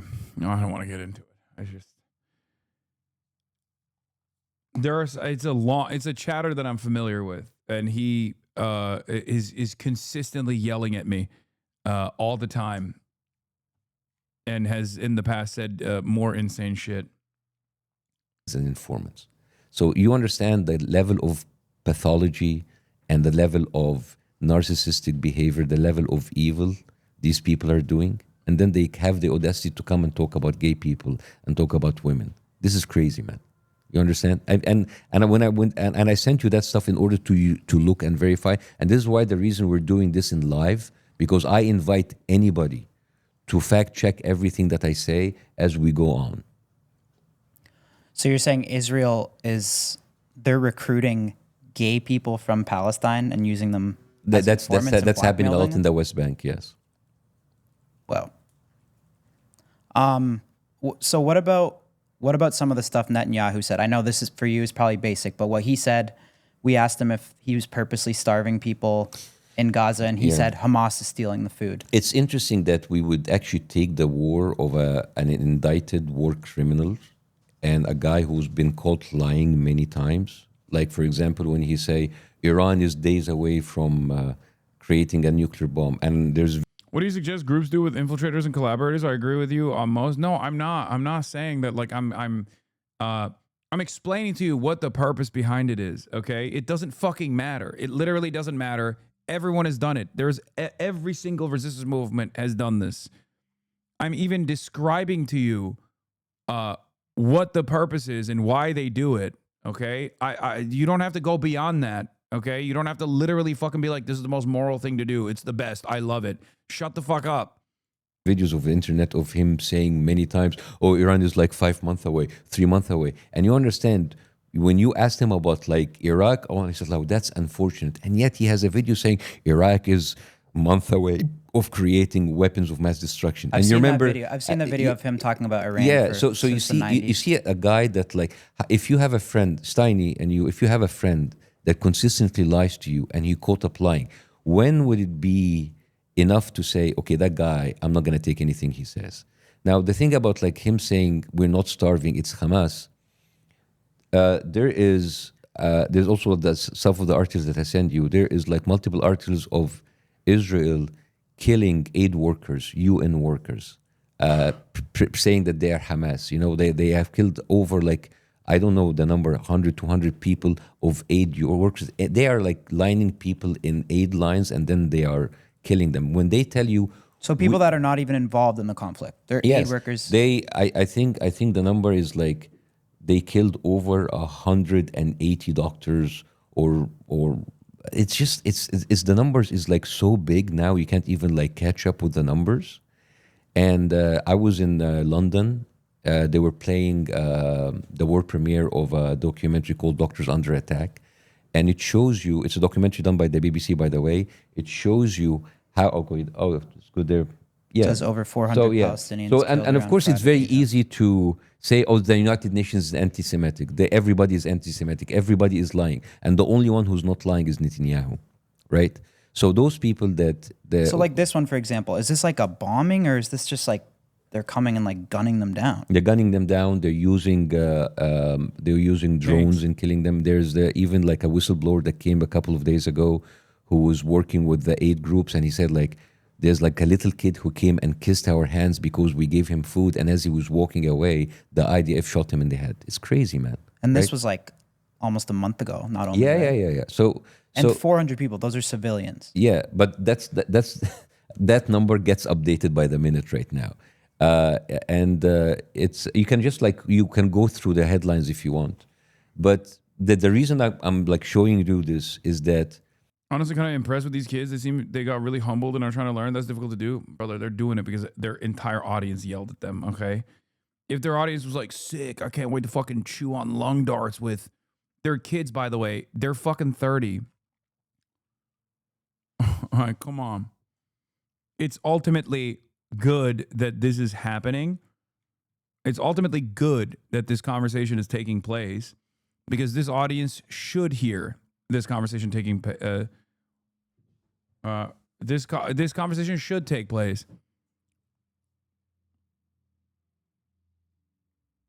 And people are just fucking shitting on Steiny because apparently he didn't say anything throughout the entire process. I noticed he hasn't said anything in the 18 minutes. So Israel is the only one who has the absolute control of getting aid in and out. And I know that you've seen on the internet, they're showing their soldiers. Here's the aid sitting here. The UN is not taking them. Dude. No, I haven't talked to them. I haven't talked to Kyle at all. I don't know Kyle. I know Steiny, but I've texted him a bunch of people that would potentially be interviewed. People that I myself have interviewed as well. They didn't go with those suggestions. They went with Bassem Youssef, which is fine. I mean, he's great. Like he's a media person, right? So he is good at communicating. They are killing UN workers and calling them Hamas. If you start calling everybody Hamas, the doctors are Hamas, the kids are Hamas, the UN order Hamas, there is no way for people to go in and do anything. You see, you know how desperate people are? People are riding on boats and trying to get aid in these flotillas. And one of them is like a comedian that you worked with. His name is Jacob Berger. He's Jewish, by the way, from New York. And he was arrested by the IDF. And one of them, he's the only... saw that. And the only black dude on that flotilla, he was beaten and tortured, and he's American. Chris Smalls. Right? So you understand Friend the of the level of show. psychopathy that you're dealing with. It's not about like our word against their word anymore, because they have all of these people activated like you. They try to recruit you, whether influencers or people in the media, telling it's not starving. It's not happy. It's not our fault. You remember I told you before. It's the same argument they used before. They bombed every single hospital in Gaza. It's not us, it's Hamas. They bombed every single school in Gaza. It's not us in Hamas. They killed 60,000 people. It's Hamas' fault. You see the pattern? You see the pattern? Mm-hmm. You know that the most viral video I did with Piers Morgan is when I said like Israel is a narcissistic psychopath, like a boyfriend who fucks you over and makes you think their fault. You know why this like resonated with so many people? It's just because people know this is the narcissistic psychopathic behavior, right? So they are like a bunch of liars, a bunch of killers, a bunch of murderers, and it's easy for them to just like get out of it and say like it is fucking Hamas.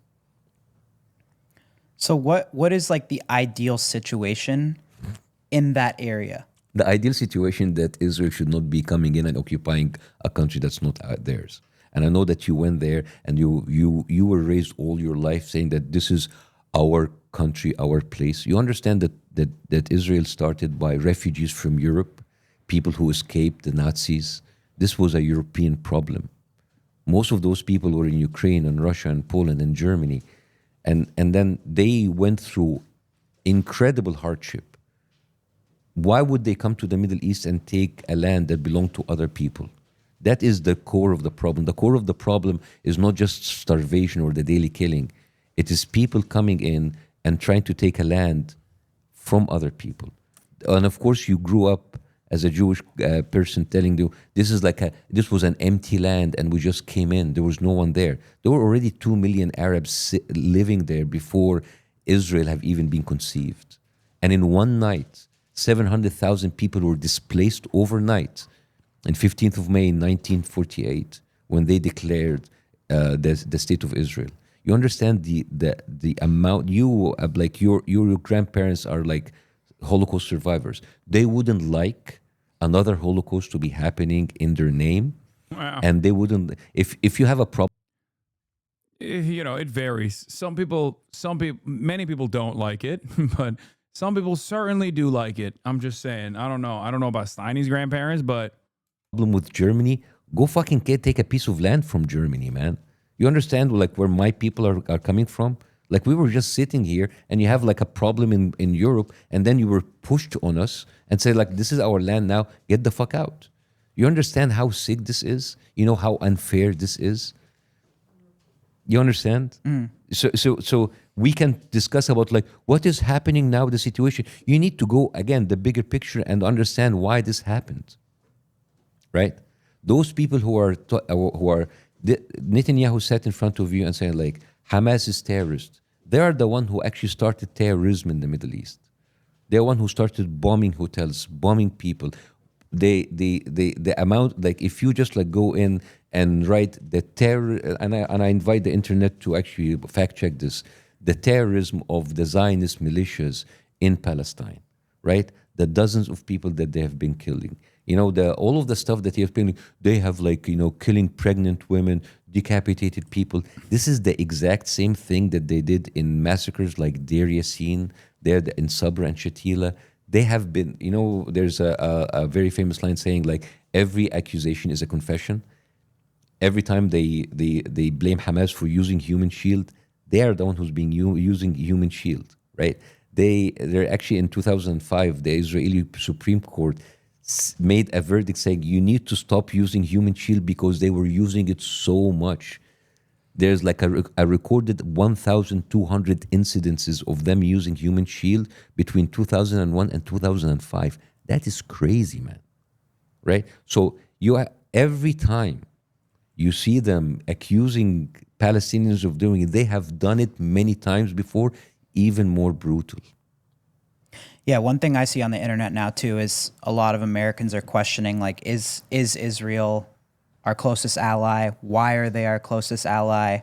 Why are we sending so much money to Israel? I see it. I mean, even Trump now recently, I think it was yesterday or 2 days ago, it seems like he's not even agreeing with Netanyahu now. I saw Canada just recognize Palestine as a state. All bullshit. Yeah, but in the same time, Trump said like, well, I think like Canada couldn't be our partner anymore, which is crazy. You are basically sacrificing Canada, which is actually your closest ally, because of Israel. Well, what I was going to ask is why does America consider Israel its closest ally? No, America doesn't consider Israel the closest ally. It's the American politicians. Right. So why are the American politicians so loyal to Israel? Well, follow the money, right? 80% of Congress are openly financed by AIPAC, which is the Israeli lobby. So when you finance 80% of your Congress, your representative, suddenly a foreign country is more important than your own country, right? I think you were asked many times, Tiny, are you American first or are you Israel first? And you said, no, I'm American first. You wouldn't like to have your tax money going to a country and using that to kill children while your fellow Americans in places like Texas and North Carolina suffering from floods and not getting the aid they get. I think there is being real anti-Semitic here, bro. Those are funds that Israel could be using to kill Palestinian children. I'm just saying. You know, it's kind of fucked up. It is so distorted. It is so distorted that like the counter to a fucking war criminal, like ICC arrest warrant applicant war criminal that is conducting a live streamed Holocaust is an Egyptian comedian, an Egyptian American comedian. It kind of shows you that there is no balance in this conversation. Because like, I was thinking about that, and it's like, even if he were to have like Abu Ubaidah on, like there is no equivalence morally between Abu Ubaidah and fucking Benjamin Netanyahu. There's not even a moral equivalence between, there is not even a moral equivalence between Yahya Sinwar and Benjamin Netanyahu, just on the death toll alone. You know? Like there's just no comparison here. There is no one, like you cannot, not that you could ever interview those guys anyway, they would literally throw you in jail. But it's just like that should show you the asymmetry. The graph with the $17 billion, only by the way, so far since the beginning of the conflict, not the conflict, the slaughter, since October 2023, America sent Israel more than $30 billion, $17.9 billion in 2024. Also, Abu Ubaidah is not dead. Yahya Sinwar was killed. Alone. $17 billion. That's crazy. You know how many schools that you can build with that? You know how many teachers that you can pay? You know how many houses that you can give for the homeless? Why is your money going to a foreign country and using this to inflict the most evil genocide on innocent people? Right? Right. So why do you think that American politicians are... No, I'm just told you because of the money. Like the AIPAC... Oh, because they're being paid to do so. AIPAC is openly bragging about financing 80% of Congress with $100 million for Do each they side. openly brag about that? Oh, yeah. I invite everybody to go into the AIPAC Twitter and see them bragging about it. It's like 98% of the people that we... It's not just AIPAC. There is so much pro-Israel institutional control because of Israel's alignment and its role that it plays in American foreign policy in this region. There is no equivalent to what Israel's been able to do because there's no other country that we have utilized in the same way, right? It's not just AIPAC. AIPAC is simply one part of this puzzle. Kufi, Christians United for Israel, is another part of the puzzle, right? But even beyond that, the financial ties directly to Israel by Americans who aren't Jewish, by the way, Jewish Americans as well, but Christian Americans as well, the institutional ties that these institutes of higher learning, for example, have to Israel. Like it's not, it is a behemoth. It is a massively consequential influence peddling operation alongside financial ties, alongside Israel's role in America's foreign policy goals. There is no other country that gets this treatment. It just isn't. And the only reason why Israel has been able to create this dedicated network of influence peddling is because of it's because of Israel's role in American foreign policy. No other country has ever even been able to come near this level of influence as well. So it's you got the Mearsheimer opinion, and then you got the Chomsky opinion.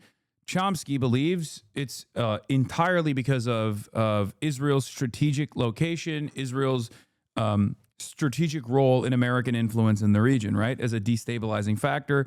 And then you got the Mersheimer who says it's the lobby, it's the AIPAC lobby, it's all of the different facets of said lobby, but it's both.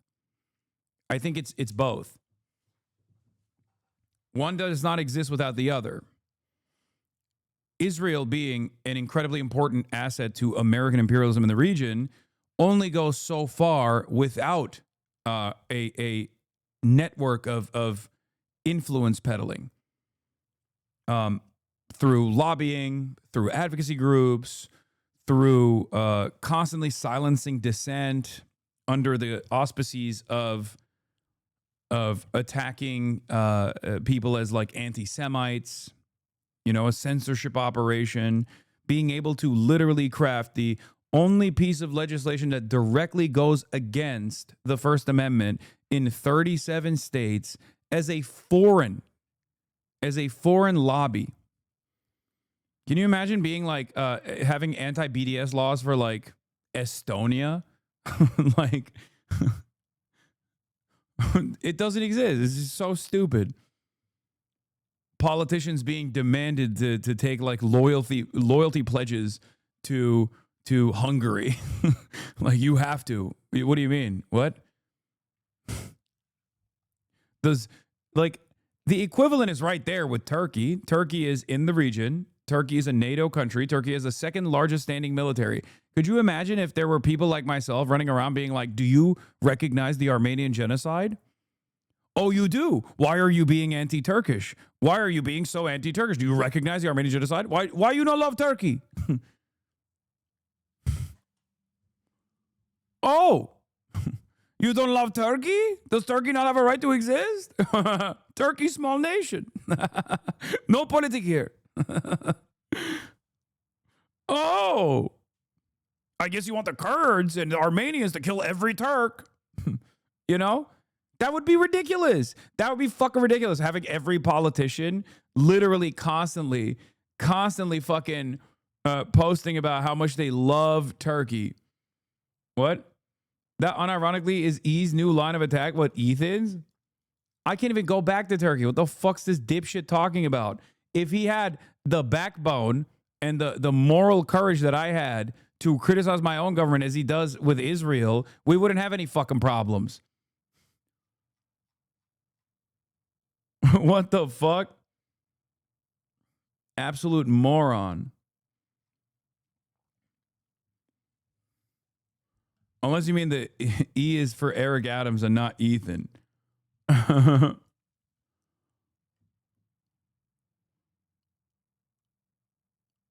Yeah, I'm a nationalist, but also I didn't serve in the Turkish military. And he also said I was a coward for not serving in the Turkish military. That we promote, they win their elections. And this is the graph that I was telling you about. The US sent $17.9 billion in only 2024. This is how much you can do with that amount of money. And instead, it is going to buy weapons. It's going to settlers in the West Bank, American Jews, maybe, Jews from other places who live there with like very low rent housing. They have better education, better healthcare than any American here, which is crazy. Why is my money going there? I know, Steiny, I saw you on many of the podcasts saying, like, it is very difficult for me as a Jewish American living. He keeps trying to bring Steiny into the conversation, and Steiny does not even remotely entertain it. That's crazy. And I understand it's difficult, but it was misunderstood because people said this is so tone deaf, this is so self-centered. It's not about you guys, but I kind of understood it I wanted to give you the benefit of the doubt that maybe it is difficult because there's a whole genocidal state right now using your identity and using your religion in order to commit unspeakable crimes, right? But also, you need to understand what does it mean to be a Palestinian American right now. You understand how difficult it is to a Palestinian American sitting here, seeing his family slaughtered and starved, and that is being done by their own tax money. Can you imagine? Can you imagine like you sending money to your family to, for example, build a bakery, and then you see that bakery destroyed on phone, and then TurboTax takes your money and finance the bomb that fucking bombed that bakery. You understand the kind of mind fuck that those people are living in? Like, yes, anti-Semitism is a real thing, but you understand that it is, you haven't seen 3 Jewish people being shot because they spoke Hebrew, right? I have 3 Palestinian friends. They were in Brown University. They were speaking Arabic, and they were shot, and one of them cannot walk for the rest of his life, right? There was like a Palestinian kid, 6 years old, who was stabbed 26 times right after October 7th because of the kind of fear that was launched against Muslim Americans, right? There was like an Indian Muslim kid that was almost drowned in Texas by a Jewish woman. Her name is Elizabeth Wolf, as a hate crime. If the roles were reversed, if those kids were Jewish, you wouldn't hear the end of it. But I'm telling you this, and I can see in your eyes, it's the first time you ever heard about this. This is crazy. This is manufactured. So part of me is angry at you guys for not knowing, but part of me, I have empathy for you, because this is the kind of a bubble that was created intentionally by the media to tell you that all the perpetrators, the people on the other side, are the terrorists, they are the evil people, and Israel is our greatest ally. This is prime brainwashing. So you understand what I mean? So when you say like it's difficult to be Jewish, yes, I understand, but it is kind of like you are. I think it's I can't speak for Steiny, but I have other Jewish friends, and what they'll say to me is, yeah, don't speak for Steiny. Why is Steiny not speaking?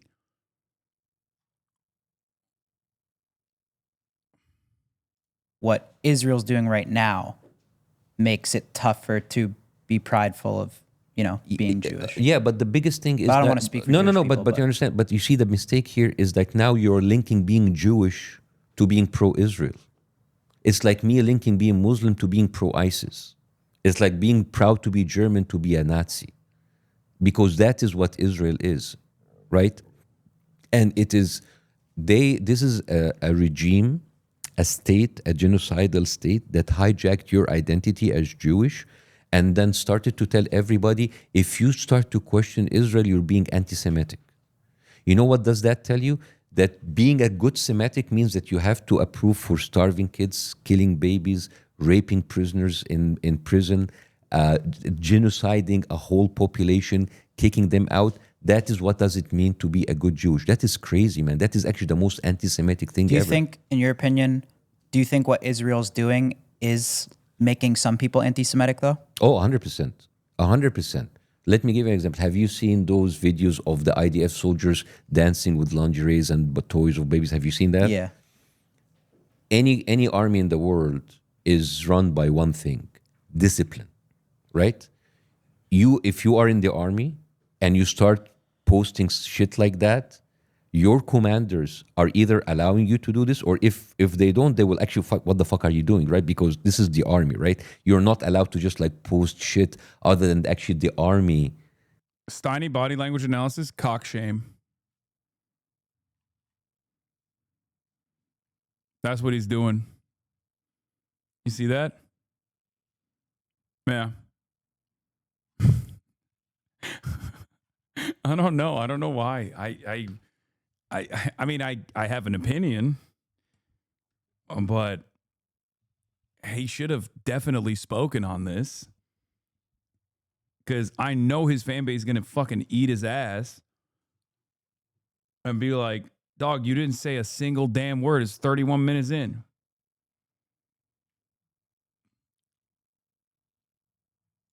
Kind of approving to it. So it is by design. I asked a professor in London, it's like, why are they actually... Yeah, I saw the comments. Everyone is like, Steiny's not saying anything. Never seen silence speak so loud.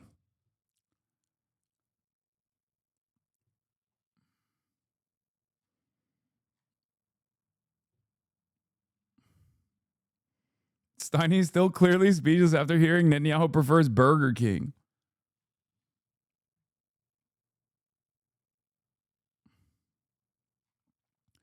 Did you expect anything different? Yeah, I did. I did. I thought he'd be a little bit more active in the conversation, even if it's to like disagree with Bassem Youssef. You know what I mean?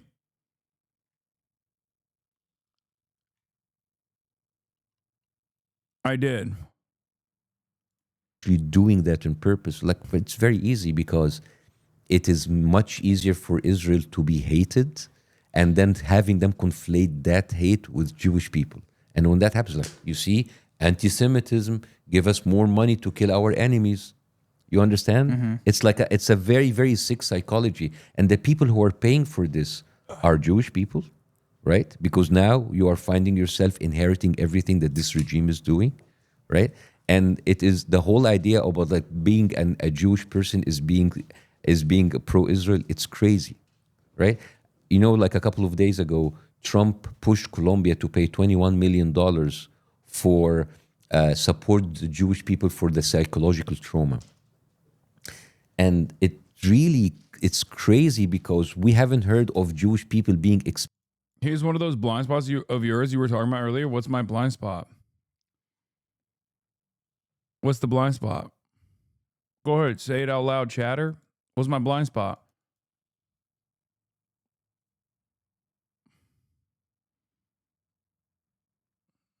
Enlighten me.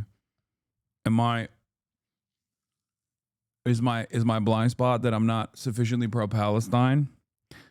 I can't recognize when someone is pro-Israel. I literally said I thought he would have said something even to disagree, if you noticed.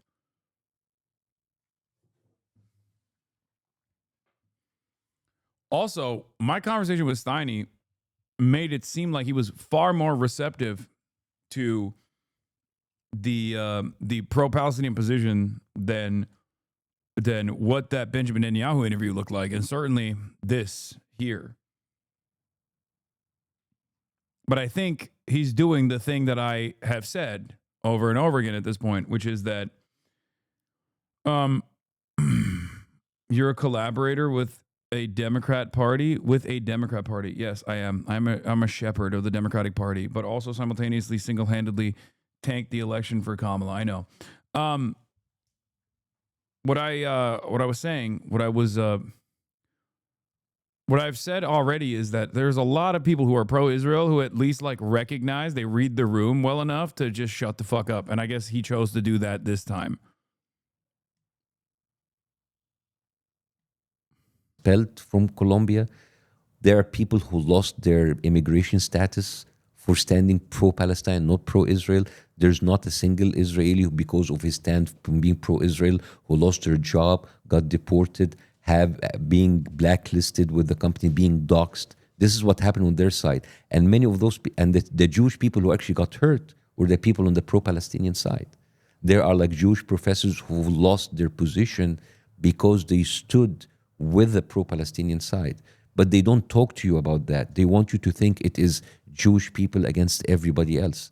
They don't talk to you about the Jewish Voices for Peace, the people who their slogan is "Not in my name." We will not allow Israel to use our name in order to continue with the genocide. They are not telling you about the Israeli bloc that was in all of the university protests or in all of the protests in London and in Paris and in New York. They want to, again, the same image that they were created in Israel, the way that they use that propaganda in order to blind you of what's happening. They're not telling you about the other side. So they keep putting you in that box. It is Jewish people against everybody else. It is not true. Talking about patterns, like you said earlier, some of the documents you sent us that I found interesting was just the history dating back of how long Israel has been influencing America's government. Yes. Can you talk to us about some of that? Yeah, well, it's you have a lobby group called AIPAC, which should under American law be registered as a foreign entity, a foreign lobby group, but it's not, and because of its mention, it is registered as local. The best part about podcasters like this is when they have someone who is aligned with the cause on board. Because these guys are not going to craft like anything cynical here to try to force Bassem Youssef into a well, why do you align with Hamas style position, or try to trap him into something that he doesn't believe, forcing him to like concede on a position that he doesn't actually believe so that they can endlessly smear him. That is definitely one of the best aspects of podcasts like this. That's part of the reason why when they have Benjamin Netanyahu on, he gets to just do mincemeat. Okay?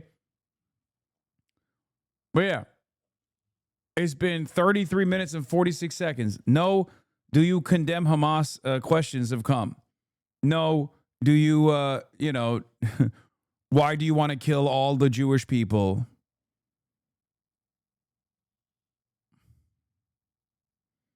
None of that.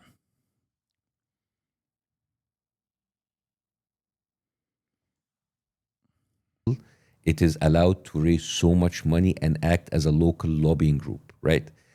And because of that, they are allowed to openly pay all of these politicians in order to write bills and to pass laws to protect Israel more than they protect the United States, right? And people will say, this is conspiracy theory. Are you telling us that Israel is controlling America? It's not really a conspiracy theory, because if you think about it, a country is run by a government and government is run by people. And if you buy enough people, you control the government.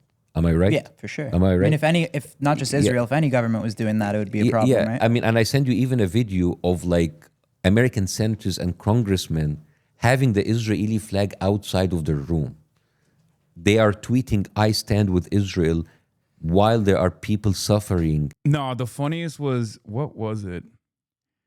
The funniest was when Ireland was working through the process of potentially doing a BDS or something, and then every single American congressman in unison started talking about Irish trade policy.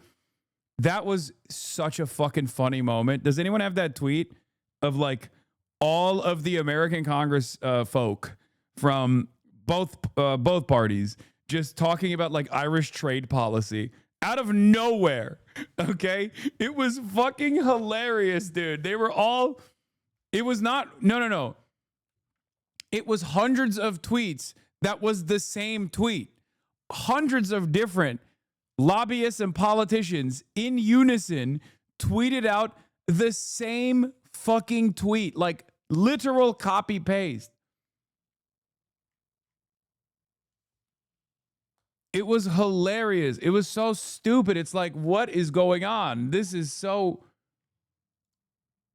like, what? What do you mean? Oh, here it is. Here it is. Here it is. Here it is. Here it is.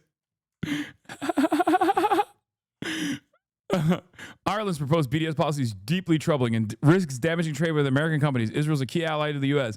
Ireland's proposal to boycott, divest, and sanction Israel is blatantly anti-Semitic and will hurt American companies too. Ireland's draft BDS law is reckless and dangerous precedent. Ireland's proposed ban of Jewish-made products is nothing short of anti-Semitic. Lindsey Graham, I hope Ireland will reconsider their efforts economically to isolate Israel as they are... I don't know what the rest of this is. Ireland's proposal to ban products made in Judea and Samaria wrongfully targets Israel and hurts American businesses.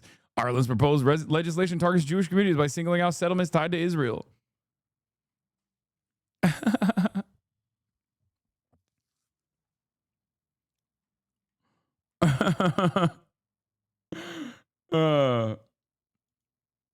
Yeah, day two. I love this. I love when he posted this. Yeah, it was this guy that posted it originally. Wow, I love to see all this organic passion for Irish trade policy in the United States Congress. Day two of members of Congress completely independently deciding that they are highly concerned about Irish trade policy vis-a-vis the West Bank.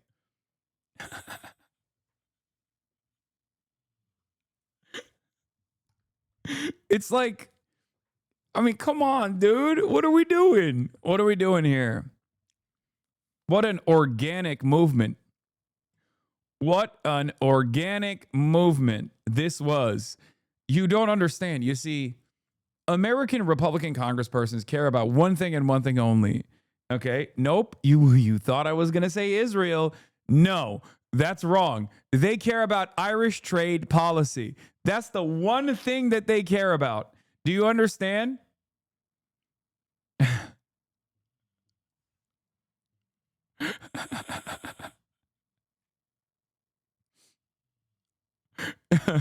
Day 2 of members of Congress completely independently deciding that they are highly concerned about Irish trade policy vis-a-vis the West Bank.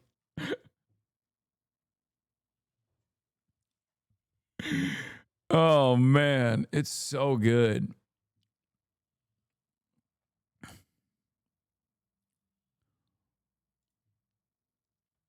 Also, this is the funniest.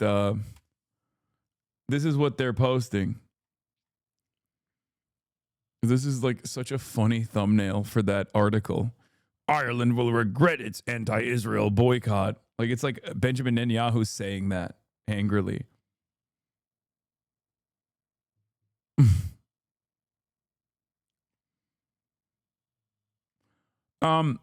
Just as I said, for the record, there are people asking me about like, oh, what do you think the impact of this interview is? Do you think this will like save the Nelk boys or whatever?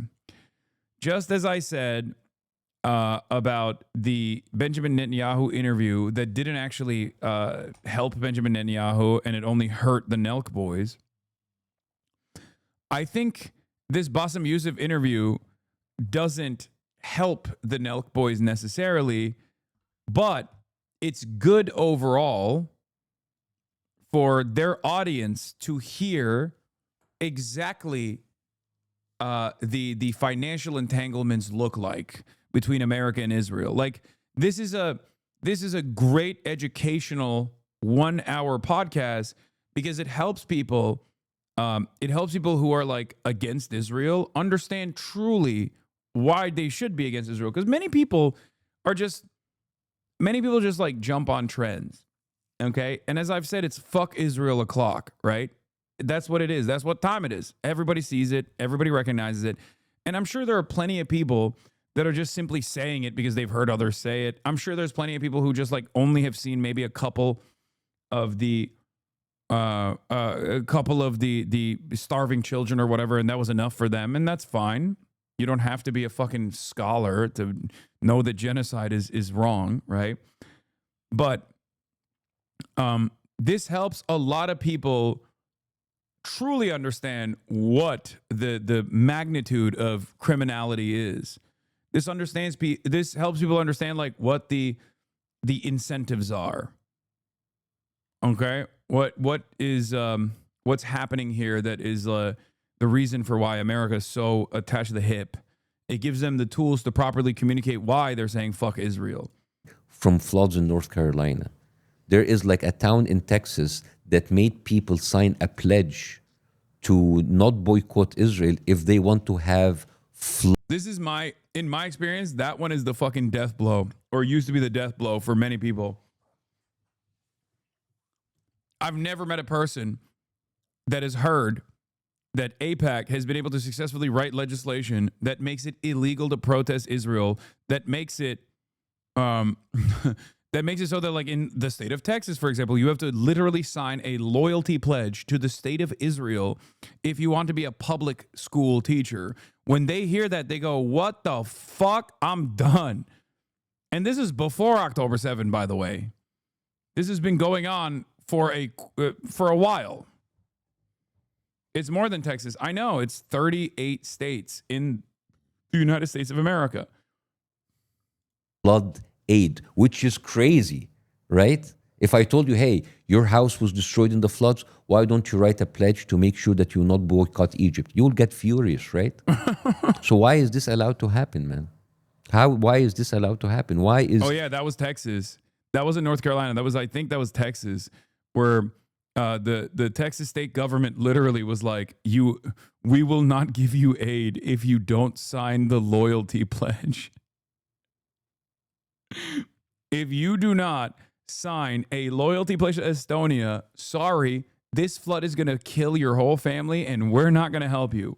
Every congressman, every media person is just going there and putting Israel in such like a high place over his own country. If this is not treason, I don't know what it is.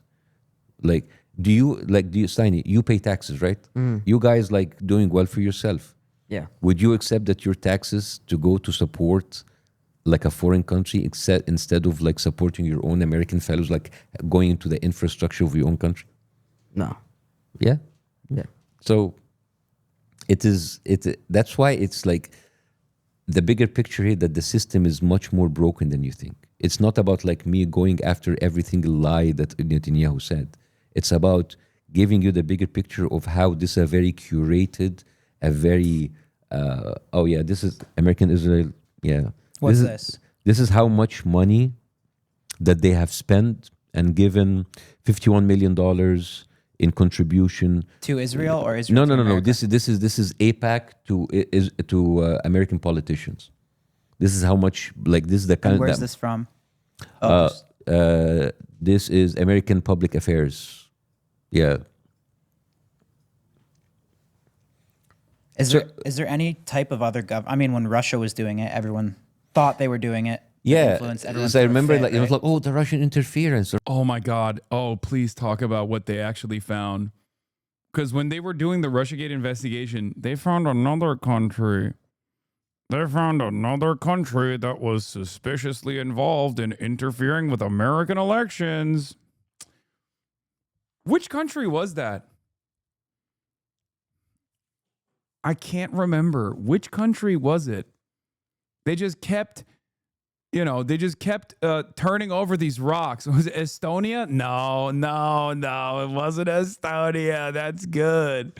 Was it Brazil? No. Was it Turkey? No. Maybe with the case of Eric Adams, but no. Japan with anime? No. You're getting close. Burkina Faso? Ibrahim Traore? No. It wasn't Greece. You guys are saying a lot of countries. It wasn't China either. You're saying a lot of countries except for one country that I'm thinking of. Moldova? Nope. It wasn't Hamas. Think tiny nation. Surrounded by enemies.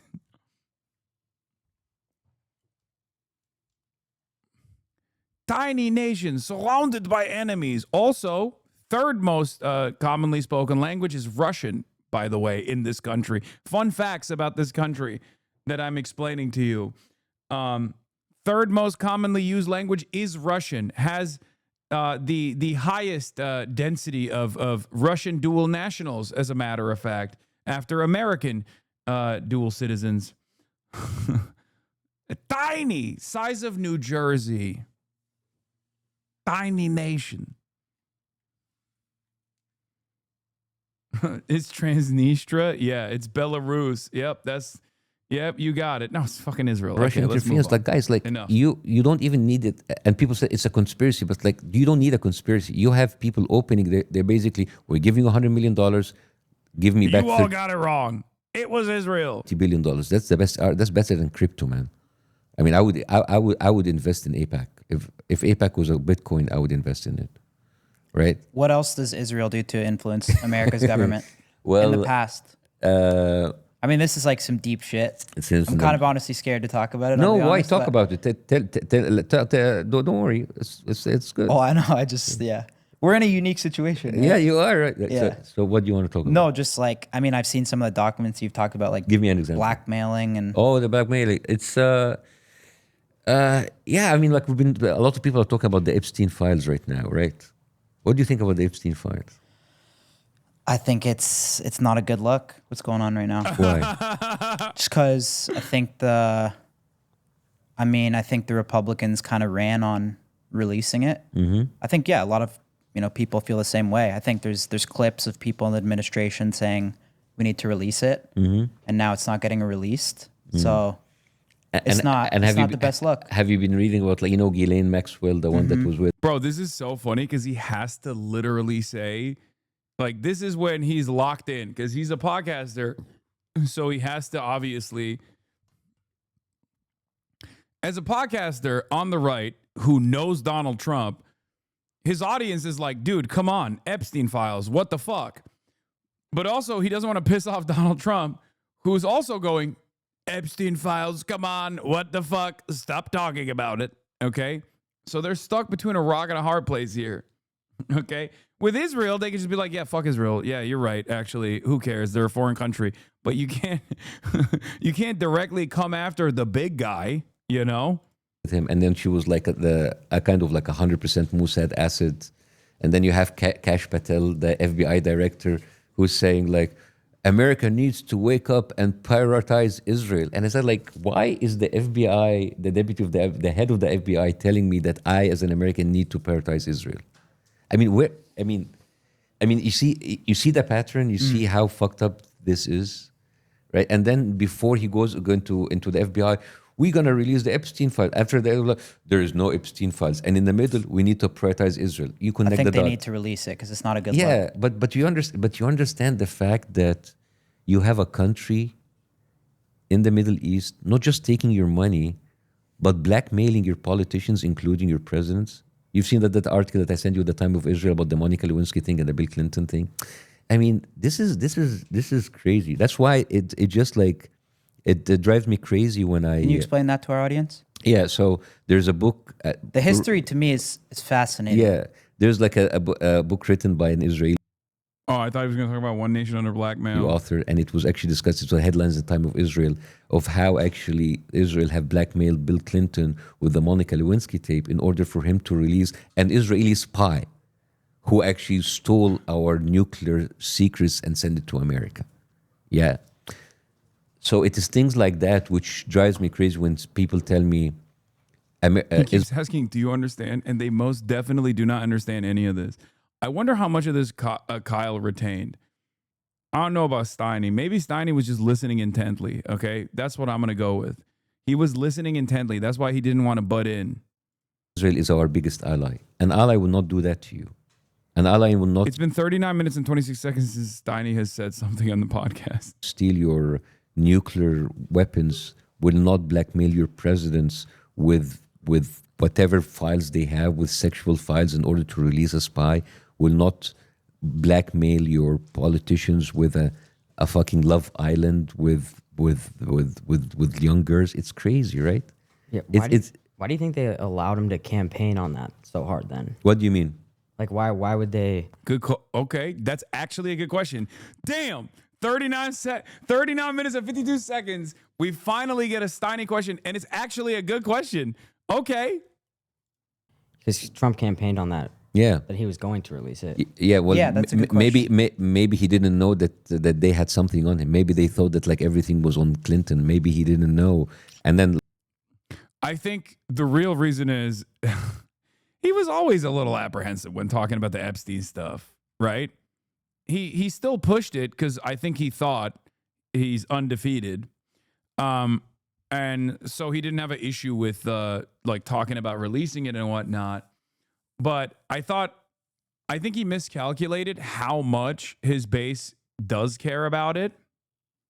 You know, because he would say maybe that one less so. Remember when he was asked on that Fox News interview when they were like, hey, would you release the 9/11 files? He's like, yes. Would you release the JFK files? He's like, yes. Would you release the Epstein files? He's like, maybe that one less so. He's like, because there's a lot of phony stuff in there. You know, he was a little hesitant on that. But I think there's two reasons there. At first, before Trump came out and basically started saying, maybe it's not so bad. Maybe Jeffrey Epstein was misunderstood, you know, every day. Why are you still talking about Jeffrey Epstein? The list is fake. The list is real, maybe. Ghislaine Maxwell did nothing wrong. We need to pardon her. You know, before all of that, I was of the mindset that perhaps he didn't want to release it for the same reason why the Democrats would have never released it, because there's a lot of powerful people involved in this. And of course, as the president of the United States, your job is to literally protect their interests, and you're not going to fuck up the bag, regardless of ideology, right? Because there's a class first politics there amongst billionaires and the super wealthy. Since his like desperate reaction every single day, getting increasingly worse and worse, I've begun to believe that maybe his involvement with Jeffrey Epstein was maybe a little bit more than what we previously thought it was. That's number one. And then number two, the other possible option is it's not just the financial elite that he is trying to protect, but it's also probably maybe espionage, both for the CIA, but certainly for Israel as well. You know? like we have Elon Musk saying, well, he's in the files. And Bear's like, oh, no, I'm not in the files. And that Pat Bundy's like, I have the files on my desk. And then suddenly we don't have the files. It makes you think, right? And you know, like Trump was asked straight up, would you release the Epstein files? It's like, well, it can destroy a lot of people's life. Yeah, well, if they're pedophiles, yes, fucking destroy their lives. It's just like, it's, as an, like, I come from the Middle East, and in the Middle East, we complain a lot about, like, how the government is corrupt. And then I come here to the Western world where, like, everything is transparent. And I just, like, find the same exact attitude of gaslighting and of lying. And I found it's like, oh my God, I'm actually in a country that's being controlled by like horrible people in Israel. Yeah, here's another like a nice tidbit. Do you know that Israel has one of the highest rates of sex offenders in the entire world, and many of them are Jewish Americans who actually Is that a fact? Oh yeah. You can actually Like per capita? Yeah, no, you can actually right now. There's a CBS report about sex offenders fleeing from Israel. These are people who get indicted in America. They have a conviction and they flee. Do you see it? Oh yes. How Jewish American pedophiles hide from justice in Israel. This is on CBS. You don't have to play it, but like I don't want to like kind of like stop the interview. I just want people that they reference it. So there's like tens of people who basically get high-end ads here. Yeah, who get like indicted for actually like being pedophiles, and they go hide in Israel, and Israel doesn't bring you back because like they're protected by their Israeli passport. So this is the bigger picture that I'm telling you. When you are on, this is one of the things that we're taking against you. There's no two sides for it. One side is a genocidal, pedophile enabling, blackmailing liars who are starving people to death, who are killing women and children. And that is the side, right? So that is why it's like it's being very icky right now to even give a platform for them to spread their fucking lies. Right. Because this is the kind of lies that's... I'm not seeing anything on Google about Israeli pedophiles. Brother, literally search Haaretz, pedophile safe haven Israel. Actually, let's do it right now.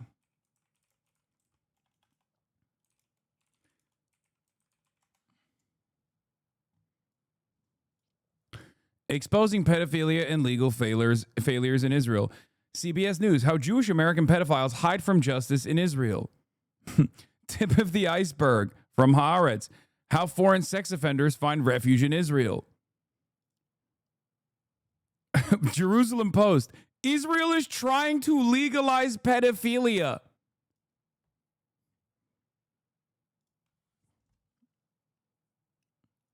Like, I know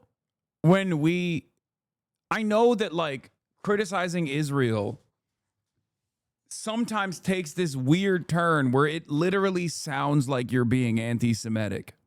Okay? I get it. I totally understand. Okay, last part. And this is the final thing that you need to know. Leonardo DiCaprio to open hotel in Israel. It's over.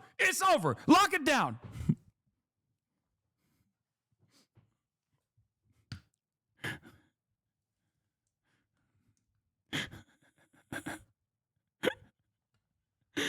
He had to find the youngest country. South Sudan is technically the youngest country. Okay, sorry.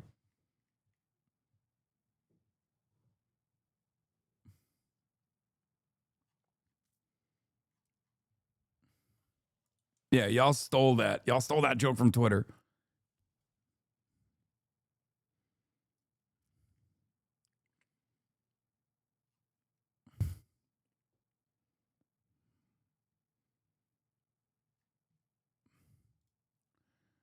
But yeah,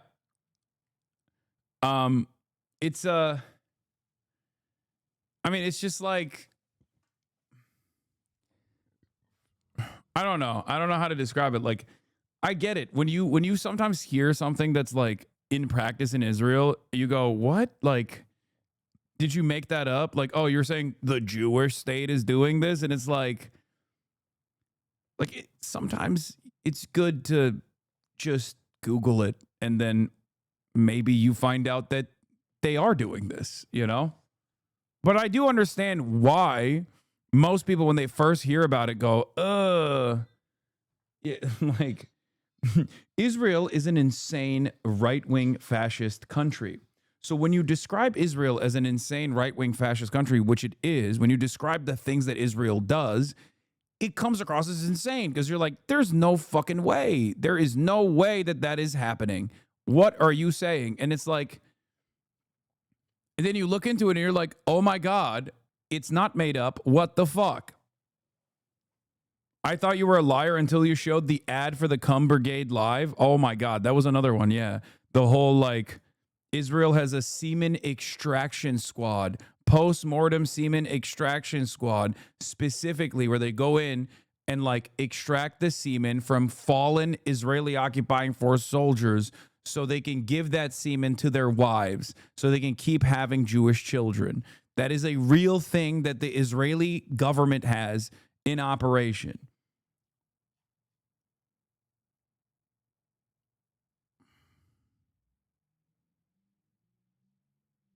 The goon platoon. That's the type of shit you do when you are a eugenicist fascist country. You know, Jewish, Christian, atheist, doesn't fucking matter. If you have like a eugenicist, supremacist ideology, that's the kind of stuff you get involved in.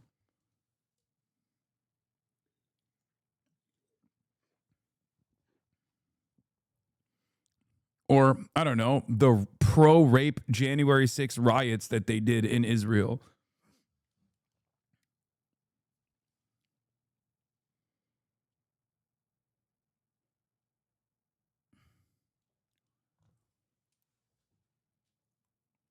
But yeah, Israel is our greatest ally, of course. Just like ISIS is the embodiment of all the Islamophobic tropes with no support from most governments, Israel is the embodiment of the anti-Semitic tropes with full support from most governments. Yeah, Israel does do a lot of stuff that you would normally think is possibly blood libel. You're like, nah, that's not true. Get the fuck out of here. You're being ridiculous. And then you literally Google it and you're like, oh my God, that is literally true. What the fuck is going on? That's why I'm saying, like, my hatred for Israel did not fucking develop overnight for no reason.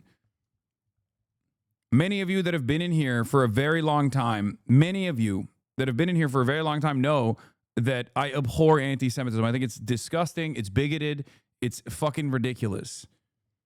So why is it that I have this perspective on Israel? Perhaps it's because I do not actually consider Israel to be abiding by the Jewish faith or doing right by Jews in general, and simply a Jewish ethno-religious supremacist ideology that is exterminationist.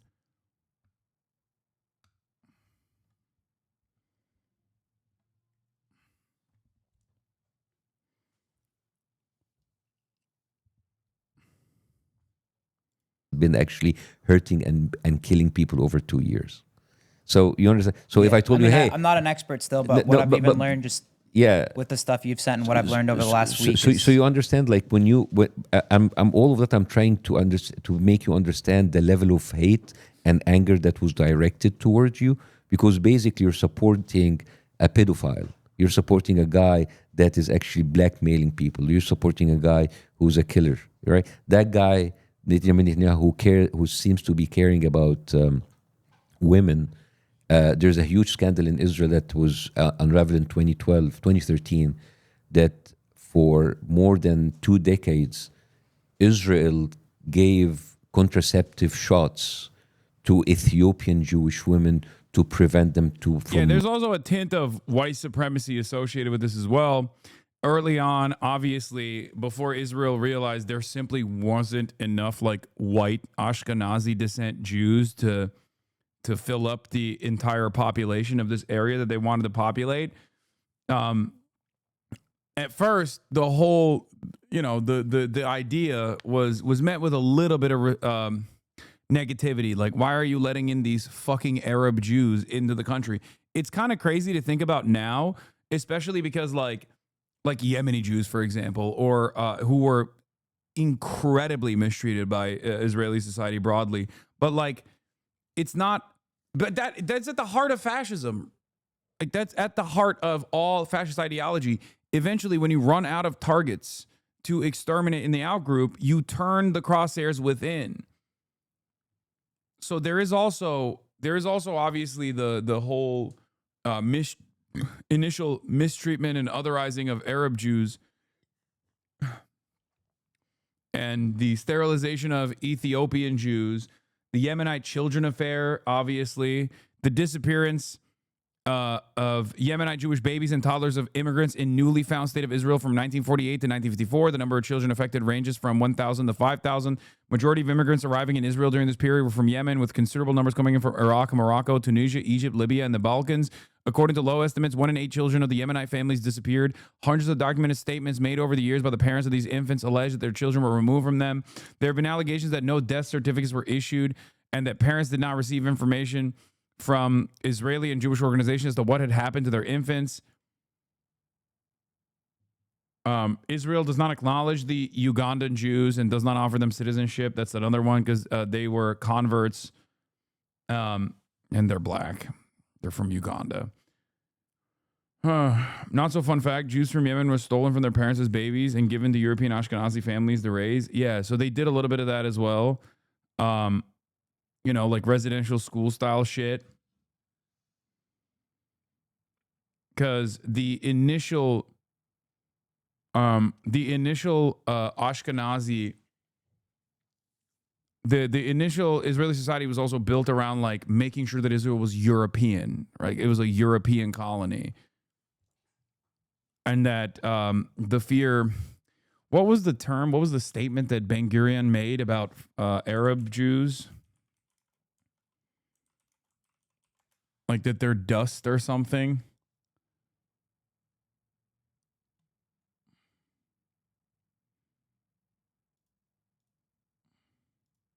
Am I misremembering?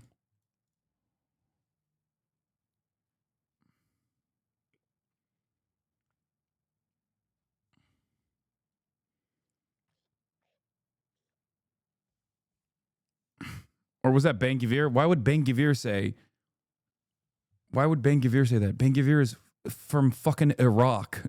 He's Kurdish and Arab.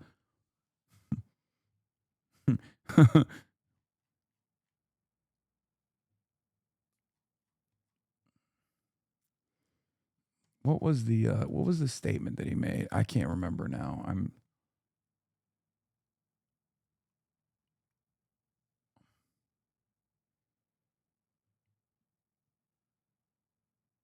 He called them human dust.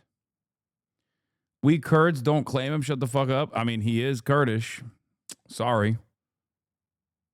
It's just true.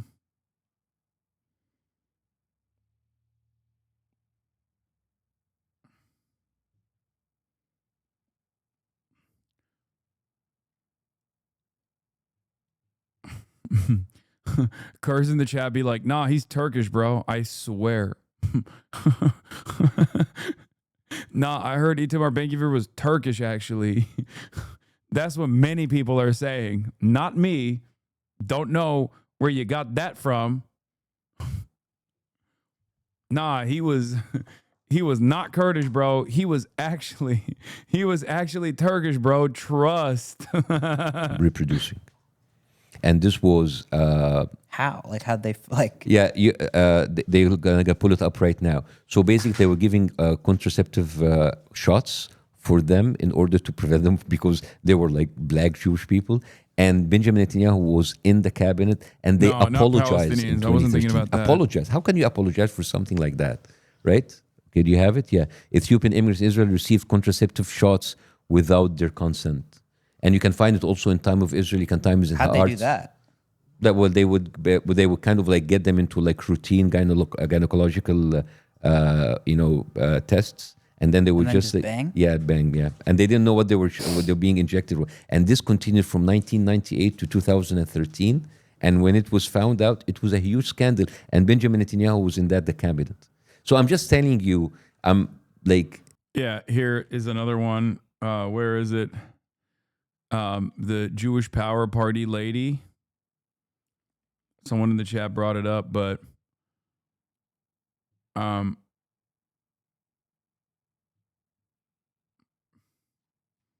they said, like, I'm a racist. If defending my country from African migration is racist, then I'm a racist.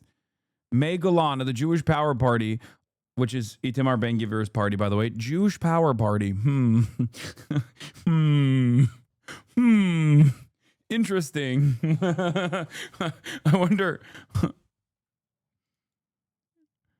I wonder why they named it that. That's crazy. That's weird. Okay. All right. Whatever. Nothing to see here. Yeah. May Golan, Israel's self-proclaimed racist politician, nominated as New York Consul General. May Golan has insulted Africans in Israel and disparaged the Reform Movement, the largest Jewish denomination in the U.S. This is from 20th of April, 2023. Israel's Prime Minister Benjamin Netanyahu has nominated a far-right politician who once boasted that she is proud to be a racist as his country's top diplomat in New York. The appointment of May Golan, this is under the Brandon regime as well. The appointment of May Golan was swiftly denounced by Israeli and American former diplomats and the head of the largest Jewish denomination in the U.S. as an affront to the U.S. and damaging for Israel. A group of former Israeli ambassadors said they were shocked by the move. Golan's appointment is outrageous as she is a racist and divisive figure, which is the exact opposite from what Israel needs in such a critical place. Golan, who is a member of the Israeli parliament for Netanyahu's Likud party and a minister without portfolio in the current government, is a supporter of the ultra-nationalist faction in the ruling coalition that is attempting to curb the power of Israel's courts in what has been described as a judicial coup. Golan made a political name for herself by denouncing African refugees in Israel, calling them Muslim infiltrators, criminals, and rapists. She said many have AIDS, suggested they were spreading HIV by working as waiters, and demanded they be expelled from the country. If I am racist for wanting to defend my country and for wanting to protect my basic rights and security, then I am a proud racist, she said at a political rally in 2013 as a member of the far-right Jewish Power Party, a descendant of the Kach party that was outlawed under Israeli anti-terrorism laws.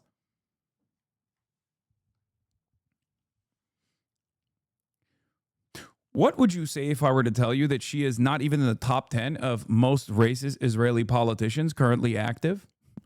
What would you say if I were to tell you that she's not even in the top 100 of all Israeli politicians, both active and inactive? Would that shock you? Would that come as a surprise to you?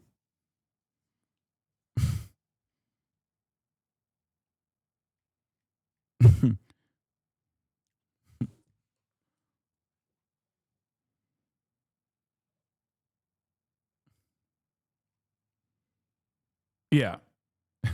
This is not even a joke. The seventh most racist Israeli politician, both no longer currently active, literally idolizes Hitler.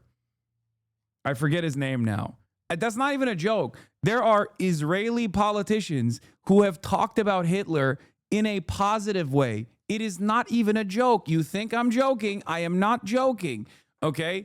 Especially if you think about like the inactive, like former Israeli politicians that directly did actually collaborate with the Nazi party, you know, because the early Zionists were way crazier. Okay. I mean, Netanyahu himself is a Holocaust revisionist. He literally said Hitler didn't want to kill the Jews, which is an abject lie. Okay. Like, that's just insane. These Watch Mojo lists are getting wild. Yeah. If I start, you know what it is? I think some of the shit's so dark. Yes. That you almost don't want to believe it. Exactly. I think that's part of the problem. It's like that when you say something like that, my initial reaction is like, this is a conspiracy. I don't want to believe it. Not a conspiracy. I don't want to believe it because it's like, it's scary how fucked up that would be if it was true. You know what I'm saying? Yeah. And that's why I didn't want this interview to saying like, hey guys, you fucked up, you're terrible people. Likud minister fires aide who praised Hitler, wished death on judicial officials. Oh, Ben Gurion described them as primitive, the anti-Mizrahi racism in Israel. The founders of the state, Jews of Ashkenazi origin, raised on European ideas, viewed Oriental Jews as backwards and primitive from the moment they began arriving en masse on Israel's shores. There's also this guy, the former Israeli minister of the Knesset, quotes Hitler while discussing the Gaza war. As Hitler said, Moshe Feiglin said on Channel 12 News, "I can't live if one Jew is left. We can't live here if one Islamo-Nazi remains in Gaza."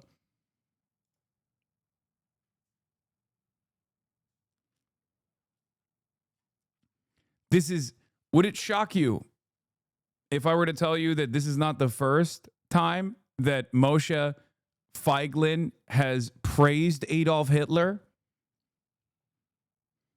Would it surprise you if I told you that he has a Wikipedia page and one of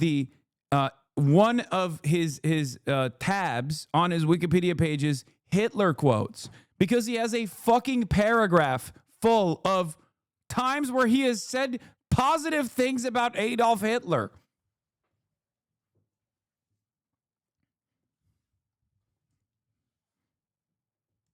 Yeah, look, am I lying? Hitler comments. Controversy and criticism. Hitler comments. He has an entire paragraph dedicated to his Hitler comments.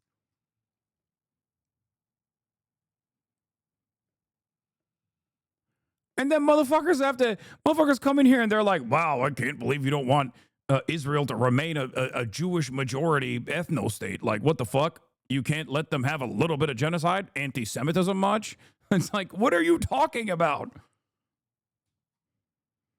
It is a completely insane, completely unsustainable political worldview that they have.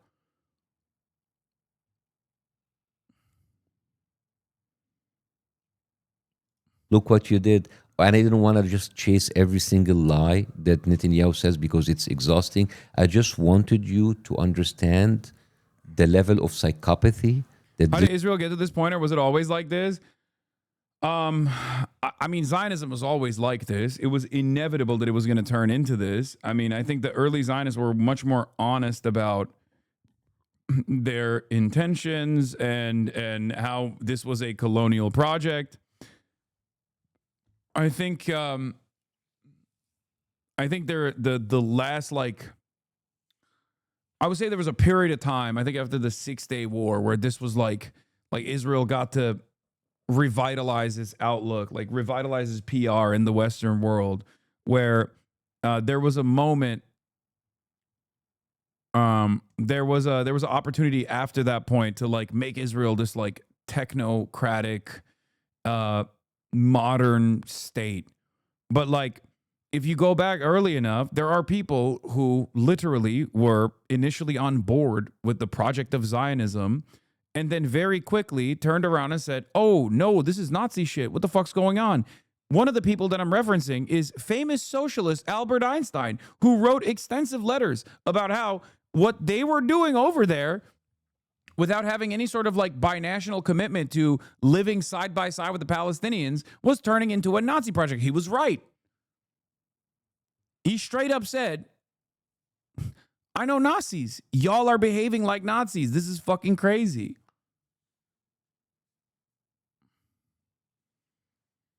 And he was actually originally supposed to be the president of Israel. Like, they literally wanted him to be the president of Israel. Albert Einstein today would be considered an anti-Zionist and perhaps an anti-Semite with his position.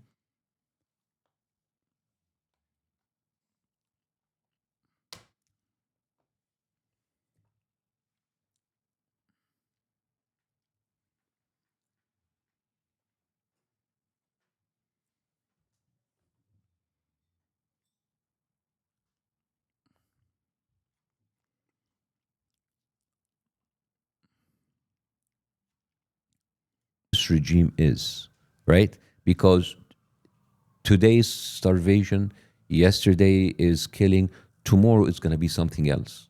And it's going to be the same exact loop of discussion. We didn't do it. It's Hamas. It's propaganda. It's like, dude, come on.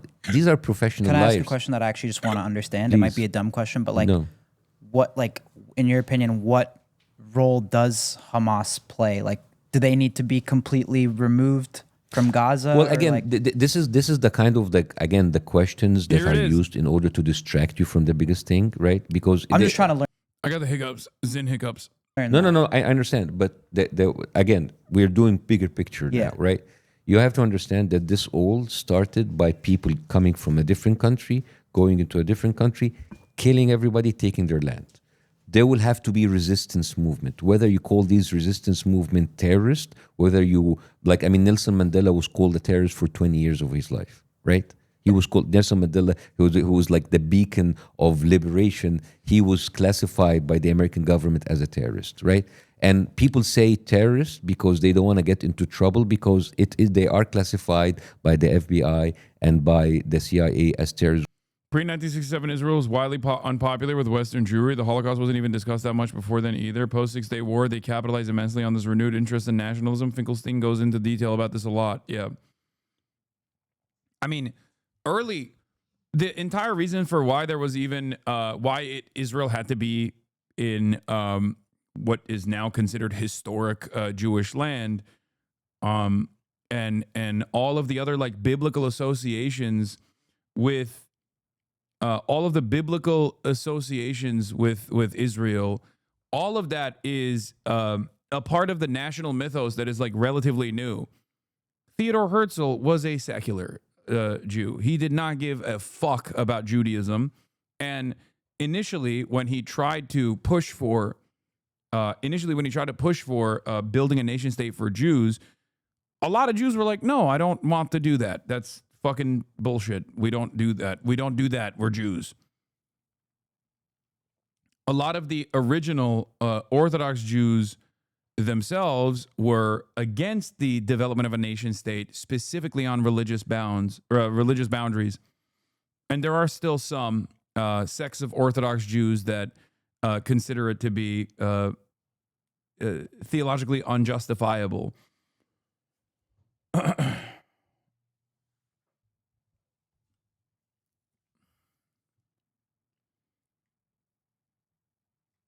So it's a lot of this stuff. I mean, Israel is a relatively new country.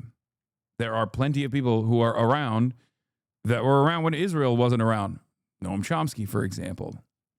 Joseph Robinette Brandon is another example. So there are sects, however, thank you for the 20 gifted subs. There are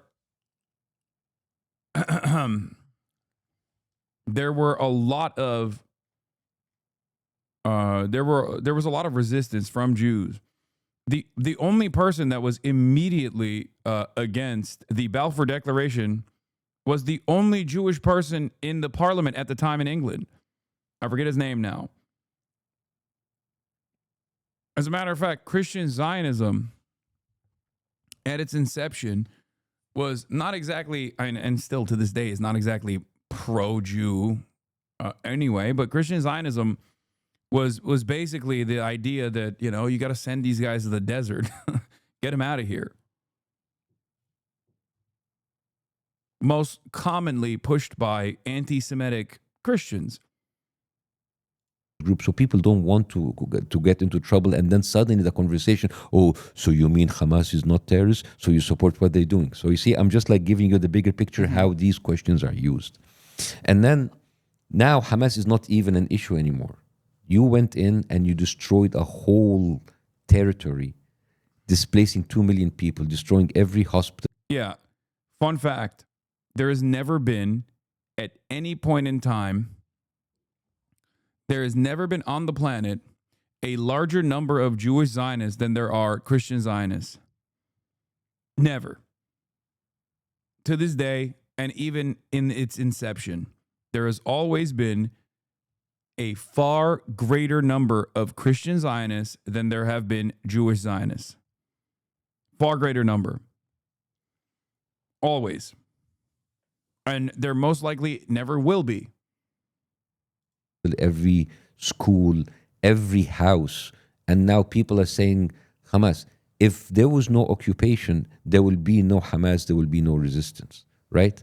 And it's, I find it very funny that Netanyahu have openly admitted that he has emboldened Hamas in order to cause factions inside the Palestinian movement, so they will never have a Palestinian state. And you can Google that as I talk if you want. So purposely causing chaos. Yeah, you know, like how you kind of like, you know, finance people and other people in order to they have like an infighting. It's a very common technique, you know, like divide and conquer, you know. So, and this is why I don't want people to get reduced to asking smaller questions. When I just know it's a question everyone asks. No, of course. Yeah. But the bigger question is that you have a genocidal regime using your money to continue with the killing, using your money in order to buy the media to make you continue being ignorant and not knowing what's going on. Yes. Explain this to us more. So, This is interesting. so this is basically for years Netanyahu. This is from the time. What of does Israel. it mean by it says Netanyahu propped up Hamas? So basically, they would facilitate them having the stream of money in order to make them stronger and to kill any other liberal opposition or any kind of opposition inside to have like a different representation of the Palestinian people. It's very easy to have your enemy like and paint them as an Islamic terrorist. So you can, instead of trying to have a critical thinking of what's happening, it's like, oh, these are zombies. These are, you know, when you watch a movie of zombies, you don't want to understand about their motives. These are zombies. These are cannibals. These are like terrorists. So you don't spend time in trying to understand the conflict. And was the eye roll? Because I mean, it's true. It's far easier to dehumanize a movement that was far easier to dehumanize a movement that is like Islamist in origin, and Hamas is, but that doesn't mean that there aren't like secular forces within Hamas. And that also doesn't mean that like they are oblivious to how they are perceived around the world. They are very aware of how they are perceived around the world. Like they're not, it's not just that like I don't think it blew up in Israel's faces, like them propping up Hamas just blew up in Israel's faces because of October 7, because it wasn't just Hamas that did October 7. It was the entirety of the Palestinian Resistance Front. But it was also, what blew up in Israel's faces was that Hamas wasn't Hamas didn't turn out to be the selfish, like self-interested, corrupt party that they thought it would be. Because if they were, they wouldn't have done any of this shit. They would have a long time ago ran away from the Strip, as Israel claimed they did. You know what I mean? Like Hamas has been incredibly conciliatory to any group that chooses to oppose Israeli sovereignty.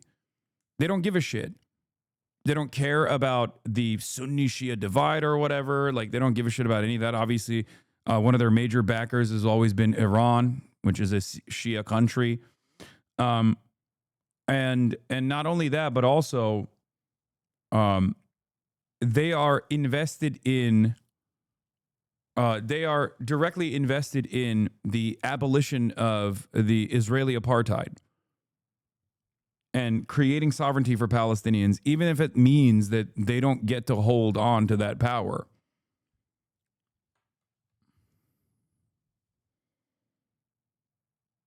you just say like, okay, this is just like fucked up, right? So, for example, when you were in a interview and you were talking about New York, and it's like, oh, Mamdani, that guy is like anti-Semitic, right?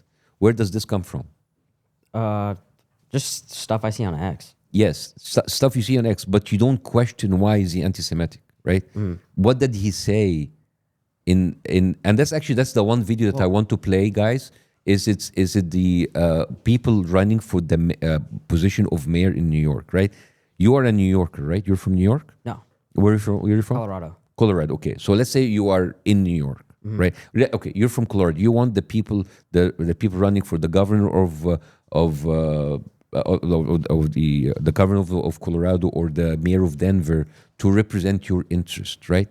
It would be very weird if people started saying, I'm going to travel to a foreign country as my duties as mayor, right?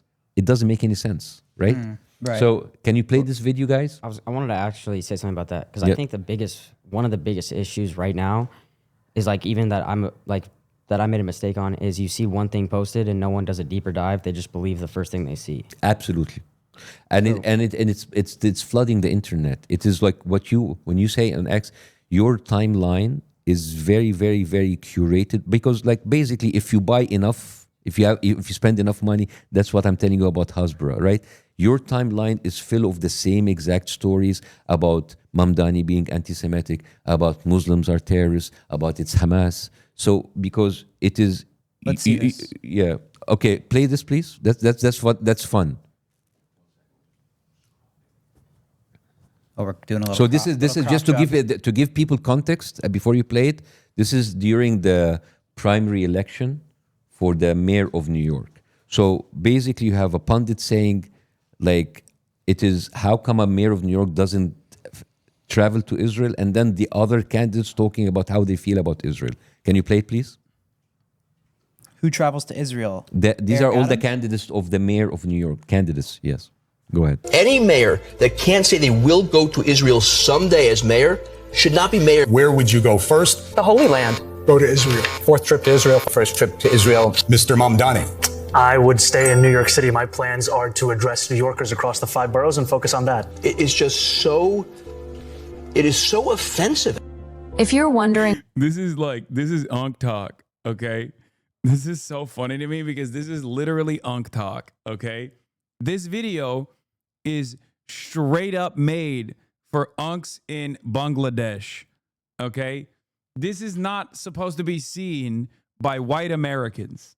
Don't look at this TikTok. It's not supposed to be it's not for your eyes, okay? This is for Unks in the global south. This is literally specifically crafted to be shared in WhatsApp groups, okay? This is a video that was designed to be shared in WhatsApp. No other format.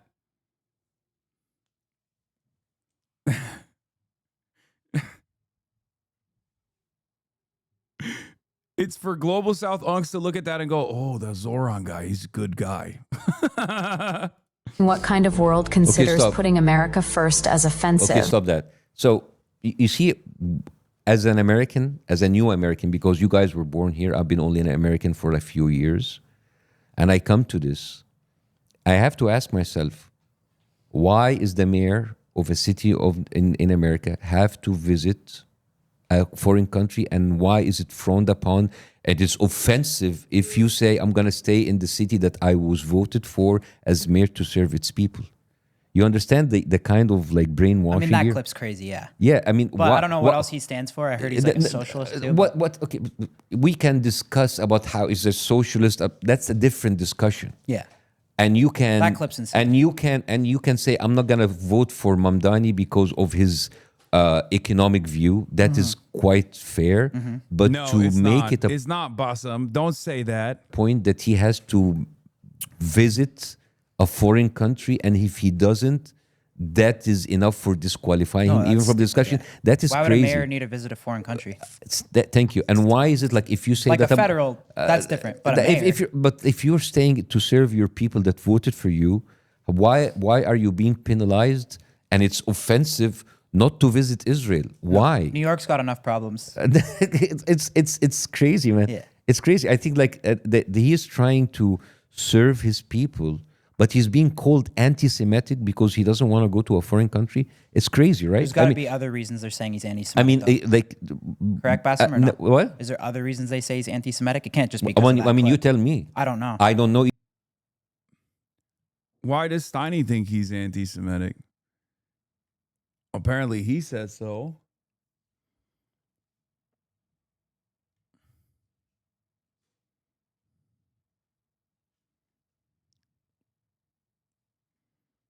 Either. Yeah. I haven't because it is the easiest thing. He's anti-Semitic, he is terrorist, he hates the Jews, and that's a conversation stopper. You know when you guys all about free speech, right? Imagine every time you try to tell a joke, that's racist. All right. Oh my God, that's so offensive. It's like, why? What did I say? And nobody will explain to you why is it racist. And nobody will explain to you why it's stupid. It's just like, and it's a way to intimidate people. If you start calling people anti-Semitic, it's just like anti-Semitism is dangerous, but it's not the only ism that matters, right? You cannot just like stop people's conversations like that's anti-Semitic. Where is that is anti-Semitic? That and you have to understand like That's not. Yeah, exactly. That's not when you have like, oh, he's a socialist. Then let's talk about what do you mean he's a socialist? What is it? And when he say like he's gonna do like affordable prices in supermarket, why is that socialist? I'd have to look into it more. Yes, Again, exactly. So tell me, but if that would stop you from voting for him because he just say I'm gonna serve my people and stay for the country for the city that voted for me, that is remarkable. Well, That is not anti-Semitic. It's pretty basic. Yeah. Yeah, it's not any. Well, so what do you say?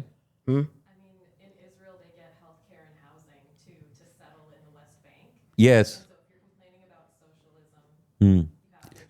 Yeah, so you understand, like, if you say like socialism is like, so people basically almost stuff for like almost for nothing, healthcare and housing and education in Israel, and it's doing that with our money.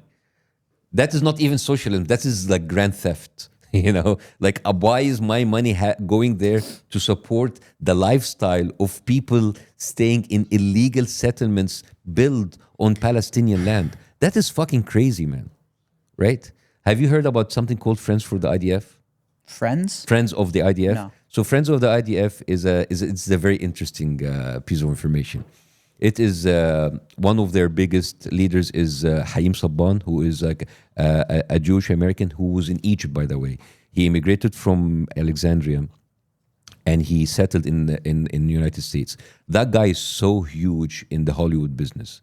That guy owns the franchise for Power Rangers, Teenage Mutant Ninja Turtles. He produced so many movies for Arnold Schwarzenegger and Sylvester Stallone. That guy is big. You know that. Well, yeah. If you own Mutant Ninja Turtles and Power Rangers. No, he's huge, man. Do you know that the big museum for the Oscars in Fairfax?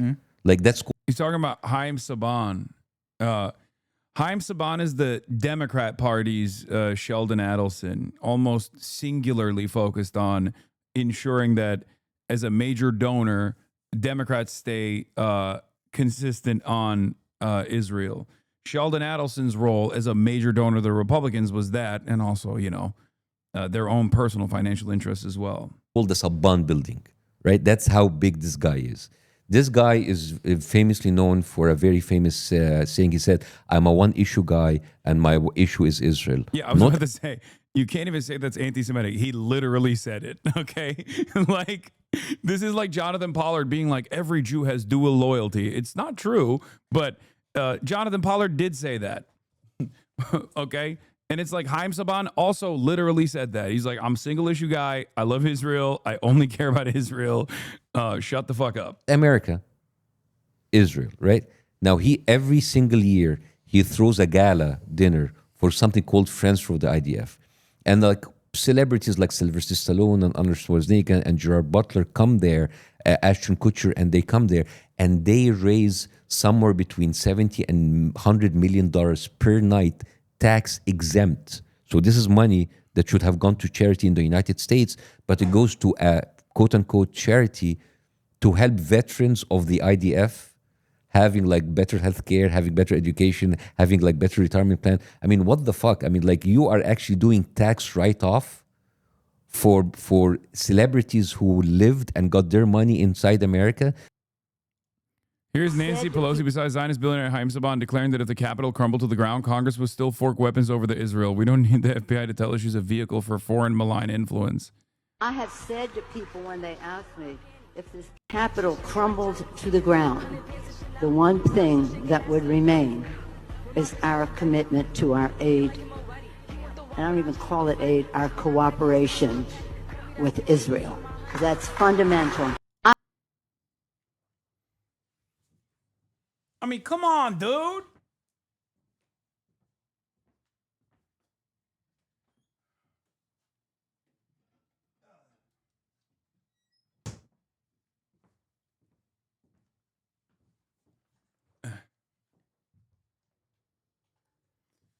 I think one of the craziest things that's taken place in this past year has been like a lot of things that I knew about that I couldn't just like point to because I knew that it was only fucking Nazis that would bring it up, like USS Liberty. 5 years ago, if someone was like, do you know about the USS Liberty? That would imply that that person you're talking to is probably a fucking Nazi. Doesn't matter that Israel did do that, okay? But like it's one of those things where there is like a permission structure that has opened up where you could just like be honest about how ridiculous this shit is.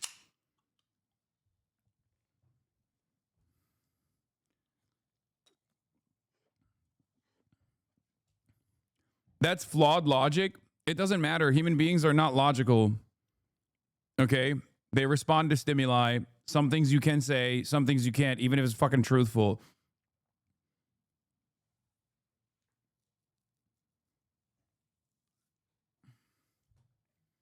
This is one of those things that you see in like, this is the type of shit that anti-Semites use in their anti-Semitism compilations, okay? Like this, just by virtue of like how 14p this video is probably in a compilation where then they'll interlace it with like some fucking rabid Kahanists that are talking about how like the Goy are cattle or some shit to be like, see, this is what they think of this is what they think of Christians. You know what I mean? It's like, that's usually what you would normally see this kind of footage interlace with. Okay?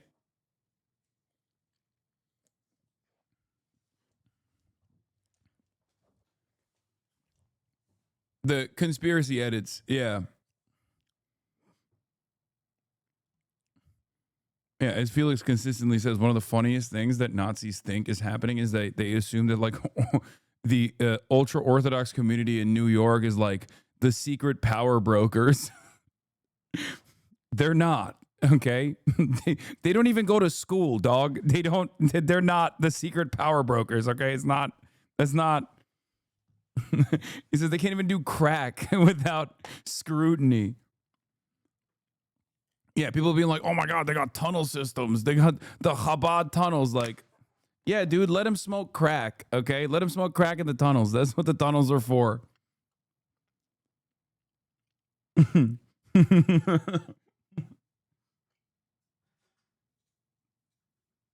Chabad tunnels are for crack smoking only, okay? And possibly a little bit of sexual intercourse too.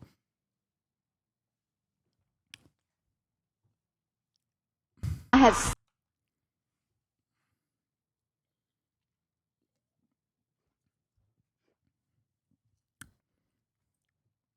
Before 10/7, stuff like USS Liberty was niche info to know about. If you knew it, either you were a principled early anti-Zionist or you were a Nazi. Now it's widespread knowledge due to the genocide drawing attention and scrutiny to Israel in its past. That doesn't mean the Nazis won here. It means the anti-Zionists did.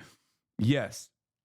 But Americans do have a tendency to believe, because of their lack of interest in like thinking about America's involvement in this, they have a tendency to look for some kind of secret conspiracy, and that, I'm fearful, pushes them in the direction not of like principled anti-Zionism, but instead of anti-Semitism. This is why I do what I do so consistently, regardless of how many of these supposedly Jewish advocacy groups consistently attack me and say I'm the arch nemesis of Jews in America, because I'm very fearful that I know Americans, they're just like much more easily duped by a narrative that conveniently creates a villain that they can point to. And it's much easier for them to think about it as like American politicians being blackmailed into this position instead of just being totally on board with this position, because America loves what Israel is doing. They don't care about you. They don't give a shit about spending this money on you and your streets and your schools, and instead would perfectly fucking would be perfectly happy giving it to the military-industrial complex and laundering it through the military-industrial complex to Israel. And to support the IDF and to support illegal settlements, it is fucking crazy, man. Right? And you know what's so crazy? like you have people like Sylvester Stallone and Arnold Schwarzenegger who made their whole fame be doing movies, being like saving America, supporting American soldiers, and yet they don't spend a penny on American soldiers, but they send it to a soldiers of a foreign country, an army that is now known to kill people on camera. It's crazy, man. It's like you feel duped. You feel that like, where's my money is going, right? Well, a lot of Americans I see on the internet now are, really turning on Israel. I think people are really fed up with it. I mean, they don't like how we're sending money to Ukraine, and they don't like how we're sending money to Israel. It's kind of the same thing, right? Like, why are we sending our tax money to other countries? Yeah, but you first of all, you're sending far more money than Israel, and second of all, like at least like I don't like actually sending money to Ukraine too, but at least like, all right, you're sending it to Ukraine because they're standing against like a nuclear power like Russia, but like you are sending money to Israel to kill civilians. There's the equivalent of 6 Hiroshima bombs that were actually dropped in Gaza since the beginning of war. The equivalent, the amount of explosive power. You finance that without you having any say in it. If this is not theft, I don't know what it is. So again, I'm trying to explain to you the anger that was directed against you far exceeds the fact that you just platform Netanyahu. You're basically siding with everything that this country stands for. And many influencers like you who are having a huge platform are being used every day with these free trips to Israel in order to put makeup on a fucking genocidal regime, and in the same time, you like getting the most racist tropes for Palestinians inside. I mean, that video, guys, that you did, it has 7.5 million views on YouTube. Even if October 7 didn't happen, you unknowingly were used as a part to launder their propaganda and give people and just like go into their heads and just like plant these horrible images about Palestinians. So people's like, oh, there's like a bunch of people staying in tents. It's okay to kill them. So you understand? No, I'm just trying to digest it. Yeah. To be honest. Yeah, well, there's a lot to digest. Yeah, so it's fuck. The toughest thing, like back to the starvation of the kids, right? Mm-hmm. Why aren't more other countries getting involved and trying to do airdrops? Well, let's talk about no. First of all, you shouldn't be airdropping. You're right, but I'm saying like yeah, but like okay, let's talk about other countries who try to involve. Okay, any country like who would try to do it, it's very easy to. It's like they're terrorists, they're supporting Hamas, and they bomb the shit out of us. Just Egypt tried to force in. It's not to try to force because nothing goes in without Israel approval. Because let's say, for example, Egypt comes, it's like, okay, we're going to put our stuff in. Israel was going to bomb the convoy like they did many times, like Hamas. Because you will have many people like, oh, it's Hamas, it's terrorists. Once it's terrorists, you can do whatever you want, right? And the fact that like other countries are trying and cannot do anything, it just tells you how much of a fucking bully this country is. They have already bombed Syria, Lebanon, Iran, Yemen. They have bombed the West Bank, where there's supposedly not Hamas. They have killed like thousands of people there and have already like have put 15,000 people in jail in the West Bank. Nobody's talking about the West Bank. Just 2 days ago, a settler went in and killed a guy who was featured in an Oscar-winning documentary. And then the IDF came and they intimidated the rest of that guy's family. You understand? This is happening on a daily basis. Imagine being a Palestinian, waking up, having like a settler who came from New York and just taking your house, kicking your people out, and if you stand against them, you kill them. You want like other countries to get involved. Who other countries to get involved? America, the strongest country in the world, is being cocked. But they're being dragged by the balls. They can't do anything because their politicians are being openly bribed by that regime, right? This is the strongest fucking country in the world and they cannot do anything. And every time and then you have a slap on the, oh, Trump, look, Israel shouldn't do this. And they do it everywhere. You know how many times Biden, quote unquote, like stopped the arms like shipment and then they continued? This is all performative, man. This is all performative. All of these like bullshit statements from politicians that doesn't do anything while the killing is happening. You understand? So this is where you're actually like, why is like other countries are not involved? They try to get involved, and guess what? To be fair, it's not easy to come to terms with the fact that we are the bad guys in all this. It changed my whole world. I know. That's like the last hang up. There's two hang ups in this conversation that Americans cannot contend with. Number one, the scary Muslim barbaric rapist hordes are actually just simply operating on a totally understandable human desire of emancipation. And they're not just like reacting violently because they have like unlimited Jew hatred. Okay. That's number one. Most Americans simply cannot go above that point. They'll say what Israel's doing is horrible, it's violent, it's monstrous, but then also they'll always turn around and go, but Hamas, but Hamas, but Hamas, but Hamas. Okay, which is always like giving Israel permission to behave in the ways that it does. Maybe if it just like scales back the atrocity, you can just kind of look the other way and it's fine, right? It's not fine. The conditions that set up October 7 is not fine, okay? That's number one. Number two is America's involvement in this. America's involvement in this is so significant that we are the bad guys in this. Like, we just are. If you consider what Israel is doing to be a genocide and you think it's bad, then you either think American politicians are being bullied into submission and refusing to respond to their own fucking populations, own voters, because like there's a Jewish mind control or something, or you recognize that American politicians actually like what's going on and don't care about the atrocities.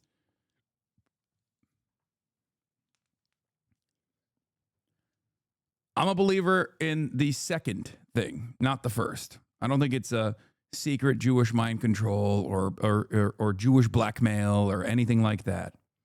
Jew this, Jew that. Okay? No. I think it's America's own personal investment in the region and how much of a formative role Israel plays in that design. Have they allowed Israel to basically take over and direct American foreign policy in the Middle East? Absolutely. I would say that it accelerated after Barack Obama. I think Trump 1 was the definite kickstart of like Israel grabbing onto the wheel and just fucking moving the car around. Because people point to like George W. Bush, neocons, certainly, right? That was a lot of Israeli influence. There was a scale back from that in the Obama administration. But of course, our commitment to Israel was still solid, make no mistake. But Donald Trump accelerated that process so dramatically. Like, I think previous Republican and Democrat administrations would have most likely pulled the plug on all of this a long time ago. Not even for, how are you so sure there isn't any blackmail element to this? No, make no mistake. There is a blackmail element to this, but it's not as significant as you think. If you think that Israel or Mossad has literally fucking piss tapes or sex tapes of every single American congressperson, you're out of your fucking mind. No. That's not the case. There is plenty of blackmail that takes place for one reason or another. I'm not even like, and bribery takes place as well. Lobbying is obviously significant, but it's a combination of everything. It's a combination of all of that. But the most important factor here is the allowance that we have given Mossad to even operate on U.S. soil, or the allowance that we've given Israeli officials to operate on U.S. soil with impunity. That is not because of the blackmail. That is because of Israel's position as an incredibly important asset in America's foreign policy. Israel's position historically as an incredibly important asset as an anti-Soviet destabilizer at a time when pan-Arabic nationalism was taking root in this region, a region that was very important for trade, a region that was also resource rich with oil.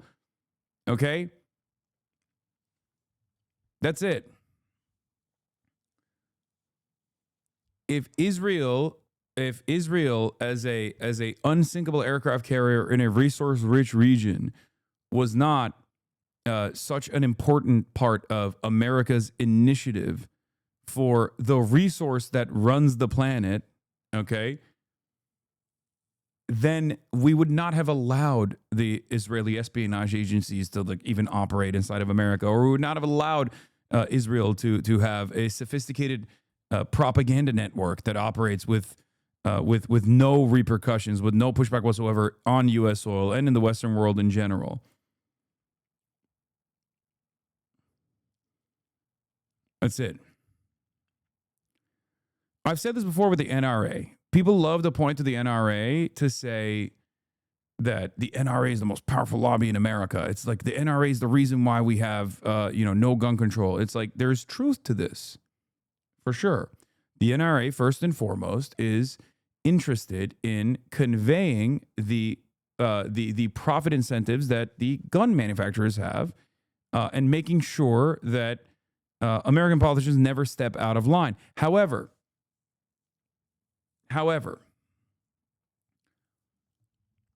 the NRA or even other gun lobbyists are not the reason why American politicians are so pro-gun. Okay? America is pro-gun. And therefore, the NRA is there to kick in with donations in times of importance when politicians feel like they have to respond, like in the aftermath of Sandy Hook. Okay? I remember I covered it. Like, there was in the aftermath of Sandy Hook, Americans got together and there was a bipartisan bill that was pushed in Congress. Okay, it was, I think, Mike Crapo and the other guy, I forget who it is. Anyway, they put forward a bipartisan bill to universalize background checks. Okay, to just like stop some of these loopholes. Yes, in 2013, I was literally at the Young Turks.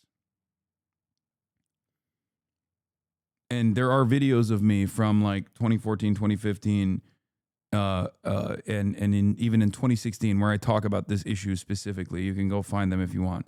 Anyway, I was doing research at the time. But listen, when Sandy Hook happened, people were shocked. Okay? People were horrified. It was the closest that we ever got to any sort of reasonable gun control, or at least like moving in the direction of reasonable gun control. There was a bipartisan bill that was put forward that was supposed to expand background checks and close some of these loopholes for background checks. There was a lot of appetite for this amongst the population. Even NRA card-carrying members themselves wanted an expansion on background checks. But the NRA, with all of its money, went to every single congressperson and told them, do not vote for this bill. That's what lobbying is there for. At times when the public gets very angry about a particular thing and demands change, and politicians are forced to respond to it, but then lobbyists come in and say, don't do that. You're not supposed to do that. You can't do that. We gave you a lot of money. That's what lobbying is there for. It's there for that. It's there for writing legislation because politicians are lazy. They don't want to write it themselves. It's there for reading the legislation, you know. It's there to add additional provisions to legislation, like sneak it in. It's not universally there to like hypnotize politicians. And AIPAC works in a similar way.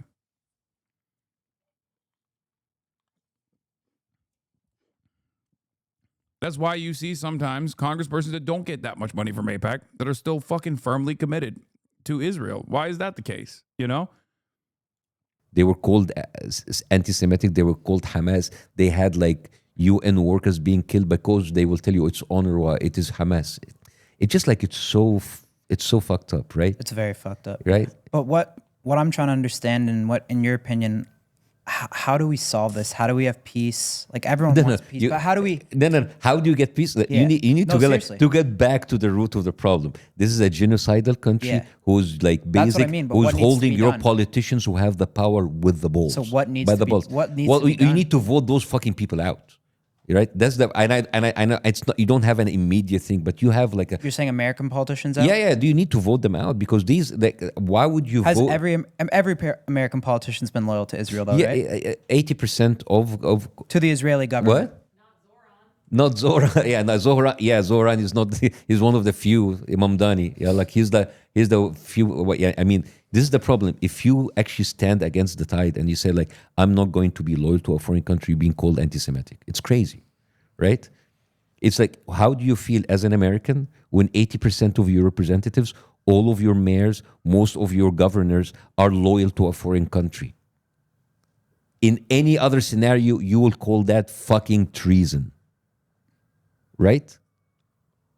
So you see, and I'm sorry that I don't have an immediate like answer for how to fix this because this is happening because other things has been happening for fucking years. If you have the strongest presidents in the world being blackmailed by fucking pedophile, this is crazy, man. This is crazy, right? Fuck. Yeah. So I understand like the heat that you got as kids. I'm sorry, you're not kids. As young men, Yeah. like at least you are like, but you are not an American politician who have been paid to be a fucking traitor. Your biggest mistake that you were not prepared, that you were not informed, and you didn't do enough effort in order to inform yourself. That's a big mistake. But I honestly, this dwarfs next to the fucking daily treason that we see with American politicians that allows this to happen, that goes into the media and launder Israeli crimes. This dwarfs next to those fucking media people who are just mouthpieces of propaganda like Ben Shapiro, Charlie Kirk, Megyn Kelly, all of those fuckers, right? These are like 100% propaganda pieces for a foreign country. You have been betrayed by your politicians, by your media, by many of your influencers because they are being fucking paid. Right? So as much of a stupid stuff that you have done, for me, in my book, you guys, like, at least you are now seeing what you're happening and you're trying to make sense out of it and you're trying to educate yourself. And I hope that after this, that you would go on. I don't want you to say like, oh, we got to go back and doing stupid shit. Guys, you need to be more involved, at least educated, right? Yeah. Right? And I think maybe other influencers will see this as like, okay, the next time I get this fucking invitation from Israel, no, I know what I'm stepping into. Because it's not just like an innocent trip. It is not just innocent propaganda. Well, nothing's free, right? What? Nothing is free, ya habibi. Nothing is free, right? So it is. So and again, I'm not coming here. I'm not. I told you before, guys, and I know. I just like be straight. Like those guys were fucking scared shitless when I told them I would do it live. I gain nothing from destroying you. I gain nothing from dunking on you, right? I would actually rather deal with you as my younger brothers to understand what has been happening in front of your eyes all of that time, and maybe in the future you will make something out of it. I'm glad it wasn't me that did this and it was Bassem Youssef that did this, because if I was this nice, my audience would be fucking stabbing me, and every other charlatan would be online being like, Hasan was so nice because he loves Steiny. He actually probably secretly got paid by Israel. Although I learned everything I did about this conflict from Hasan, I am far more radical than he is now, and therefore I know he should have went there. He should have went there and given Steiny a Hamas banner, and because he didn't do that, he's fucking morally bankrupt. Whether you learn or not is going to be up to you from now on. Shit's dark. That's just dark, man. Do you ever get scared talking about this stuff? Yeah. Well, I've got canceled. I have many of my shows being canceled. We need 24-hour security after this one. No. Good. just know, which is crazy also, you are American, you're Canadian, and you're living in the West with the free world, the freest country in the world, and you have to worry about speaking about a foreign country. It's crazy, man. It's dark. And listen, I need to address this because, like, I was already harder than I feel for you. Boston was to them, and people were still like, you're not being mean enough. Right. And I think we should, like, I want you to actually talk and talk about how difficult it is for you being, like, because I'm sure there are, like, friends from you've already been hated by one side, but there are people, like, from your friends, your immediate community, who are actually, like, or already angry. You said many times, there's nothing for me to gain from this. You said this many times, and I want you to give you the space in order to just, like, talk about this too. Yeah, I just think the lack of education and stepping into something so serious was probably a mistake. Yeah, it was. I mean, even since the Netanyahu interview, like, just the amount of stuff I've tried to consume, like, it really drains. It's really draining. And the issue that I'm having too is, like, when you do your research, everything, it's just, like, so opposite. So you're consuming from both sides, and it's just like, which one do I believe? Exactly. And so I think that's a problem. I don't think there's. I mean, to step in there with Netanyahu, it wouldn't have been even something that we could have prepared for in a week. I think in our position, like that's you got to be super qualified to do that, and I understand that. But also, you see, what you have said is very important. That the amount of information, that the conflicting information. So instead of going, that's why I chose this. I instead of telling you, this is wrong because, and this is wrong because there's evidence, instead of providing evidences, how do you deal with narcissistic psychopathic behavior? You block them. You know that everything that comes out of their mouth is a fucking lie. I just showed you that they have bribed our politicians. They harbor pedophiles. They have killed American soldiers. They have done so much bad. They have lied so many times. So there is no reason for you to believe anything that comes out of their mind, right?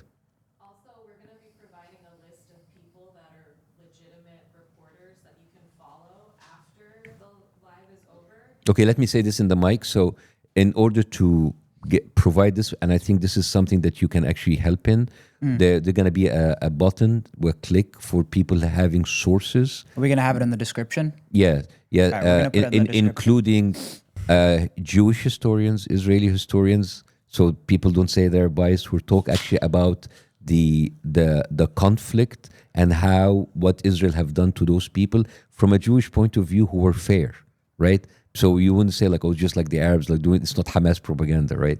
Yeah, because no matter what, when you're Arab or you're Muslim, like, you're biased. This was really funny. Hen Mazik post, horrific. An FSU student was attacked at the gym for wearing an IDF shirt. A Jewish student at Florida State University was just working out when a woman saw his IDF shirt and snapped. She screamed in his face, called him a murderer, and got physically aggressive before getting kicked out. This is Jewish life on campus. School is where students should focus on their education and growth, not be constantly on guard to avoid becoming the next victim of a hate crime. It's a hate crime because I'm wearing a SS uniform to the gym. Oh my God. Fuck Israel, free Palestine, put it on fucking Barstool FSU. I really don't give a fuck. You're an ignorant fucking son of a bitch. Fuck Israel. Look how scared he got.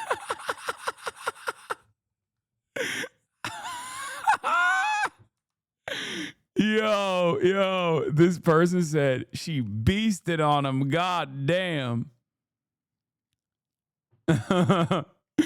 She did. She went, fuck you, free Palestine, fuck Israel.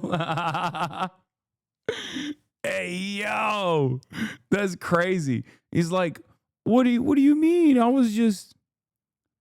I'm scared. I was just wearing my fucking SS brigade, dude. I was wearing my fucking Nazi banner. What is happening to me? Yeah, is the Caleb Pitts.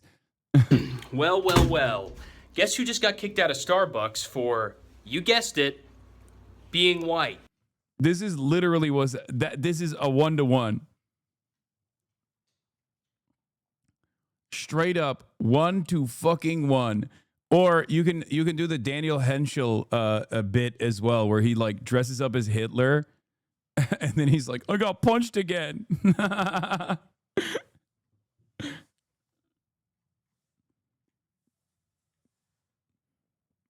Top responses. That's a terrorist organization that protests for the right to rape people, shoots people waiting in line for food, and targets refugee camps.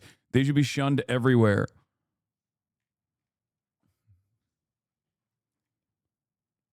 Yeah. It's so funny. Fuck Israel, free Palestine, put it on fucking Barstool FSU. I really don't give a fuck. You're an ignorant fucking son of a bitch.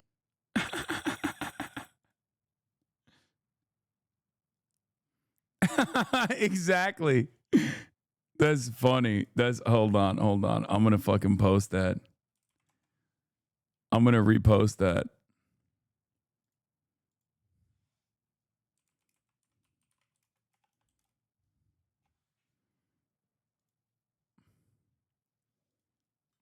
I'm gonna repost Hen Mazik for the first time ever.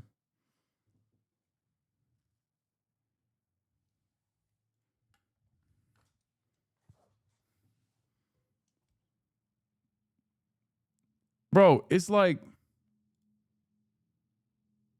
what is this? Y'all, I'm sorry. I thought I could do Joker Hitler today, but I can't. I thought I was better, but I'm not. I feel so scared and alone. Oh, it's so good. Dan has reached a different level of comedy where he will, I think for the longest time he had a bit where he had a separate account that was constantly talking about how Dan Henschel has fallen off and he's no longer funny.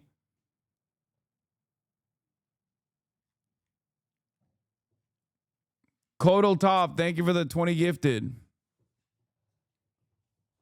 I go to FSU, they instantly suspended the girl from campus and are looking into criminal charges. I mean, of course. What did Randy Fine say? That he wants to eat her? I've worked with the university. She has been suspended pending expulsion and barred from campus. In Florida, we don't mess around. Of course.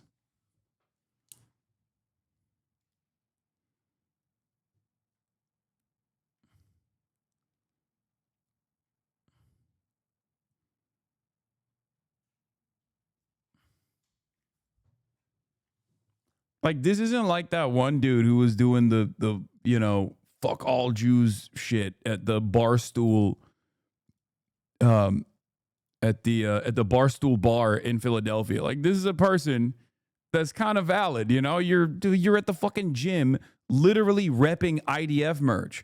Suck my dick. What do you mean? Oh, I'm sorry. People don't like that you're wearing the fucking merchandise of a Nazi army. Oh my God, what's next? Wow, this is really messed up.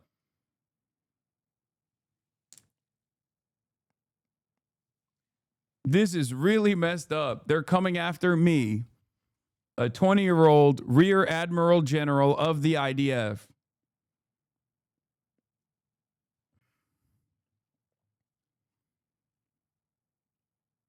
Attorney General Pam Bondi.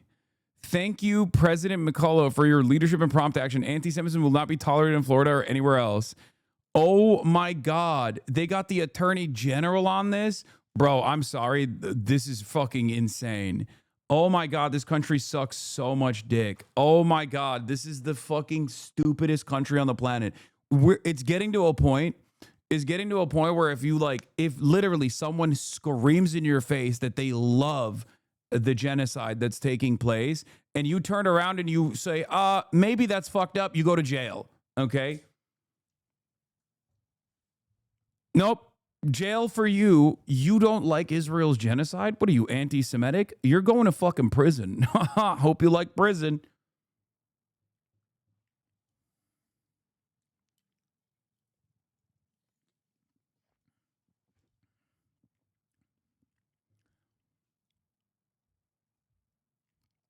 This is ridiculous.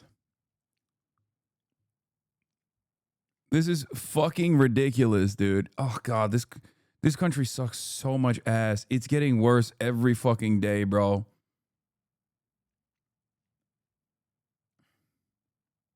I mean, it's not even a hypothetical. They literally did that to the Turkish American student, the Turkish student on a student visa who wrote an article about how fucked up it is that Israel is doing a genocide, and she was black bagged off the street.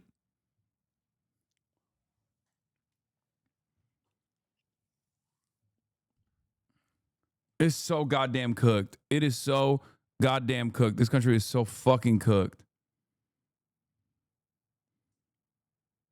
Wait, there's an essay. Oh God, I'm not reading this. What the fuck? Senator Elisa Slotkin. Last night, I unfortunately missed a vote of series on 2 joint resolutions of disapproval regarding the sale of weapons to Israel. All right, I'm done with the Bassem Youssef thing. I want to listen to Elisa Slotkin now. The key line of the 3rd paragraph. What is this? I owe it to my state to make it clear where I stand. Had I made it back for the vote yesterday, I would have voted yes to block offensive weapons to Israel based on my concerns over lack of food and medicine getting to civilians in Gaza. Oh, great. Thank you, Elisa Slotkin. Oops, you couldn't make it to that vote, though, unfortunately. But if she did, she would have voted so hard. She would have voted so hard. It's just, fuck, I just missed it.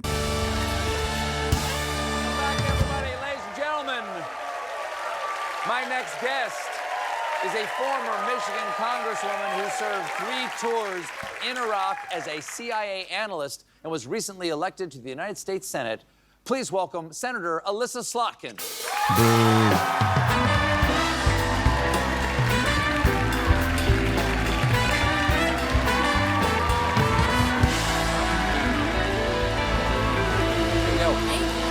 Welcome. Nice to meet you. Nice to meet you, too. Lots to talk about. But before we get into it, I learned something interesting, that your family's farm was responsible for the Ballpark Franks recipe. Our Ballpark family Franks. company. Yeah. They plump when you cook them. Yeah. Dung, dung, dung, dung. Ballpark Franks. Yeah. Yeah. Yes. Were you allowed to eat any other? I like that Colbert is, really calling to task these powerful elites that are taking his position away because of the interest that they have in, I guess, the interest that they have in like moving in a right-wing direction. And in an effort to do so, he has decided to talk to a former CIA analyst and yet again, one of the more conservative congresspersons in the Senate. Fucking fantastic. Thank you, Colbert. Yeah, tonight is Kamala Harris. It's great. Yes, we were allowed to eat other hot dogs because we helped start Nathan's Hot Dogs, so a different type of hot dog. Wow. New York audience usually. So this is a hot dog empire Yes, you came from. So just hot dogs or all cased meats? Other cased meats and Yes, other sausages, products brats? and other things. No, not brats, not brats. Okay, that's Wisconsin. Right. Exactly. But yeah, my great grandfather emigrated here through Ellis Island and started a small meat company and became a big meat company. Oh. Well, we're very proud. You even hosted a Senate hot dog party for National Hot Dog Day. I did. Which is what day? It's like the 3rd. Oh my God. Breaking Point's really dropped the ball by not asking Senator Slotkin about her opinions on hot dogs versus sandwiches. Ha ha ha. In January 2024, she signed a letter criticizing South Africa's genocide case against Israel, calling it grossly unfounded. She clearly went on Colbert to do a cleanup job, but this comment section actually introduced me to the fantastic Breaking Points interview, which I never would have seen otherwise. Nice job. Shame Slotkin wasn't asked about hot dogs on Breaking Point. She could have shown that bold energy of hers. Amazing.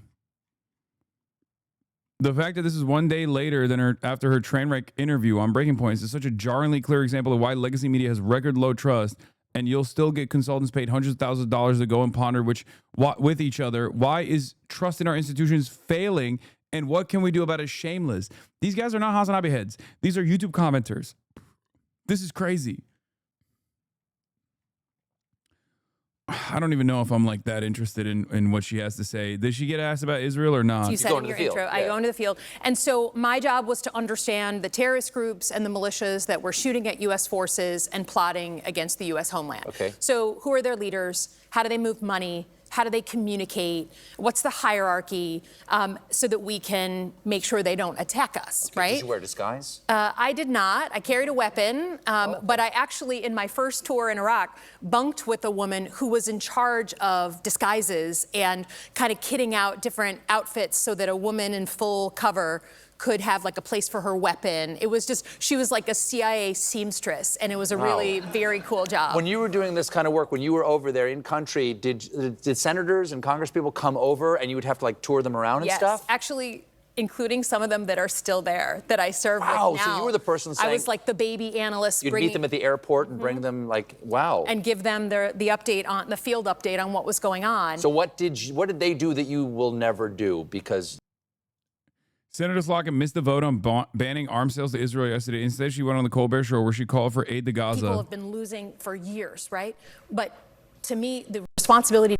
I don't know. Are people drones? I feel like they are, right? There's no like unified front where people can just like gather information. So I guess like when they hear someone like her say like, oh, we really got to take care of the Gazan children, they go, oh, that's great. I'll remember that. She's a positive force. They don't know her background. They don't know her actual opinions. They don't know that she has been in direct opposition to any sort of like meaningful ceasefire. I mean, she literally did not. She skipped out on the vote. She skipped out on the vote to deny weapons transfers to Israel because she was doing this fucking bullshit puff piece. To get humanitarian aid in is not an open question. We know what that answer is. And just this, literally today, we put out, like, you know, Michigan is a state that has the largest Arab and Muslim American population in the country, a very large Jewish population. A ton of people feel this at a very visceral, personal, family level.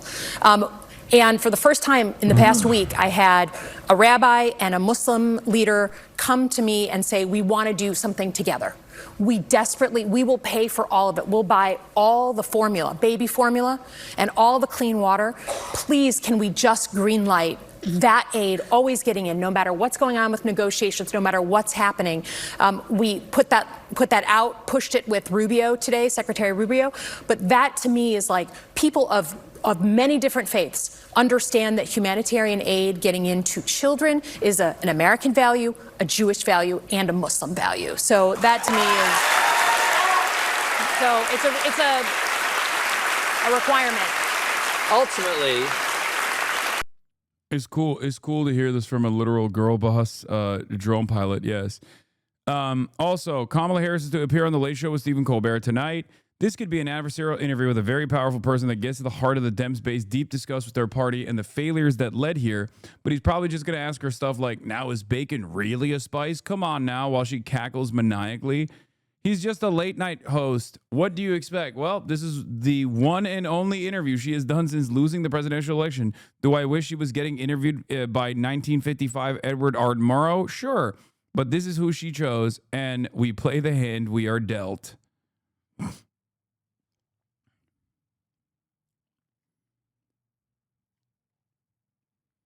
This was the other relevant clip from the Colbert interview. Oh, is this where she says they're corn-fed? Minded people out there like to think that some of the trouble the United States has is because of what they call the deep state. Right. Okay, and as a former dude, Colbert Report, like Stephen Colbert literally doing PR for the fucking deep state is, or not the deep state, but like the CIA is insane. Like, what is happening, dude? What is going on? Of course, nobody fucking listens to this shit anymore. What are we doing? Is there a deep state? What do they mean by deep state? Yeah, I wish people could understand that a lot of the guys that I serve with, guys and gals at the CIA or at the Pentagon where I served, first of all, a lot of them are former military. So, you know, if you can't be like pro-military and then... Why is she doing this media campaign? She's hailed as like the moderate champion of the future Democrats. That's why. She is seen as the #1 candidate for like the future direction of the party. If the Democratic Party had its way, and there wasn't this like pesky democratic process, involved, okay, they would have a million Elisa Slotkins, like former CIA girl bosses who can at least like speak. You know what I mean? Who can like speak at least somewhat convincingly. That's it. It's that's the reason why they're propping her up. They're propping her up as like the girl boss that will lead the Democratic Party in the new direction. Why? Because she's younger and she is at least like somewhat telegenic. They are terrified of more Zorons propping up left and right. They do not want that shit. They do not want that at all.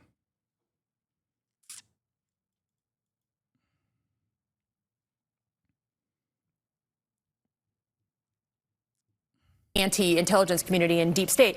But a lot of the guys are also like wearing mom jeans and white sneakers on the weekends. Like these are good corn-fed people who just want to help their country. Eating ballpark franks. Eating their hot dogs or doing whatever. And this idea that there's some network of people that are running the world, it doesn't really match reality. And these people in the dead of night are doing things to protect this country and make sure things don't blow up here.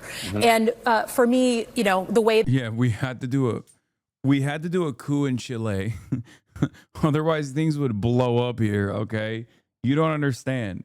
We have to topple people voting for socialist candidates and democratic socialist candidates or even social democratic candidates in countries that we have grand designs for. Otherwise, we would blow up. We would literally kill ourselves if we don't topple yet another fucking country, okay? that Trump is going after them is just, first of all, it's nasty. Second of all, it's completely counter. She's like, we had to torture Iraqis. Otherwise, America would blow up. And that's what I did. Y'all, I'm screaming, K-Hive, we are so up. Your Secret Service code name is Pioneer. You were the first woman in history to be elected Vice President of the United States. On July 21, 2024, your running mate Joe Biden announces that he will not be seeking re-election.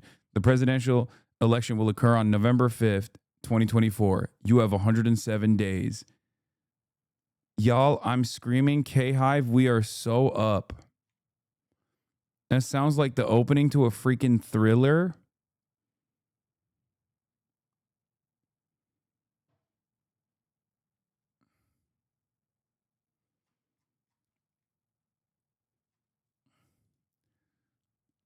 Former VP Kamala Harris announces new book called 107 Days About Our Failed 2024 Campaign. By the way, Patriots, trust the plan. I told you this is exactly what was going to happen, and it's happening, okay? I told you she's going to be quiet until she comes out and fucking does a book announcement, okay? And there it is. Classic. For the record, during the book announcement, tomorrow, you will hear stuff from her that is very convincing, if you want to be convinced, that is, about how she thinks what Trump is doing in Gaza is unconscionable, okay? For months on end, she did not say a single damn thing. Now she wants to sell the book. She's going to come out and she's going to say some pro-Palestinian shit. If you fucking fall for it, and I know a lot of liberals will, they're going to turn around and they're going to say, hey, Hasan, fuck you. See, we told you she was pro-Palestine. I'm letting you know right now. I'm getting you. I am getting you geared up for all of the liberal wave. Liberals are going to be relentless, not the loser manual.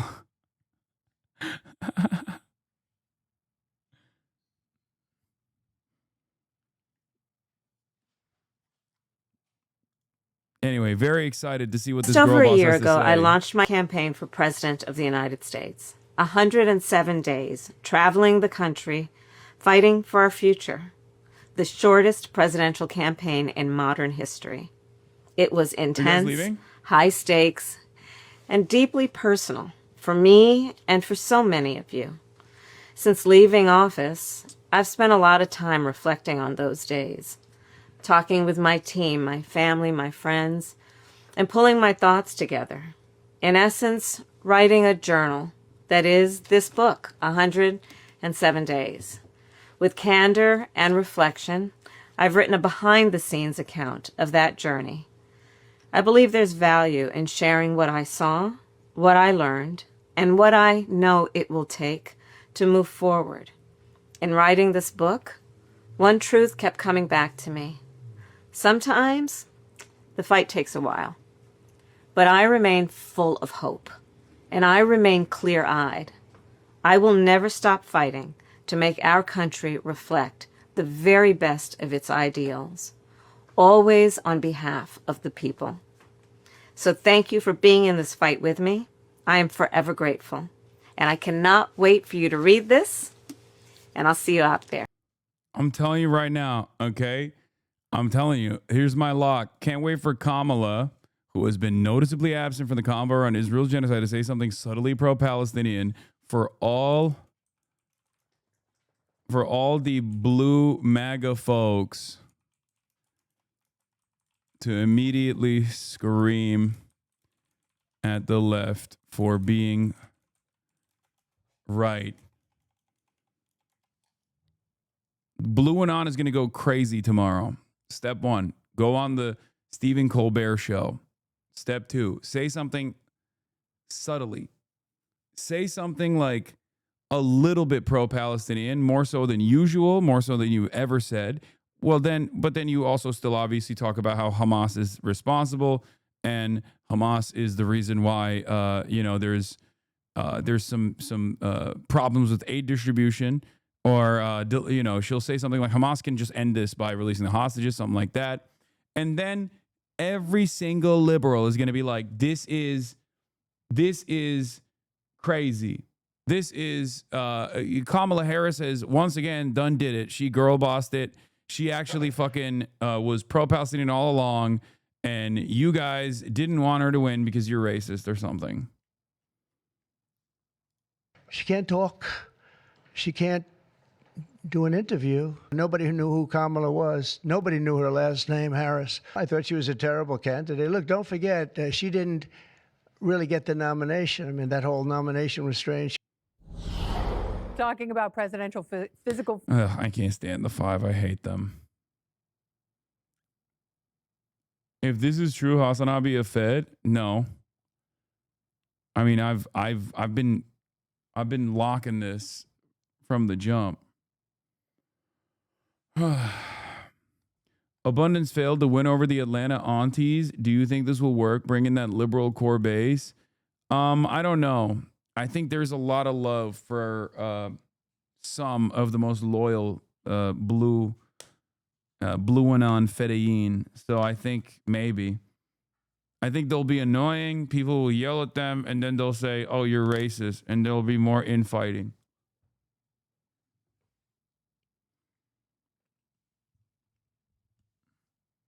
That's what I think.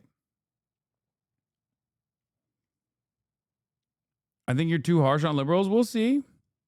I was a total liberal at the start of the elections. Now I can't believe I was doubting you and dick riding her. I mean, you're in here. You're not the annoying pests that are going to be in here tomorrow when I'm reviewing the Kamala Harris interview. I hope I'm wrong. I'm just so cynical. I don't personally believe that liberals have a tendency to learn their lesson. Like, this is, I think, marginal. The people who think Kamala Harris is the rightful president of the United States are not happy about the prospect of a Harris 2028 run. Girl, you won the 2024 presidential election. Should have fought for it. A 2028 run? We don't want the old guard. I think she would have done a good job if she won, but I'm too disappointed by the lack of follow-up on election discrepancies. So, Stephen Colbert, 2028.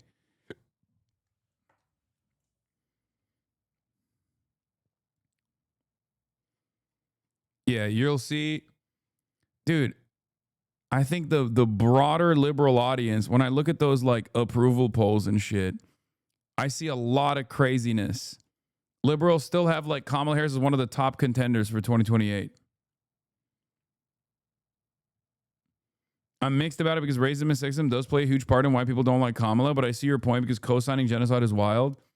Yeah, I mean, I'm not discounting the fact that racism and sexism has played a role. It's just that she was also objectively not the type of person who could overcome it. I mean, guys, Zohran Kwame Mamdani, okay? Zohran Kwame Mamdani. He has no roots. Like, at least Kamala is a black woman. She went to a historic black college, okay? She has a built-in demographic to pull from that is still a very important voting bloc in American politics. Zohran is Muslim in fucking the city where 9/11 happened, okay? And on top of that was anti-Israel. The reason why I'm mentioning that, but not a woman, of course. But the reason why I'm mentioning that, but AOC is a woman. The reason why I'm mentioning this is because these are real hurdles, okay? These are real hurdles. The problem is it takes a profoundly charismatic person to be able to overcome said hurdles in a country like the United States of America, okay? Kamala Harris did not have the capacity to overcome those hurdles. That was the problem. Because, like, you're already starting on not equal footing. You're a black woman, you're Asian, you're black. Like, there are a lot of Americans who are racist. There are a lot of Americans who are sexist. Okay? So that already is working against you. You have to be incredible with your messaging. You have to be incredibly charismatic. And on top of that, you have to have a solid message, right?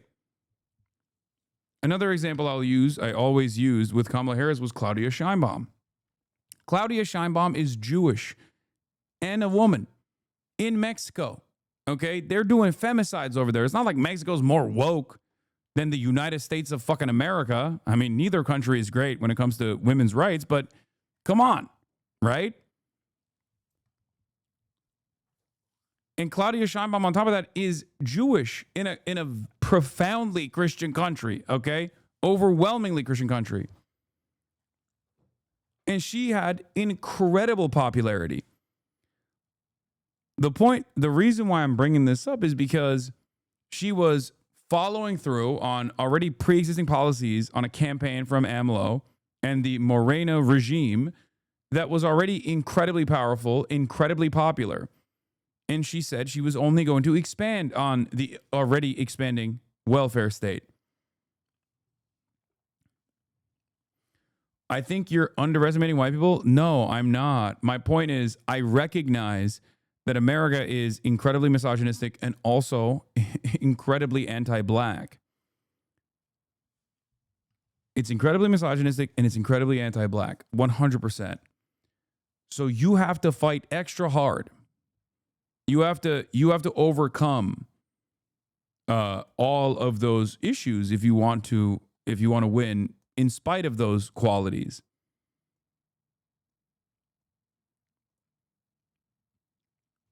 Kamala Harris was not capable of overcoming those hurdles. Don't you think the polls where no one is running yet are useless? No, they are. They are useless, but it still annoys me that she's still like the top candidate.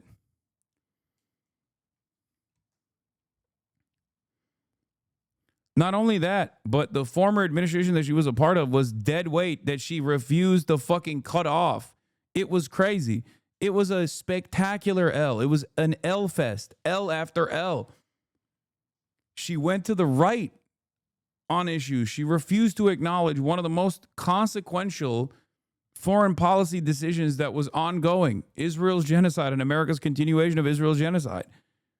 You can't win if you're literally saying, I'm going to be just like Joe Biden, perhaps the least popular president at that point, and also go against some of the key policies that Joe Biden ran on and won on, like being pro-immigration. Look where the immigration polls are at now. Thank God it flipped as I predicted it would. So now I can tell you, shut the fuck up. It would have always flipped if people were actually counter messaging adequately. As I said, Kamala should do, that she did not.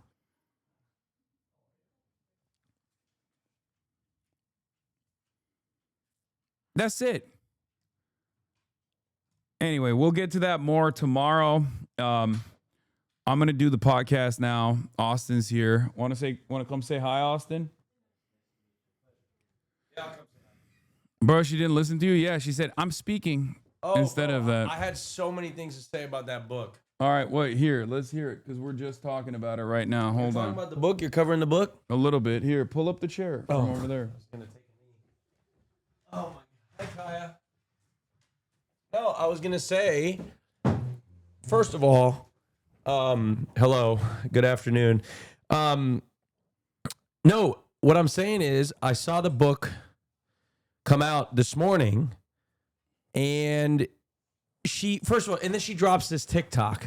Okay, did you see the TikTok? I did. Hey, I'm coming out with this book. Oh, like she said, hey, whatever, you think that I've been not doing anything, but I've been writing a book. Like, who gives a? Why is she writing a book or releasing a book about America's on lost? fire? America's on fire. America's She on fire. lost. Nobody cares. Why do we want to read a book? We're no longer literate, Kamala. The Department of Education is being bombed. Okay, I don't understand it. We I really don't know how understand. to. We don't know how to read no more. Yeah, well, okay, so here's the deal. I'm boycotting the book. Okay, I'm not, but here's the tricky part. I lost a bet in your Discord, and now I have to I have to read the book. So I have to steal the book in order. I don't know how to do this ethically, Bitch, but I have you to are figure not out. reading. No, I haven't read. I swear to God, I haven't read a book in 15 years. But I'm reading the book. I'm reading the book, and I'm gonna do a book report on the book. But to be honest, I'm actually looking forward to it because I'm a hate read it. You know what I mean? Like, instead of hate watching, I'm a hate read it. You don't even know how to read, bro. I do. I do know how to read. It's been a long time, but that's me. That I parked there. Is that your car? Yeah, it's literally alarm is on. Wait, really? Yeah. Oh, you didn't hear it? Oh shit, my alarm is on. I'm sorry. Hold on.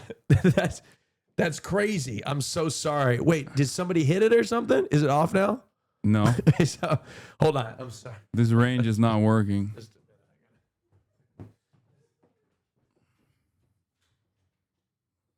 Austin said gay people are illiterate, though. It's true. Oh, it's off now. It was on, but the lights were still on, but then now the lights are off, too. Anyway. Yeah, What's even more frustrating about you taught me gay people are illiterate and don't know words, bro. What is incredibly more frustrating about Kamala dropping the book is she seemingly has come out of absolutely nowhere, and instead of commenting on the horrific things that are happening around the world and in this country, she comes out and she drops a fucking book where she's going to now go on a press tour just promoting her book. Yeah. Instead of, like, what do you mean meeting? She says in her TikTok she's meeting with who? With world leader. Who? What are you meeting about? What the fuck are you meeting about? Okay, my speculation. Are you ready for this? Yeah. Okay. First of all, is your mic might be too loud. Okay. Because you yell a lot. I know, I do. My suspicion is she's gonna come out on Stephen Colbert tonight while we're on the pod. And she's gonna say like some wishy-washy, like, oh, what was going on in Gaza is so sad. We really need to make sure that there's food being delivered into Gaza. Okay. And then she's gonna, of course, say like, but obviously it's Hamas, and also they need to release the hostages. And then and she's gonna drop one "I told you so" at least. Okay. And I think then the crowd's gonna cheer. And I think that yes, the crowd is gonna cheer predictably. Yeah. And no, she's not going to drop the "I told you so." Colbert is going to say I told you so. Then she's going to sit silent and go, and then she's going to laugh. Yeah. She's going to do the loud cackle laugh, and everybody's going to clap and cheer. And then, tomorrow you are going to see a mountain of like Kamala defenders come crawling out of the woodworks. Because for months we've been like, where's Kamala? Why hasn't she said anything? If she was supposed to be this like savior of the Palestinians, she never communicated that during the campaign. Yeah. And every single fucking liberal is going to be up my ass being like, see, you said Kamala wouldn't be different than Trump on this issue, but she is. She told you so. She said so on the Colbert late night show. And then they're going to be like, this is why you should have voted for Kamala extra hard. You should have fucking illegally voted for Kamala Harris. You tanked her campaign. That's what they're going to say. The left tanked her campaign for Palestine, and she clearly would have been different if she was president. No, I think that's what's going to happen. No. Oh yeah. I think you're accurate on that. But I mean, the people are already going crazy in the comment section, asking her to run for president in 2028. Which I have a prediction. It's my first ever non-liberal prediction in the history of ever. Okay, let's hear it. Kamala is going to run for president in 2028. Everybody's going to be all crazy about it. And then the first primary is going to come out, and she's going to get like one 8%. vote. She's going to get one vote. No, she's going to, yeah. She's not going to, she's going to run She's again. going to get the only, she's going to get the only vote from Doug. Doug's the only, yeah. And then, Doug Emhoff. I have a really, really hot take. Hot prediction. Buttigieg and Harris are going to pull the lowest in the primaries. That's my hot take. AOC victory. Because wide all sweep. of it, well, I actually think it's going to be some sort of AOC sweep. I think it's going to be some sort of somebody that we don't expect. That's what I think. Okay. I think it could be that could be anything. It could be anybody. It could be anybody. It could be me. Right? I'll take your never word know. on it, gay man. They said, Yeah. okay. Well, all right. Well, on that note, Could be me. everybody, we're going to end it here. Okay. Love you guys. And we'll see you on the Fear and podcast. I'll be here tomorrow. Gaming. Many people are saying gaming is back in a big way. Thank you, Austin Show, for coming. And bye-bye, everybody. All the shadows trickling in has helped people hate. Sunny Los Angeles, California, says Hasan. The starlock to the starlock to the topic just begun. There he is again, Hasan is streaming. Hasan is streaming. There he is again, Hasan is streaming. Hasan is streaming. Reviewing the P.O. box, Uncle Uger's face. Sudden discord agitprop, great names take embrace. Tiny Bernie Sanders, LGBTQ Air Force. The whole left at your fingertips, Ane at your door. H3 crowded debate, the Young Turks online show. 3 full fucking years of this, plenty more to go. 90-day fiance talks of champagne bourgeoisie. A Trump rally live reaction on mass riot at DC. There he is again, Hasan is streaming. Hasan is streaming.